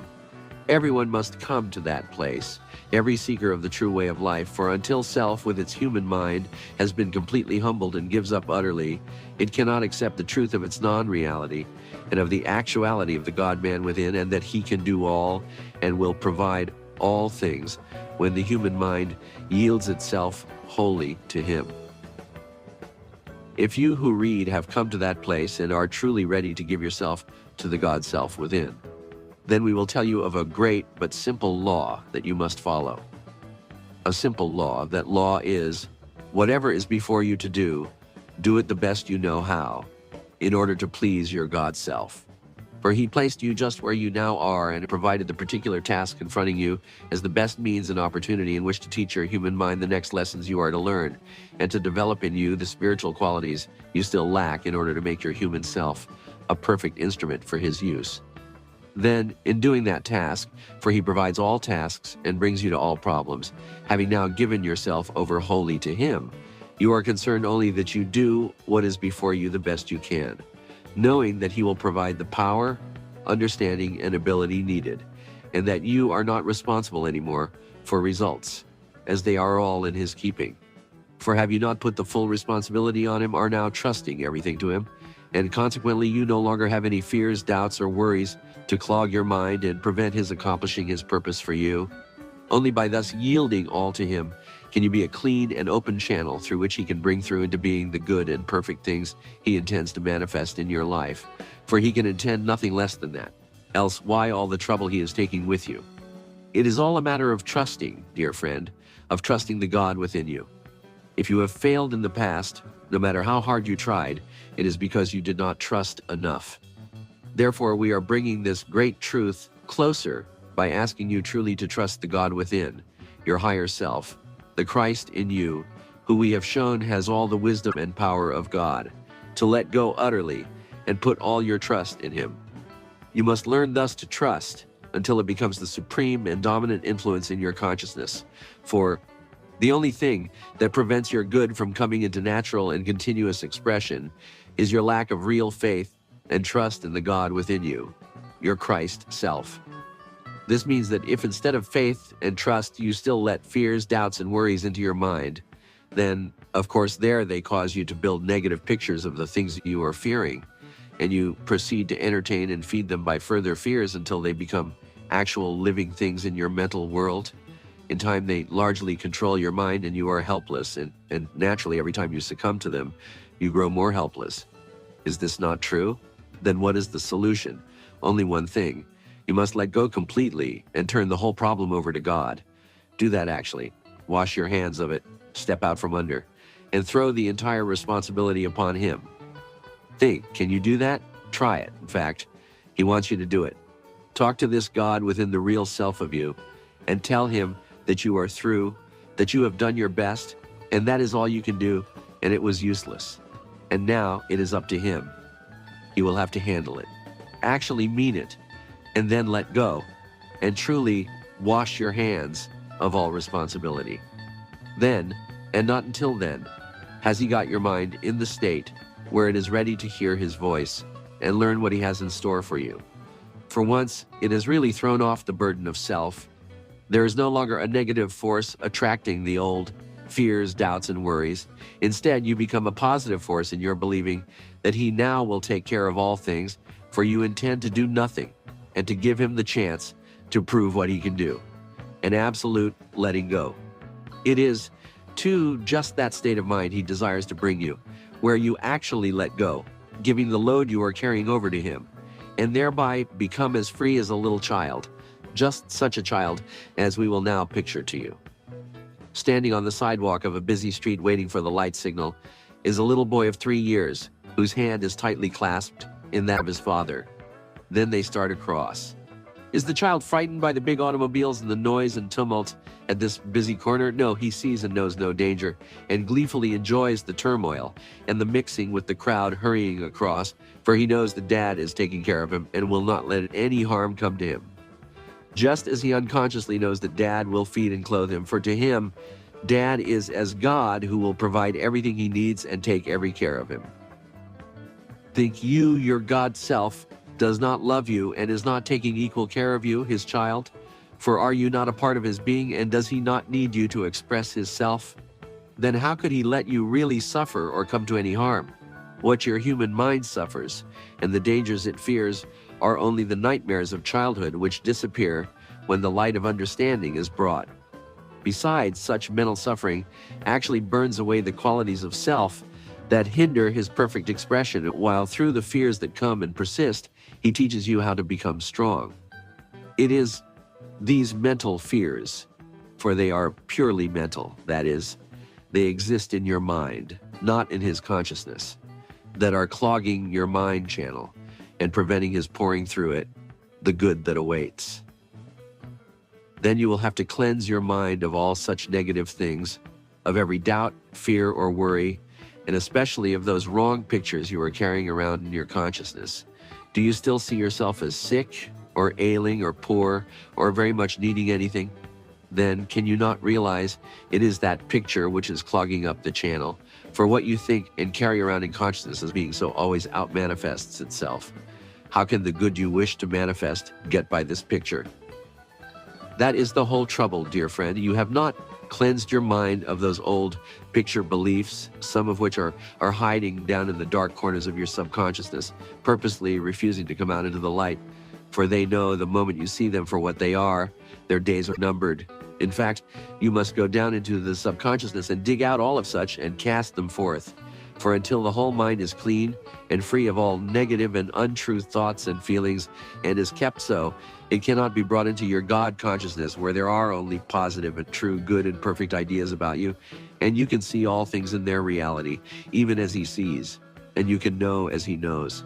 Your mind thus becoming a perfect channel through which He can give you your divine heritage, which He has so long had waiting for you. Imagine the God you. Now we ask you to try to imagine yourself in the consciousness of your God self, and to see with His eyes this self you call you, and the other selves around you, and the world you live in.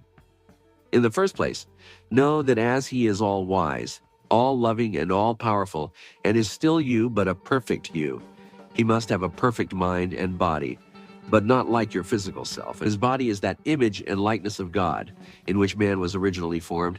And if God made man like Himself, who could change man, a perfect being, not even man himself? Then man must still be perfect. Yes, it cannot be otherwise. For think you anyone could alter or bring to naught any perfect thing God created? We know you are asking, how then did man become so changed? He is not changed. The real man, he is your higher self, the real you, the perfect man, just as God created him, as He now sees him, and as he will always be. Now listen, what you and others see are mortal man's creations, not God's. They are merely the creations of man's fancied separate mind, and have no existence except in his brain-mind's consciousness. When God gave man free will, He gave him the power to think as he wills, which means to create. He could think good, God's thoughts, or evil, not God's thoughts. Man did not realize his God nature then. He had only his human nature to judge by, and the only way to learn was not by taking God's or anyone's word for things, but by thinking, by trying and finding what his creations, the things, conditions, and people of his world were not. And so he thought and created and tried from the beginning to make perfect things and conditions in this world of his consciousness, with the results you see everywhere about you.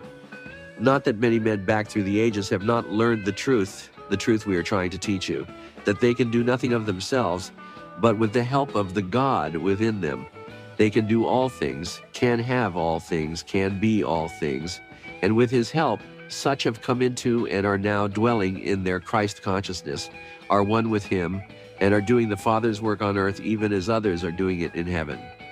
The Christ consciousness. And what do they see in this consciousness? They see that they are souls, living in a perfect world, where every soul is young, good, beautiful, and perfect, even as the Father conceived them, and where everything is devised for the free use and enjoyment of its inhabitants, which means that there is a rich abundance of all good things for everyone always available. No one there ever needs anything, for it is always at hand. There any desired thing is created by thought, and you can have it when and as you wish it. Then, of course, no one takes from another or owes another anything, for everyone has everything he wants. Because all he has to do is to see clearly in his mind what he wants, and it takes shape and substance right before his eyes, ready and perfect for his use. From this, you can see there is no selfishness there, for all there are those in whom self no longer is. There is no injustice, for the law of justice rules everyone's consciousness. There is no evil, for it has been learned that evil, sin, sickness, inharmony, and unhappiness are the creations of mortal mind. And of course, one who is selfless is in his Christ consciousness and no longer thinks, and thereby creates such things. Does this help you to see how and why man is responsible for this outer world, that it is his own creation and not God's creation? And can you now see what is God's world, His kingdom, your heavenly home, where you can return as a prodigal son anytime you will be, remembering and seeing only the truth, and where you will find your Heavenly Father waiting for you with outstretched arms? And who is this Heavenly Father? He is your own real self, the God you, that is always back in that consciousness deep within your soul, where you can retire any moment you will. All you have to do is to throw off everything that presses upon your consciousness from the outer world of the human mind and turn your attention to the inner world of spirit. Especially must you refuse to see, to talk about, or let your mind dwell upon outer conditions, no matter how hard they appear or how they seemingly affect you. For remember, they exist only in the world of man's mind, and not in the real world, the God you sees and lives in. If you resolutely do this, it will not be long before you will have evidence of the reality of this kingdom within, and you will hear his voice and receive definite guidance as to what he wills and what is his purpose for you. For he must have a purpose, or why all this disciplining and developing of your mind and character? Make no mistake, he knows what he is doing and why, and when you have given self entirely over to him, he will take you into his consciousness, and there you will work with him to accomplish what he intended from the beginning. The beautiful part of it is that there are others there working with you, others who have found him within themselves, have found there a new and wonderful self, a wonderful world, and wonderful comrades in it, a world far more real than the ever-changing one of their own creation.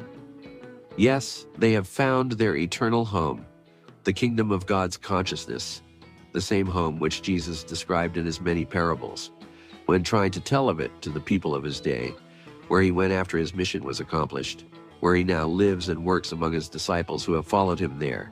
To them he is a very real and actual teacher, guide, and friend, who is preparing them for the great day when he will make himself manifest to all his followers on earth, and will bring heaven down to earth to be truly in the midst of men.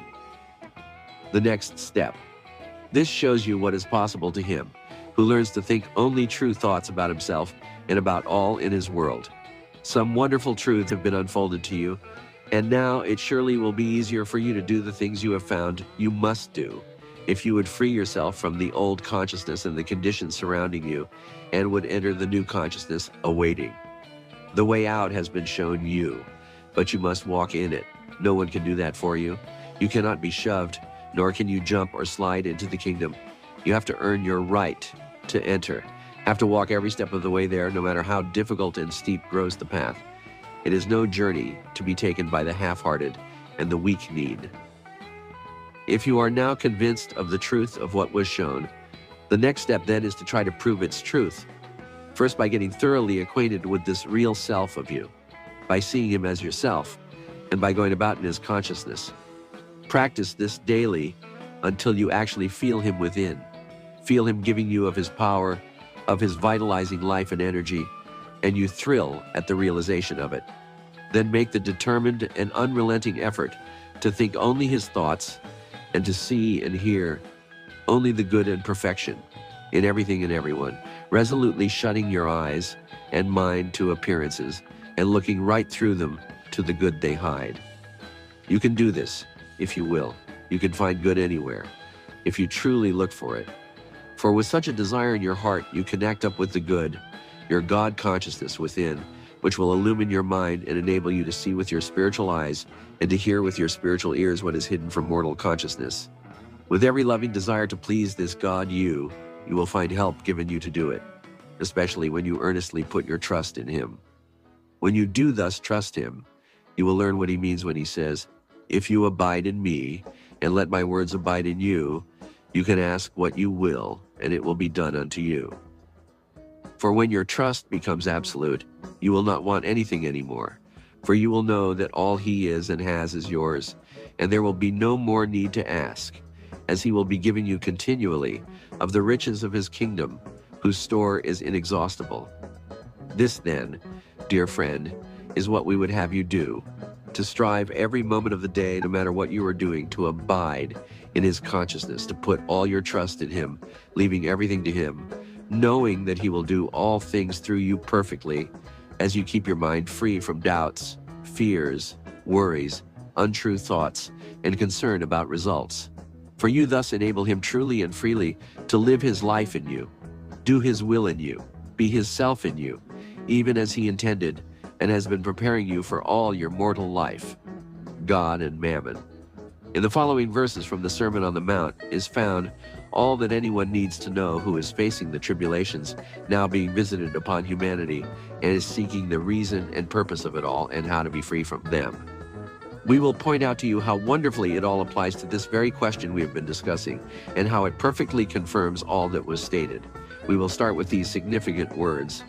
No man can serve two masters, for either he will hate the one and love the other, or else he will cling to the one and neglect the other. You cannot serve God and mammon. Think carefully what this means. How many of you are not trying to serve two masters?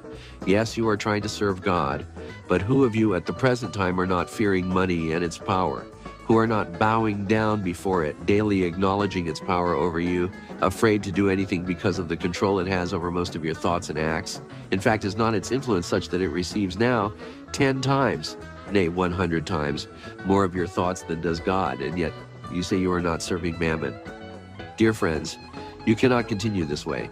You cannot any longer serve two masters. The time has come when you must decide whom you will serve, God or mammon. For why think you these tribulations are being visited upon mankind? It is because in the past you have been trying to serve both God and mammon, and now both have withdrawn their support and are letting you cast for yourself. So you are finally learning that you of yourself can do nothing, and you are now facing the necessity of choosing whom you will serve and to whom you will give all your allegiance, for when you do choose, that is what will be required of you. And this applies particularly to all seekers after truth, but includes also those who may in any way have claimed God's help. For those who are truly serving Him, placing all their trust in Him, are unaffected by present conditions and are continually prospered. While those who have given full allegiance to mammon are likewise greatly prospered, seemingly, but their time of reckoning has not yet come. We are not interested in the latter, however. Our thoughts are for you, you who are anxious to serve God and to free yourself from the power of mammon forever. To you, Jesus' words are especially directed. Hear them, for they are actual promises and contain very definite and unmistakable instructions for you. Therefore I say unto you, be not anxious about your life, what you shall eat, or what you shall drink, nor about your body, what you shall wear. Is not the life of more value than food, and the body than raiment? Observe the birds of the air, for they sow not, neither do they reap, nor gather into barns, yet your heavenly Father feeds them. Are you not of greater value than they? Besides, which of you by being anxious can prolong his life one moment? And why are you anxious about raiment? Consider the lilies of the field, how they grow. They toil not, neither do they spin. And yet I tell you that Solomon in all of his glory was not arrayed like one of these.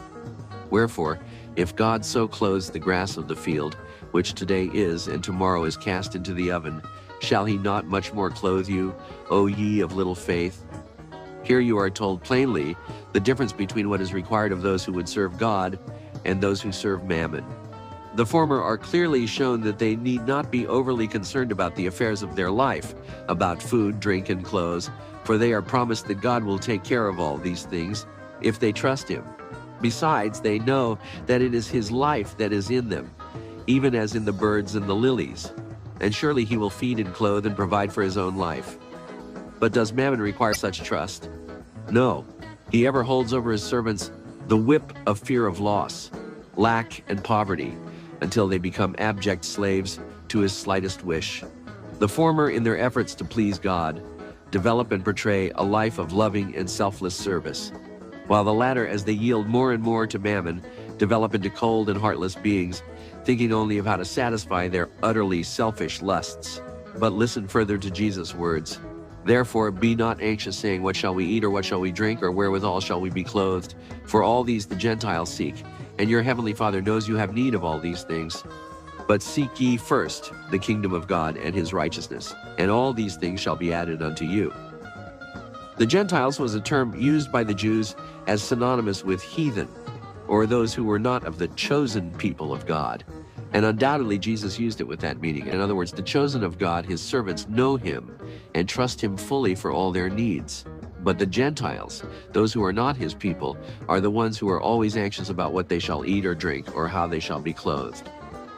So Jesus tells us that if we will make first the seeking of the kingdom of God, the divine consciousness where love and peace abide, putting all our trust in God and giving all our service to Him, all the things needed in the physical world will be richly provided. The emphatic diaglot translation from the original Greek states, they will be superadded. Be not anxious then for the morrow will have its own problems. Sufficient for each day are the problems thereof. How much more plainly can it be declared to us that we are being lovingly watched over and cared for, that all our needs are known and will be supplied, and that our only thought should be a knowing that everything will be provided for us, even as God provides for the birds and the lilies? Then it all resolves itself in a matter of trusting and abiding, and of doing the thing that is right before us to do the very best we know how, leaving the results tomorrow and all else to God. Can you bring yourself to do this, dear friends? You must decide now. This is the time when we must choose on which side we will stand. Only a little while remains. Whom then are you going to serve? Do you require more tribulations and harder tests to help you decide? But remember, it can no longer be a half-hearted or a divided service. That will not be any longer permitted. The hopelessness of such should have been proved to you from former efforts. You must give up all that you have and are, and follow him. Must make him and the finding of his kingdom and the living of his life first in your consciousness. It must be in every moment of the day trusting. The thought of him must supersede every other thought. That is the kind of trusting he now seeks from you. And oh, the joy and blessedness of those who have given themselves over wholly to him in such trusting. Wealth. Who am I? I, who speak with so much assurance and authority to be still and know. I am you, your true self, that higher, purer, supernal part of you that arouses itself as you read, which sits back and listens and judges and points out the truth of these words to your consciousness, and which from the beginning has guided and taught you all the truth you know today. Not that personality you show to the world and which you think is yourself, not that proud, selfish mask of a self that has been feeding you on error all these years.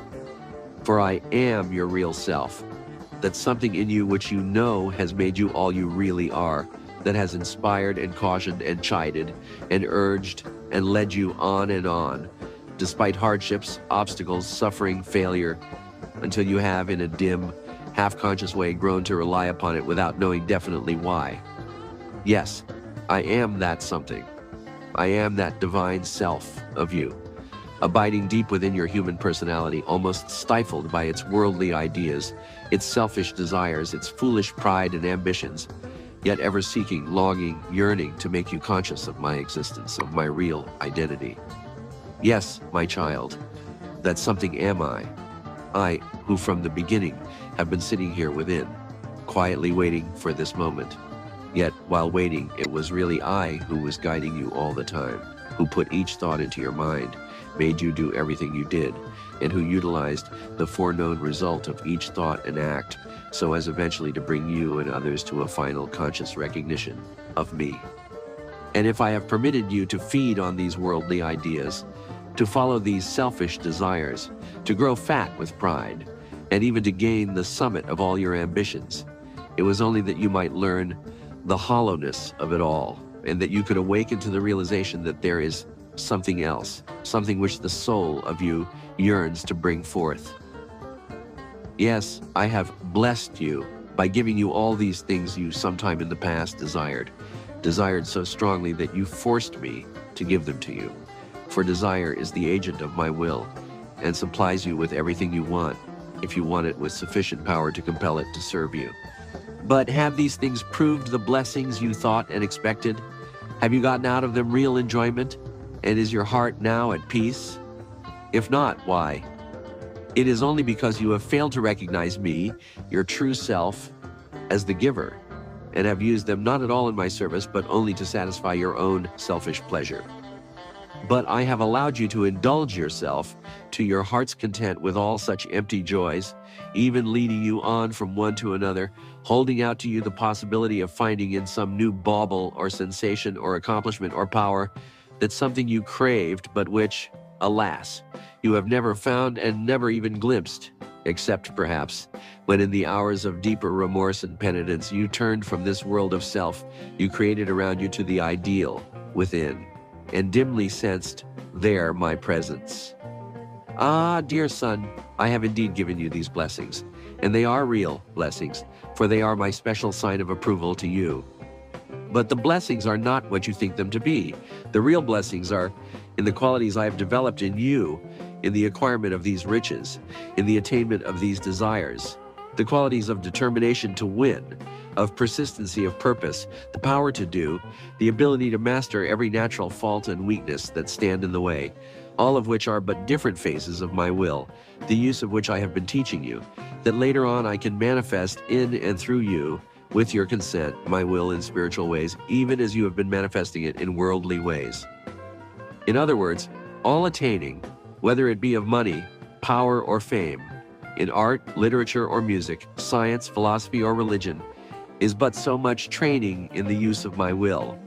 And therefore labor, business, science, religion, the arts, or the professions are merely incidents, or the outer means I use to develop in you the conscious use of my will. You may think it is your will that is so acting, but so long as you consider yourself as separate from me, and you use this will only to please yourself, it naturally is self-will, and that is why it brings you no lasting or tangible good, only trouble, unhappiness, and heartache, when the novelty of possession wears off. And so, of course, you cannot know me, and therefore cannot acknowledge that all that you do or have or suffer is but the result of the action of my will, working thus in and through you to bring about my purpose. But the time is coming when you will understand somewhat of this. Hence this message, hence this special favor to you. You may ask why I, God, the Omnipotent One, the All-Good, the All-Wise, made such an unequal distribution of my blessings, of my substance, of my intelligence, of the use of my will, giving to the few the vast surplus, and to the many such a pitiful lack. You may well ask, for that is the problem I have given you, and all to solve. But as I have enabled you partly to solve this problem, even though you do not know it, I will now disclose to you some of its apparent mysteries. 2. Know, my son, that I give no thing to anyone unless that thing has been earned by him. By earned, I mean grown ready for it, through desiring it so strongly that he finally draws from me his all-powerful, perfect self within, sufficient life force and vital energy to compel conditions and circumstances to yield up and other intelligences to supply the necessary means and substance to provide form or actuality for that thing. So it is that sometime in the past, either in this life or in a previous existence, you had arrived at the point where I could inspire in you the idea of possessing wealth. I could do this, for you had grown in soul stature and strength, so that it had come time to awaken and develop in you certain of your soul qualities and faculties which I needed for use in my service. So I implanted in your mind the idea of possessing wealth or riches. This idea, following the usual course of nature in the process of time, put forth its rootlets within the soil of world conditions. These rootlets of determination, persistence, daring, doing, saving, seeing only success ahead, undiscouraged by obstacles, never recognizing failure, pushed their way unerringly to the most fertile soil, through and past all obstacles, deep into the earth nature. Likewise, and at the same time, a little shoot from the idea pushed its way up towards the light and gradually began to show itself above the surface of your mental and material life. This shoot, which was the stock of the idea of wealth, grew fast when once firmly rooted, and it soon became a sturdy, wide-spreading tree. That tree is the outward manifestation of your life today. The nature and kind of a tree is what your character is. Its leaves are your money. Its fruit just what the possession of that money has meant to you. If there is decay or unsoundness in root, trunk, or branch, it is because of error, wrong, or disease somewhere in the tree, which finally will destroy it unless remedied or removed. Is there any error, wrong, or disease in your tree, my son? Are there any worms gnawing their way into its heart? Let's see. Let us search deep beneath the surface soil of world conditions with its finely worked out system of legitimate methods and its politically gained protection of the law. Let us look underneath the bark of selfishness with its human beliefs and opinions regarding the rights of the strong. Let us peer into the cracks and crotches, the dark places in your life which are carefully hidden from the world. Let us look unflinchingly into all these places and see if there are not some rotten spots. Have you attained all this wealth by absolutely honorable and righteous methods? Has any part of it been gained by sharp business practices? Yes, legitimate from the law's standpoint, but not from mine. Your true self? Was part of it gained by deception of friends or partners? Part by taking advantage of trusts imposed in you? Part by going through bankruptcy and settling for a percentage of your just debts? Part by riding roughshod over weaker souls? Part by deliberate fraud? Part by any means which aroused a protesting voice within you, and which voice, in moments of quiet and solitude, ever appears to remind and accuse? Ah, my dear child, can you truly say that none of the wealth you possess is thus tainted? Yes, I know and understand.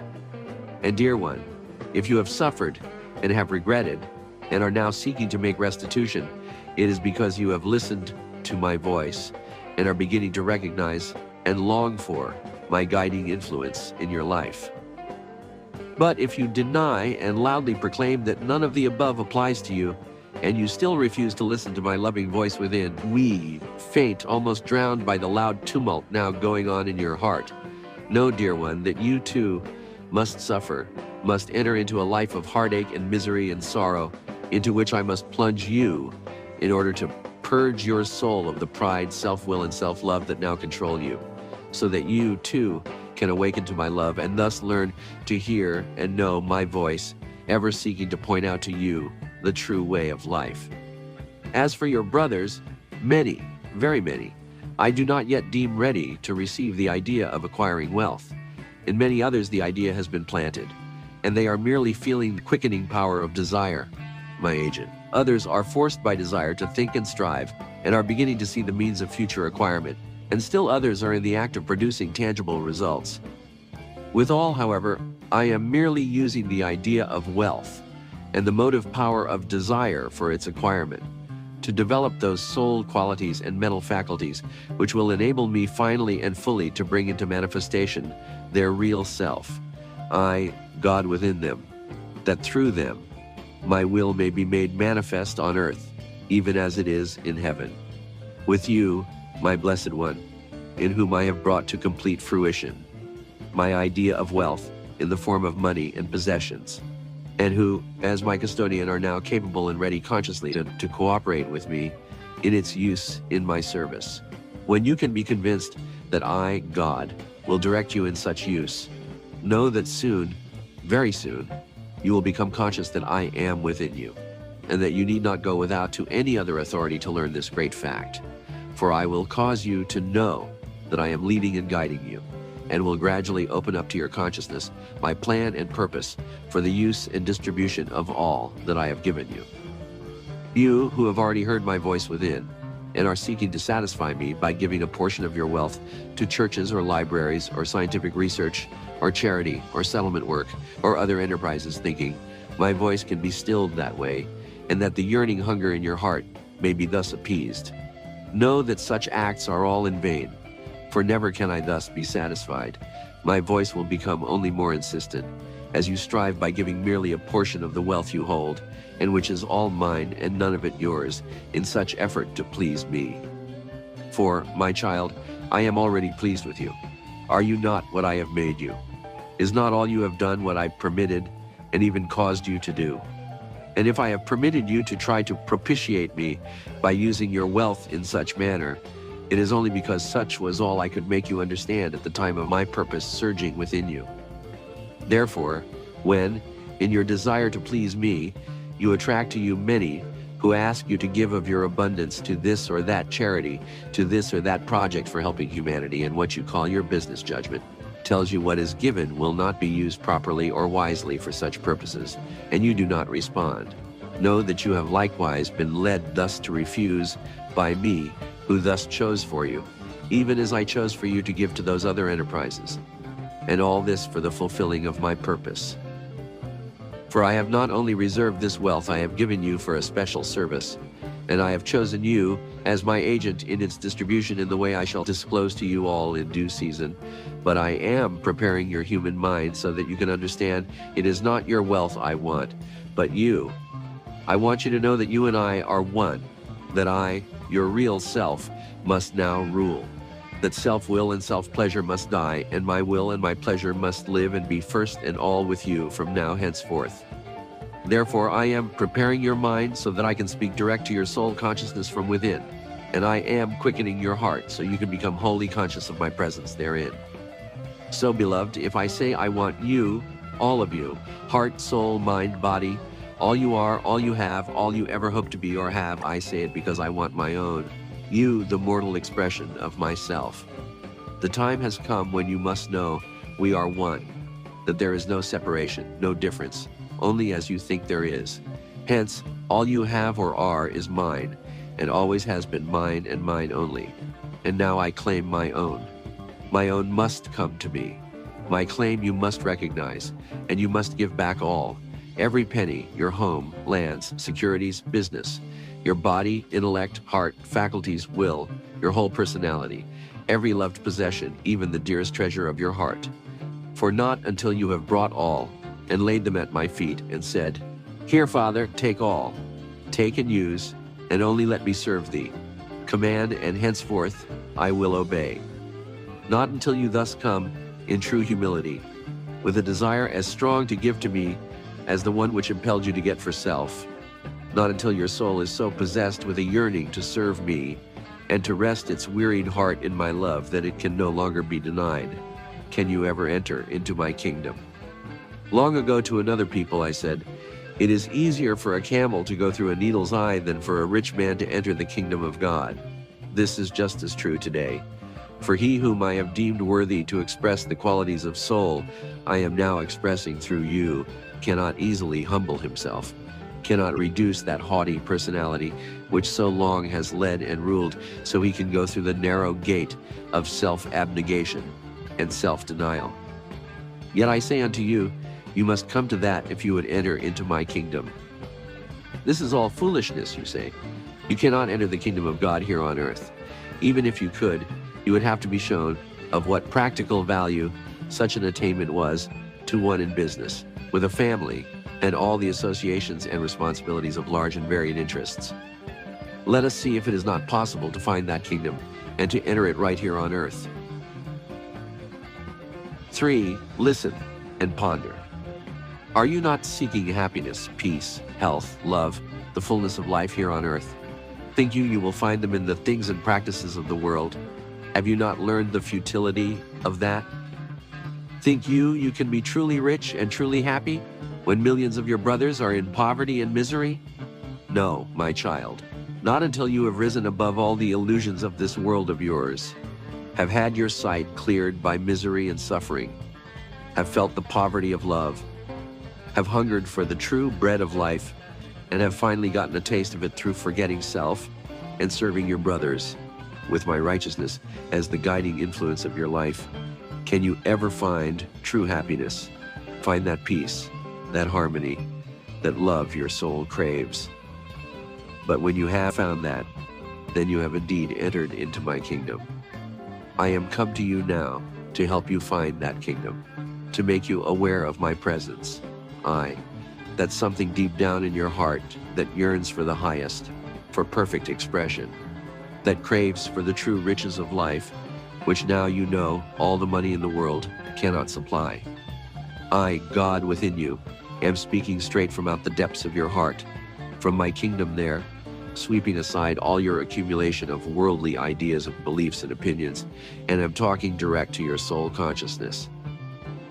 For the time has come when you must awake to your divine mission, to the real purpose of your coming into this world, into this life, into this personality, into the possession of these qualities, this ability, which entitled you to be the custodian of the wealth I have given you, but only for such purpose. The time has come for you to know this, to know me, that within you which gave you this desire for wealth, which gave you the power to acquire it, which inspired and impelled and guided your every effort to attain it, and finally which now gives you the desire to use some of it in my service. Can you not see that something is I, your own true self, yes, God within you, the only God you will ever know, the God who is not only dwelling and working thus in the kingdom within you, but within your every be he high or low, rich or poor, wise or ignorant, the God who is gradually evolving your human personalities with their mortal bodies, minds, and intellects, so that he can eventually, through you, express all of his divine qualities, even as it is in heaven. So I have been evolving and unfolding you so that I can find perfect expression through you, just as I evolve the rose, first the bud shoot, then the bud, finally unfolding its petals, so that through it I can show forth some of my perfect fragrance and beauty. But you I have chosen to be a conscious worker and expresser with me. I have chosen you to be the means by which I am going to bring great joy and happiness into this world of sorrow, discouragement, discontent, and misery. I have chosen you to be the avenue through which I am going to pour many blessings into the hearts and lives of thousands of your brothers. Would you like to work thus with me, my son? Would you not like to be such an avenue to participate in this joy and happiness, to become a partner with me in its distribution, with me, your own true self? Think what it would mean. Is it possible? Could you really be a participator, you ask? Yes, and all you need to do is to turn within to me with perfect faith and trust and let me show you the way. All it needs is for you to be conscious of me, abiding thus in your heart, inspiring your every thought, word, and act, no longer listening to self-will and self-interest, but only to me, your higher self, as I tell you of my plans and open up to you the wonderful visions of what I have in store for you if you faithfully follow my instructions. Ah, my son, if you only would, if you only could know the glory that awaits compliance with this longing surging in your heart, then indeed would you be in heaven, right here on earth, and such joy and peace and rest would be yours that your very soul, even now at the thought of it, almost bursts its bounds in its yearning that it may be.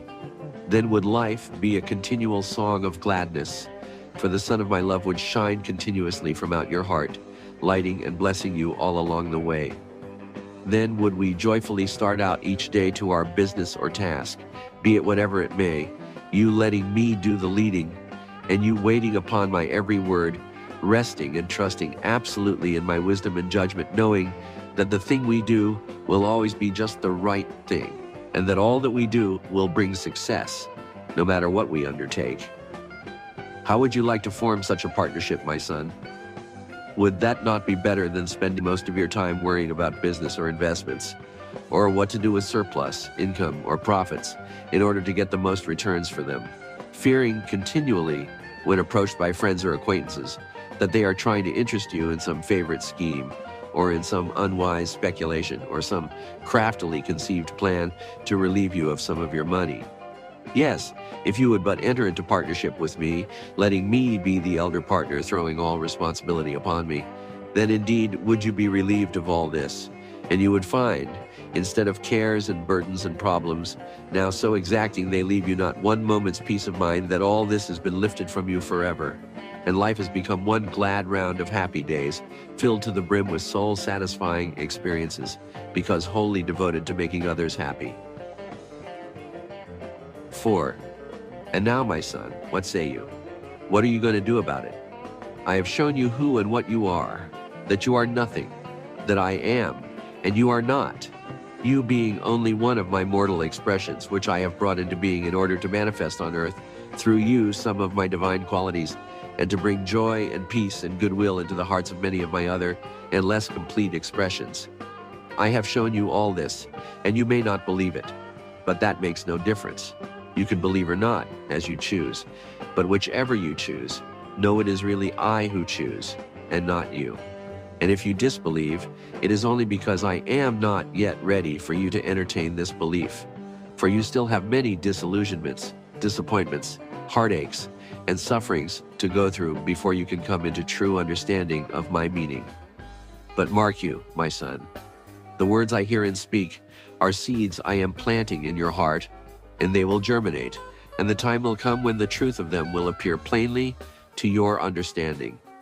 Then you will know I am in you, that I am you, that I, your true self, must and will rule, and that all I have said herein shall blossom forth in actual manifestation in your life. You who understand, and whose heart urges you to enter into full partnership with me, you, beloved, I here promise, shall soon partake of the heavenly joy that awaits. In the meantime, your work lies before you. You must be still and learn to know I am God within you. You must study and meditate on this and my other revelations.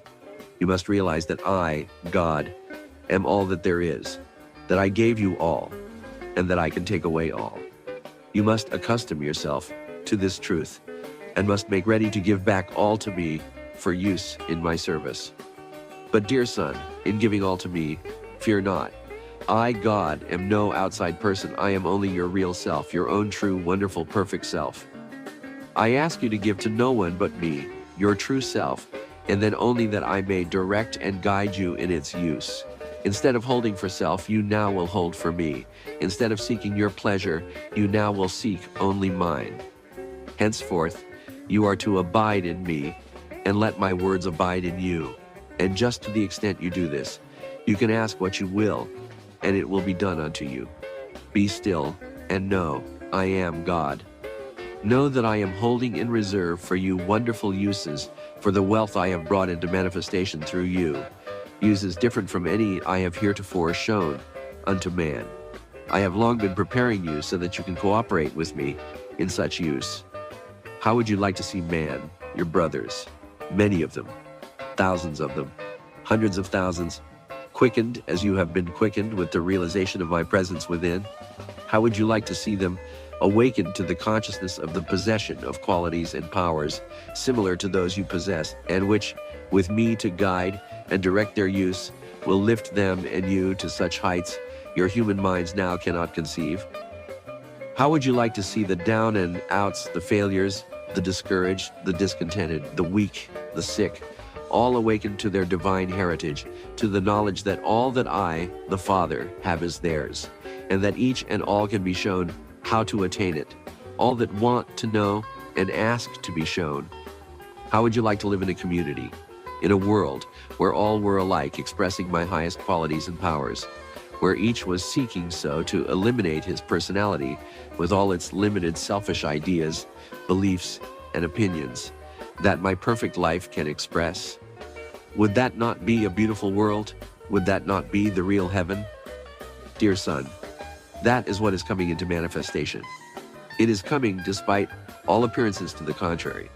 The realization of this heaven has already come to many. It is coming soon to many more, and later to all, as my quickening power is brought to them, even as it has now been brought to you, and which first must come from without before it can manifest within. If you would like to hasten its coming, dear son, I hereby give you that privilege.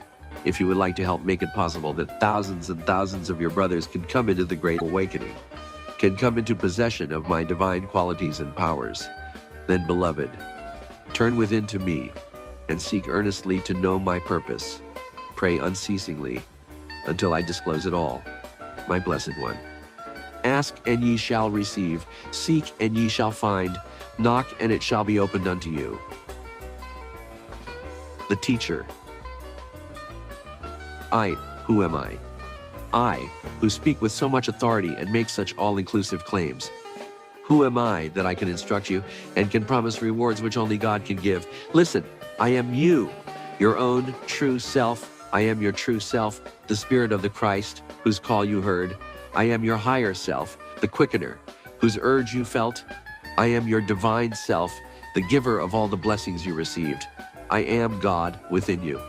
No, not a separate spirit dwelling somewhere within your body, and I am you, your very self. Yes, I, God, am you, your real self. All of you, body, mind, soul, consciousness, will. I, God, your real self, speak herein these words of living truth. And the way you may know it is I who speak. If these words find any response within you, then it is because I, your real self, thus respond and compel your attention, that you may seek to understand all of my meanings hidden herein. But if there is no response within, and your human intellect tells you this is but another attempt to enlist your interest in some other teacher's ideas, and that you have a philosophy of your own and need no instructions from others, it is well. But no, it is not you who thus choose, but I, your all-wise and all-loving self, who choose for you. For I have other ideas for you, and will bring you to an understanding of my purpose, and of your part in my plan, all in due season, when I have fully prepared your human mind and your soul consciousness so you can receive it. However, if you hear a voice within, faint, scarcely intelligible, telling you to read on, and perhaps there may be something of value herein, even though you think you already know your part in my plan and are now fulfilling my purpose, do not refuse. For it is my voice trying to be heard above the tumult of your human consciousness, gently urging you to keep your mind open, to listen carefully for words of truth, which I hear promise you will appear abundantly, beyond measure, if you truly seek to know the Word of God. But in order to get the full meaning of what follows, try to imagine that the I speaking herein is your real self, your higher self.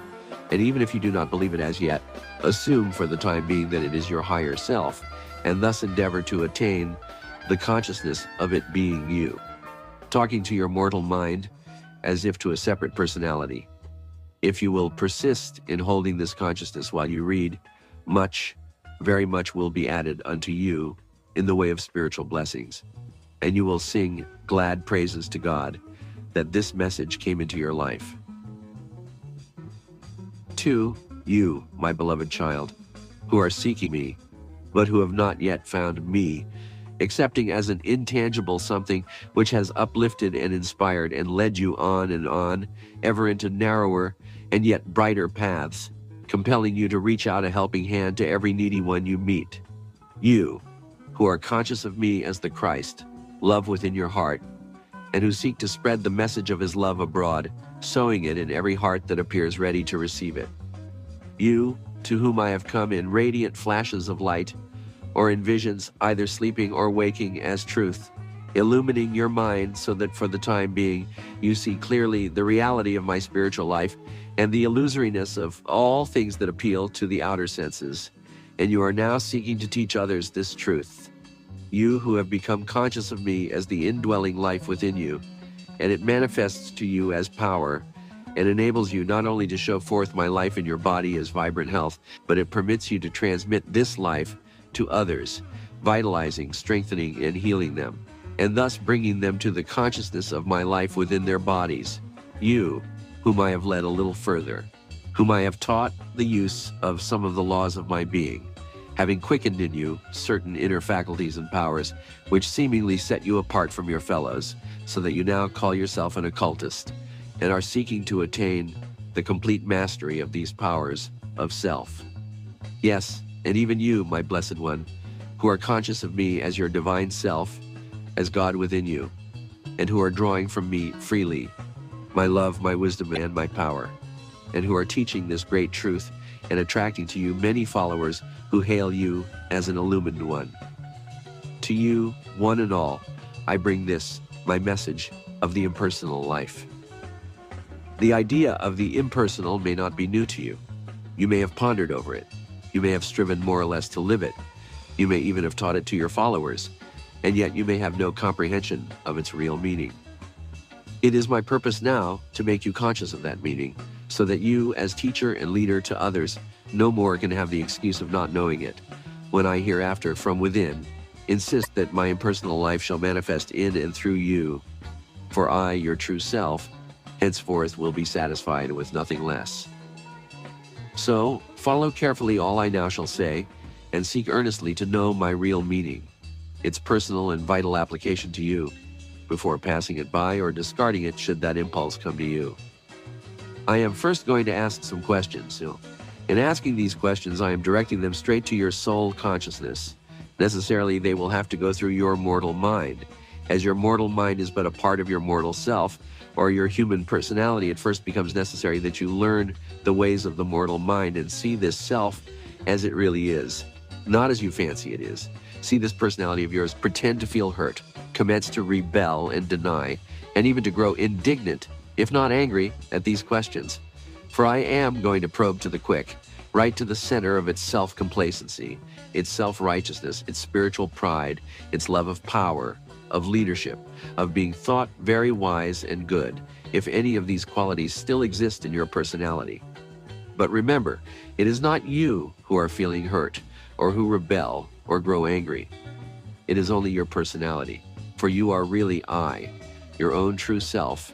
And I am asking these questions, and I am showing up to you these qualities, insisting that all that stands in the way of my perfect impersonal life expression henceforth can have no place in your life. If you watch carefully and study the thoughts and feelings that come to your mind as you read the questions, you will perhaps discover a phase of your nature you thought was no longer in evidence. But the special mission of this message is to make you fully aware of such phase and of all phases of your human nature that have not yet come under your true self's dominion. This is inner teaching, and it is an inner work which you will now be called upon to do with me, your own higher self, as teacher. If your soul responds, and you fearlessly are willing to accept anything I have to say and will accept it in true humility and understanding of spirit, know that great spiritual joy awaits you and many blessings will follow. But if your personality still insists that the I speaking herein is merely some person who considers him or herself divinely ordained and who is taking an unwarranted liberty in thus obtruding into your private affairs, and that you need not answer the questions even to yourself, for they are no one's business but your own. If your personality with its merely human mind so persuades you, it is well, and I needs must teach you in some other and much harder way. Yet it is all true, these questions are no one else's business, they are only your business. But remember, I, your own true self, God within you, alone am asking them. And I am asking them only that you may face yourself, that you may see clearly this personality of yours, with all its human weaknesses, faults and misconceptions that still exist, and which, through your inability to perceive their subtle influence over you, are hindering the perfect expression of my impersonal life in and through you. And if I shall prick the bubbles of all such illusions of the personality still lurking around in your mental atmosphere, after first showing up clearly their unreality, it is only in order that, should they again appear, you will immediately recognize them and refuse them entrance into your life. Perhaps your personality is saying, as you read, that none of this applies to you, that you need no such instructions. Think you so? Then answer to me, your true self, the following questions, carefully studying your feelings after reading each with soul-searching analysis. Are you sure, my child, there is nothing of self, seeking for self, in this work you claim to be doing for humanity? Are you sure you personally are not taking the credit for the help your students and followers are getting through you? Are you quite sure you are not feeling a secret pleasure and pride in their attitude of admiring respect and awe towards you? These teachings you are giving out, are you certain they are direct from me, your divine self, or are they but your personal views, the thoughts you have gathered from other human teachers? Are you tainting this work I have given you to do by subtly introducing your personality into it, drawing attention more to you as teacher than turning them to me within themselves, their only true teacher? Can you truly say you have only loving and helpful thoughts and speak only the Christ's words when asked or when talking about other teachers and leaders, no matter who they be? When meeting with other teachers and leaders, do you never push yourself forward, never desire to lead or impress them with your personality or your powers? When you meet one who has come into a higher realization of God than you, does only the purest brotherly love go out from you to that soul? When one of your own pupils, through your aid, awakens to the presence of me within and quickly attains to an even greater consciousness of my powers than have you, do you sincerely rejoice with great rejoicing and praise God for his blessings to that one? Are you sure, beloved, you are doing all that you do without thought of reward, caring naught for results, resting only in the consciousness that I am doing it all and that I am responsible? Do you truly realize that you and your personality are one, that there is no difference? And do you fully understand your own self and know your identity with God, your divine self?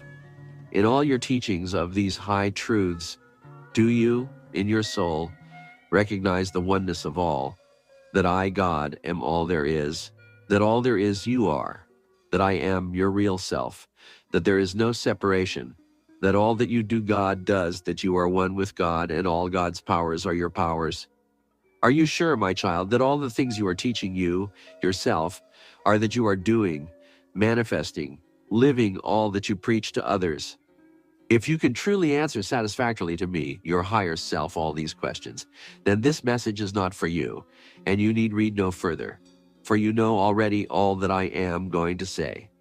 But if you are not sure, and realize that your personality is still a more or less dominating factor in your life, then it would be wise to read on. For I am now coming to the vital part of my message. 3. Ah, my beloved, how shall I tell you? How can I penetrate through the wall of unconscious self-righteousness, of self-sufficiency, of spiritual pride and independence, which your personality has built up around you perhaps, and which often prevents my words of truth, spoken through others, reaching your soul consciousness? How can I get past the feeling which even now, maybe, is flooding your human consciousness, rousing your ire and opposition so that you may not grasp the deep significance of my meaning? Can you not see, if such feeling is manifesting in your heart, that your personality is still much in evidence when it can so control you?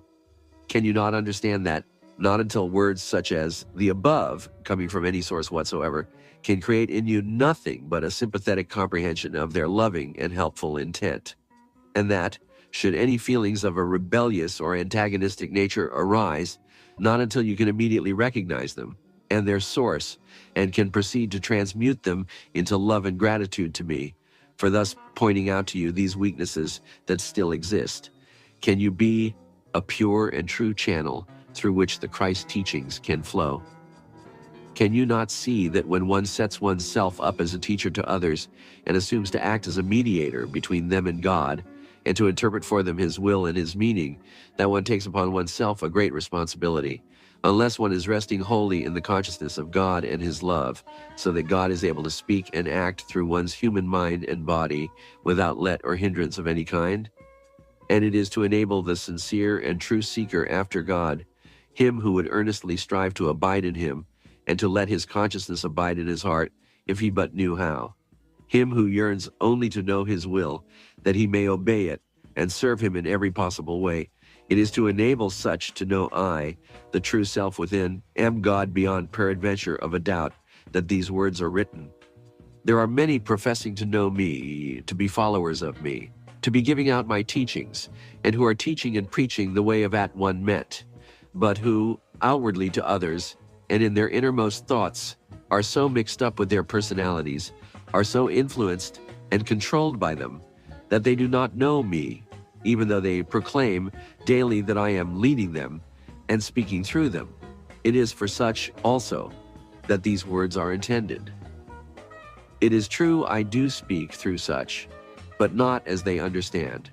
For they, personally, even through priding themselves over the beautiful thoughts that flow from their mouths at times, and the help these thoughts are to others, know not when I speak, and when their personality, for if they did truly know me, they would have no pride, would take no credit to or thought of themselves, but would humbly abide in the consciousness of me, doing it all, and would let me and my impersonal love rule in every detail of their lives. Yet I speak through such proud personalities, and even through hypocrites and teachers of false doctrines, using every avenue to bring to the seeking soul the phases of truth needed to lead it into conscious oneness with me. For remember, truth is not always sugar-coated, and oftentimes it is needful that one taste of the bitter in order to appreciate the sweet and the pure. Know you not, it is through your sins, your mistakes, through deception, false friends, wrong teaching that you learn and grow strong. Thus principally do I teach. I lead you through all these, that you may learn to distinguish the true from the false, the realities of life from the fallacies and illusions. The suffering and pain such learning entails is only the fire of my love in your heart, burning away the lusts of the flesh, the error thoughts, the selfishness, pride and egotism, implanted and fostered therein by the personality, which must be removed that my impersonal life can freely and fully manifest. And this personality, what is it? It is that which you, with your human mind, imagine yourself to be. It is the creature to which you gave birth many, many ages ago, which you have nurtured and fed, loved and fought for, trusted and followed and believed in, just as if it were real, all these years. The child of your bosom, the creature of your human mind, thought-born. When you fell away in consciousness from me in Eden, after your first sin, and ever since have fed with and bred on the idea that you were separate from me, and that I, God, was displeased with you, and have been continually punishing you for eating the fruit of the knowledge of good and evil.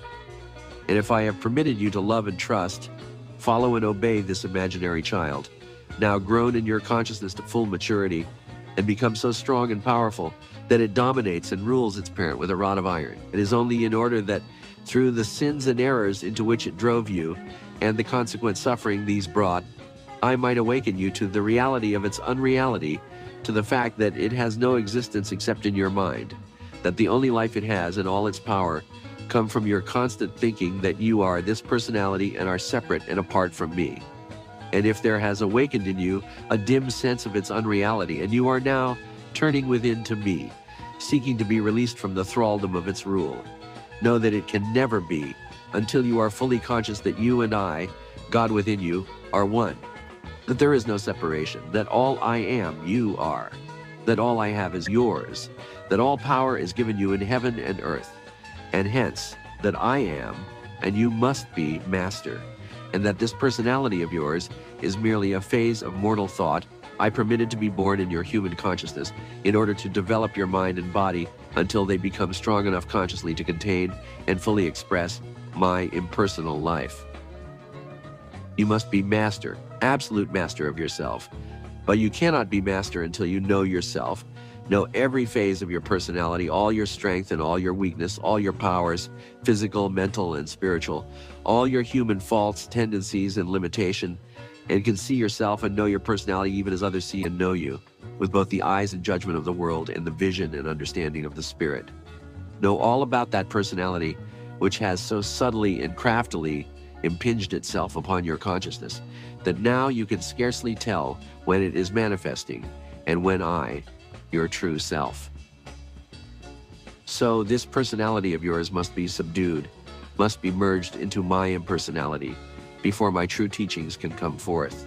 You must realize with soul realization that you, the impersonal you, the true you, are one with your brother.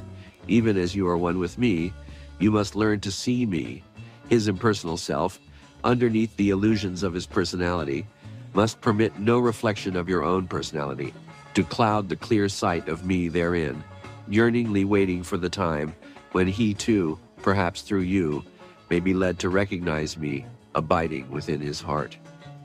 In the impersonal, all is one. When you can enter into the oneness of the impersonal consciousness and can abide there at will, you have entered into my kingdom and have found God, and thereafter will be able to see and know him in all his creations. For the impersonal consciousness is my consciousness. It is my kingdom, the realm of my being. And as I am the life of all things, once having entered this realm, you become one with me, and therefore one with all beings, and you can go in and out and find pasture. For I will feed you with the bread of the Spirit, and the wine of life will flow through you in rivers of living love, blessing you in all ways and likewise all whom you contact. 4. So I tell you these things, my child, my chosen one, that you may strive unceasingly to know this personality, know all its subtly selfish phases, many of them hidden so deep within your consciousness that you are not even aware they are there, because you hid them there long ages ago, having been deceived into believing them good and necessary to your life, and therefore made them part of your nature. But now, with my help, you are going to hunt them all out and cast them forth, that my impersonal nature can freely manifest. As I have chosen you, my child, and have called you aside, and have permitted you to think you have a special work to do, I want you to be absolutely sure, beloved, it is my voice you have been listening to while doing this work, and not the voice of your personality. If I am to be your teacher, and you wish me to lead and direct you in this work, and you truly desire to serve me, then must every attribute of your human personality yield itself to me, and you must compel it so to do. So long as one selfish desire or instinct remains, it is sure to taint your work, and you still will be under the domination of the personality. There are many, many ways it will seek to manifest, but I am here, and I will point out each clearly, if you ask me. I will tell you not with dominating, insistent authority, nor with anxious clamorings within, but with gentle, loving suggestion that you cannot fail to understand, if you will but be on the alert and will listen for my voice, which is ever counseling and directing those who wait upon me in living faith and trust. My work, you will gradually learn, can only be done with the spirit of impersonal love in your heart. Only through such spirit, selfless, disinterested, never caring about results, can I express through you. You must yield all to me, must let me rule, and must leave all consequences to me. When you have learned to do that, then will I cause to quicken in you a consciousness of your identity with me, of my power and my wisdom and my love within. Then will your personal life gradually merge into my impersonal life, and you will be conscious of all your divine heritage and of the real work I have chosen for you to do. But until your human consciousness has become merged with my divine consciousness, until you can truly know and use your divine powers, it might be better to so live that you assume to possess not powers or wisdom above your fellows. It might be better first to prove to yourself that you are able to live and to be all these things you now more or less clearly see with the inner eye, before you give them out to others as truth or as coming from God. For you know it is only the personality that sets itself up as one of authority, or as being wise in the spirit, as one chosen of God, and as being his mouthpiece. And remember, I am in your students and followers, even as I am in you. Often, very often, the beautiful thoughts that come from teachers do not carry the conviction of truth, because I cause their hearers to see only too plainly that such teachers are not living what they teach, or that their personalities are too dominating, or they are too desirous of giving the impression of possessing wisdom or spirituality or powers, or that they are unmistakably leading followers on only in order to get from them what money they can, deceiving themselves the while into believing such fallacious reasoning as the servant is worthy of his hire, or that in giving out spiritual teachings one must receive back material pay, that being the law. Ah, my beloved, are you sure none of these things are noticed by your pupils or hearers in you? Are you sure that the money question is not occupying the most prominent place in your mind, and the desire to serve me is receiving but secondary consideration?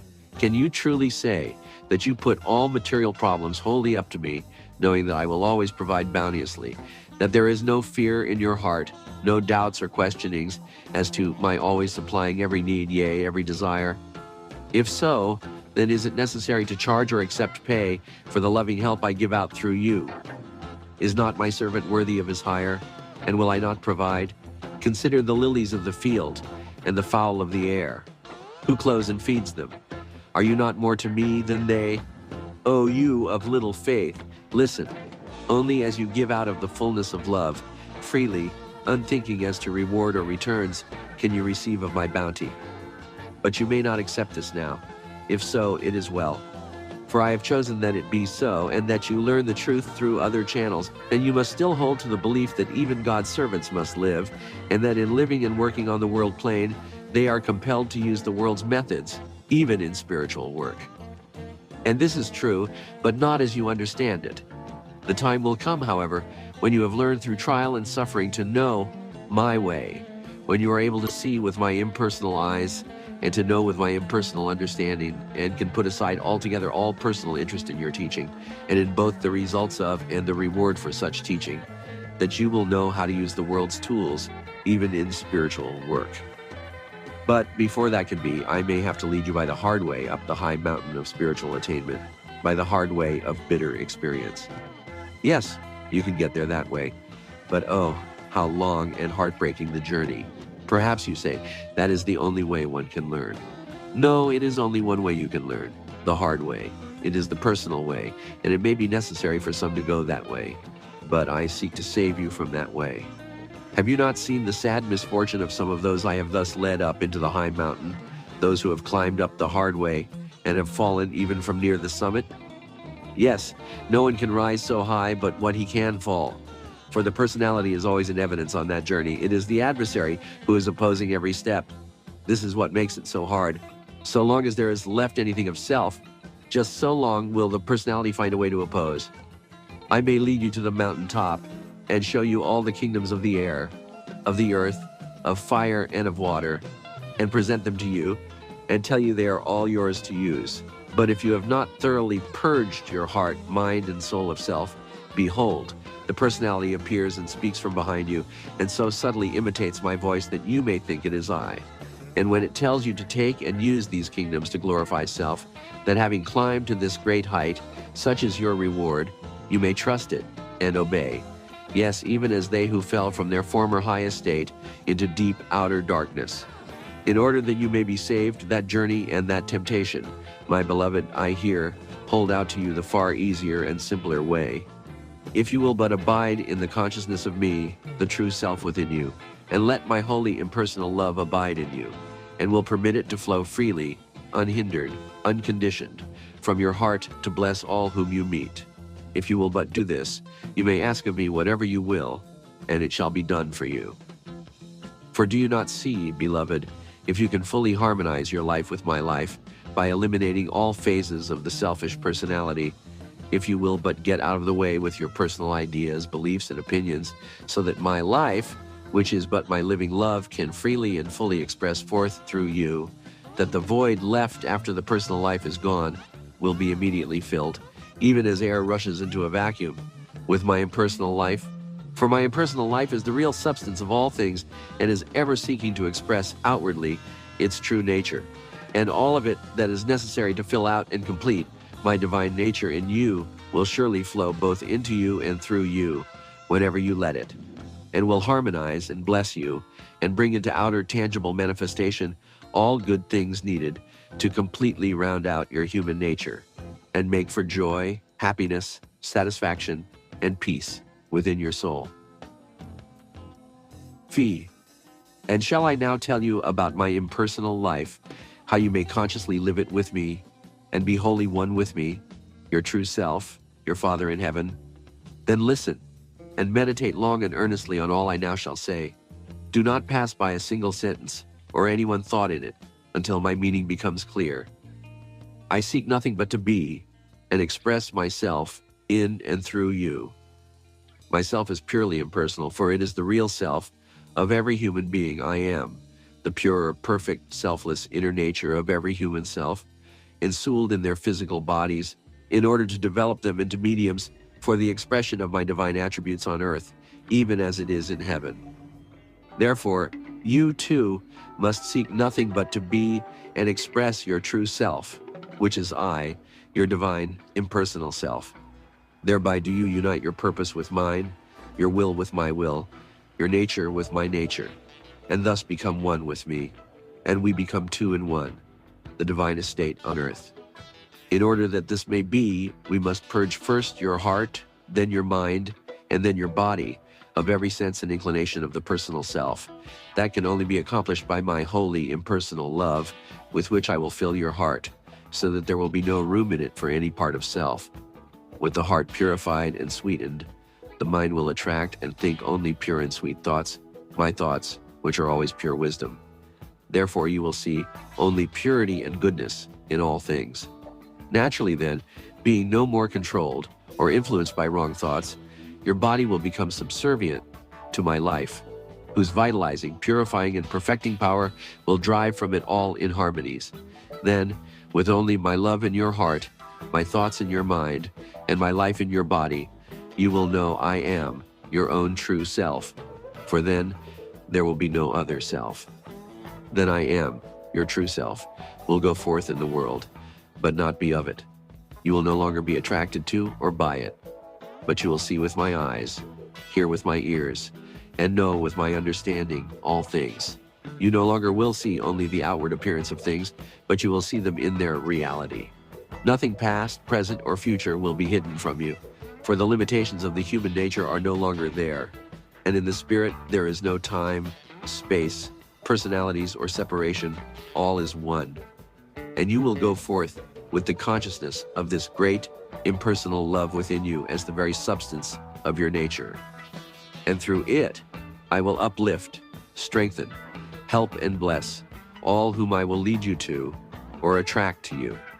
Love being your nature, and on the earth plane in man, it being the pure and perfect expression of my life. It is always pushing forth in and through him towards full, complete, harmonious outer manifestation.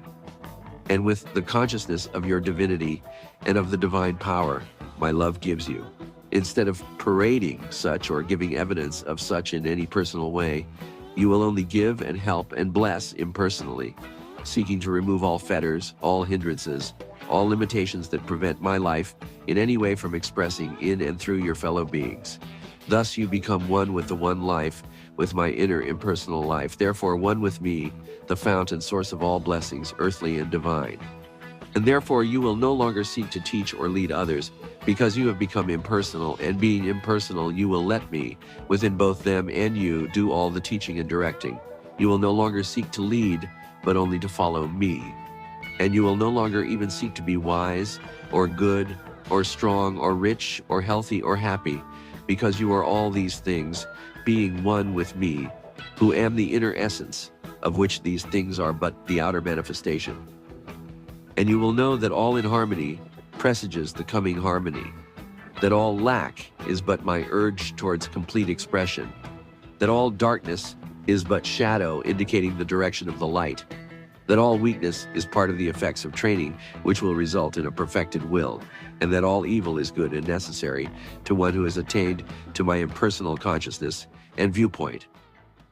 And so you will go about your business, whatever it be, for then you will know that all business is my business, and instead of seeking and striving to gain for self the spiritual blessings that lie at the mountaintop, you will cease all seeking and striving, and will have forgotten self, and will feel the great love within, letting it quicken and awaken and help and strengthen the struggling souls about you, seeking to comprehend and obey the feeling of me within their hearts, but who, owing to their immature and untrained minds, are misunderstanding that feeling, and consequently, my meaning as I try to make it known from within. And I will lead them to you, or you to them, that I may teach them first from without through you, just as I have brought to you my message. Though these words, so will I give my message to many hundreds of others, through words I shall speak through you.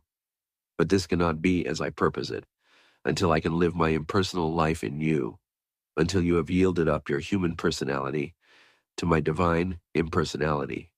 Not until you determine with all the power of your will, and yearn with all the hunger of your soul, to live the impersonal life, to make your personal self wait upon and serve me, your own, true, impersonal self, can I give you even a glimpse of my real meaning.